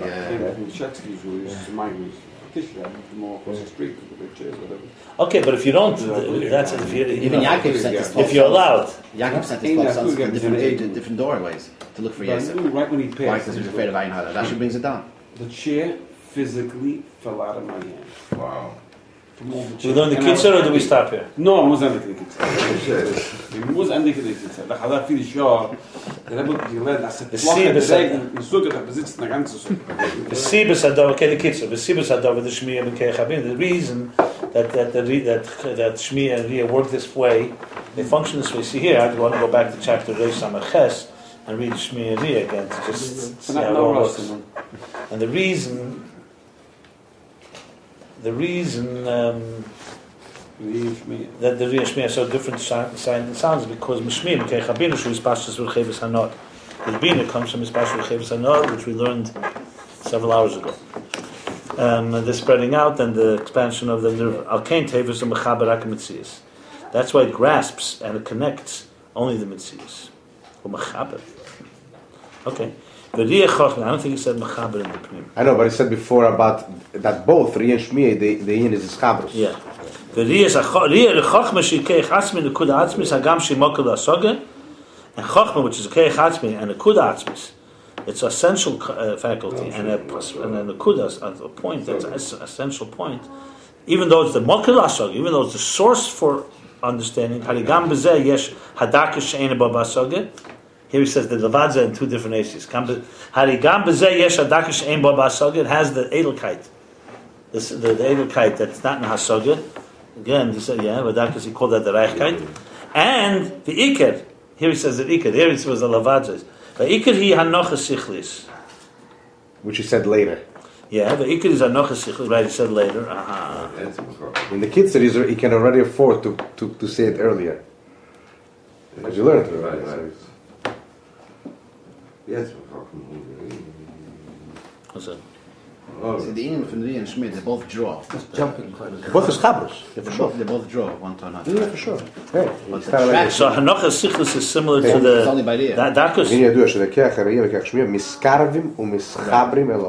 So basically, so it's yes, but Dakush Ein Bo Hasoga, V'Ikr Hanocha Sichlis, okay, the conviction. But the Etzem HaChochmeh, he is a Mehush Alamaylam Hasoga. But the Etzem of Chochmeh, the essential of Chochmah is seeing the Mehuz that's higher than any comprehension. Well, Yossi Yediyah nimtza mimenu seichel. Yossi Yediyah, because it is a Yediyah Akol Ponim. It's some Yediyah. That's why seichel comes from there. Okay, so the Ayin Beis. The Gam is boyer the Chochmah me'etzem hanefesh. This is interesting. This is different. He usually doesn't do this in a kitzur. He says v'gam nizboyer the Chochmah me'etzem hanefesh. They also explain that Chochmah comes from etzem hanefesh. V'alkein tevis mechaber etzem. See, interestingly, in other words, this whole piece of Riyah Shmiya is really coming after that ubefrat that Chochmah is called nefesh hamaskelos. In the kitzur, I thought nefesh hamaskelos was just a detail to explain it. But the whole connection to the etzem from here is mashma. The gamas bar the chacham etzem and al kain tevis mechaber etzem. You understand what I'm saying? The second half of the Perek was all about taking the etzem or touching your etzem. So that l'cheda was a continuation because chacham is a kayach atzmi. But here it's mashma more because he said, remember befrat that the nefesh is a nefesh hamaskel is because it manifests the human being's main power of what makes us human is the seichel of a person. So that's saying the chacham is etzem nefesh. Al kain tevis. And that's why Chochmah grasps and connects on etzem. And that's why when you see nimshach, it draws. You're drawn nimshach. It draws out the emek, your depth of your machshava and your whole essence of your soul. Whereas mashenka b'shmi gam b'tiris haseichel azedak hasoga. But whereas when you listen, even when you're hardoving, even when you're exerting yourself and you're immersing yourself, investing. It's only in understanding it, not in the muhus. Nevertheless, when you're struggling, it is a deeper, an internal hasaga, which is, but it's etzem of the hasaga. Right. So it is etzem, but it's etzem of the understanding. Gam b'riyah hu amshachas etzem. That's right. He's going to repeat himself here. Now he says like this. 1 second. So that was that grasp is the etzem of the person. Okay. Gam b'riyah hu amshachas etzem. Enecha yenim. Enayich yenim. Your eyes. Enayich yenim. Yeah. Now we amshachas etzem. Okay. No. There he was saying that riyah you grasp the etzem. Now he's saying that riyah your etzem goes in it. He said and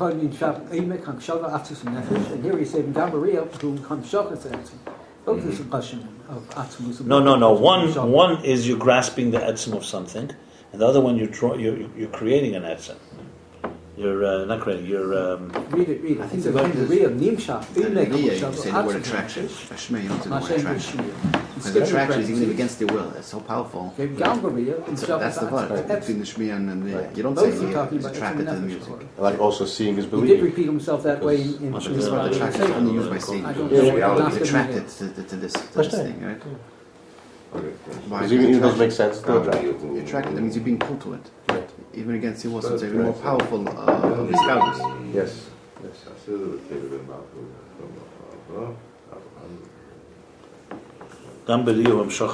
I think he's talking about the two sides. As you see the etzem, and it touches your etzem. Yeah. So I think that's what the first expression. I know he's saying it. He says it twice. That's what I don't know. You're going to it. You're becoming one. You're united with it. That's the first type of. Enayich is the question. Enayich or enecha? Yeah. No, Enayich yenim. He's talking about shirim, you know. Enayich yenim. Okay. Your so this is like the eyes of the doves that. Your eyes are like the dove. The neck is like this. Your cheeks are like that. You know, the whole thing shirim. Oh, it's not the eyes of the doves. That's only the first year. Right. That's but it says because eyes, in other words, they look at each other and they have that pleasure. And they look into the yeker, into the what do we say? Preciousness. What do we say? Glory of the Malach. That's like the love of Avram, which comes from contemplation. And the love of Aaron is from the level of Riyah. It's after the Torah. Okay, it's interesting where we'll he stop gets here. That Chapter Day Samach. He only gets it because the name. What time tomorrow? Page 46.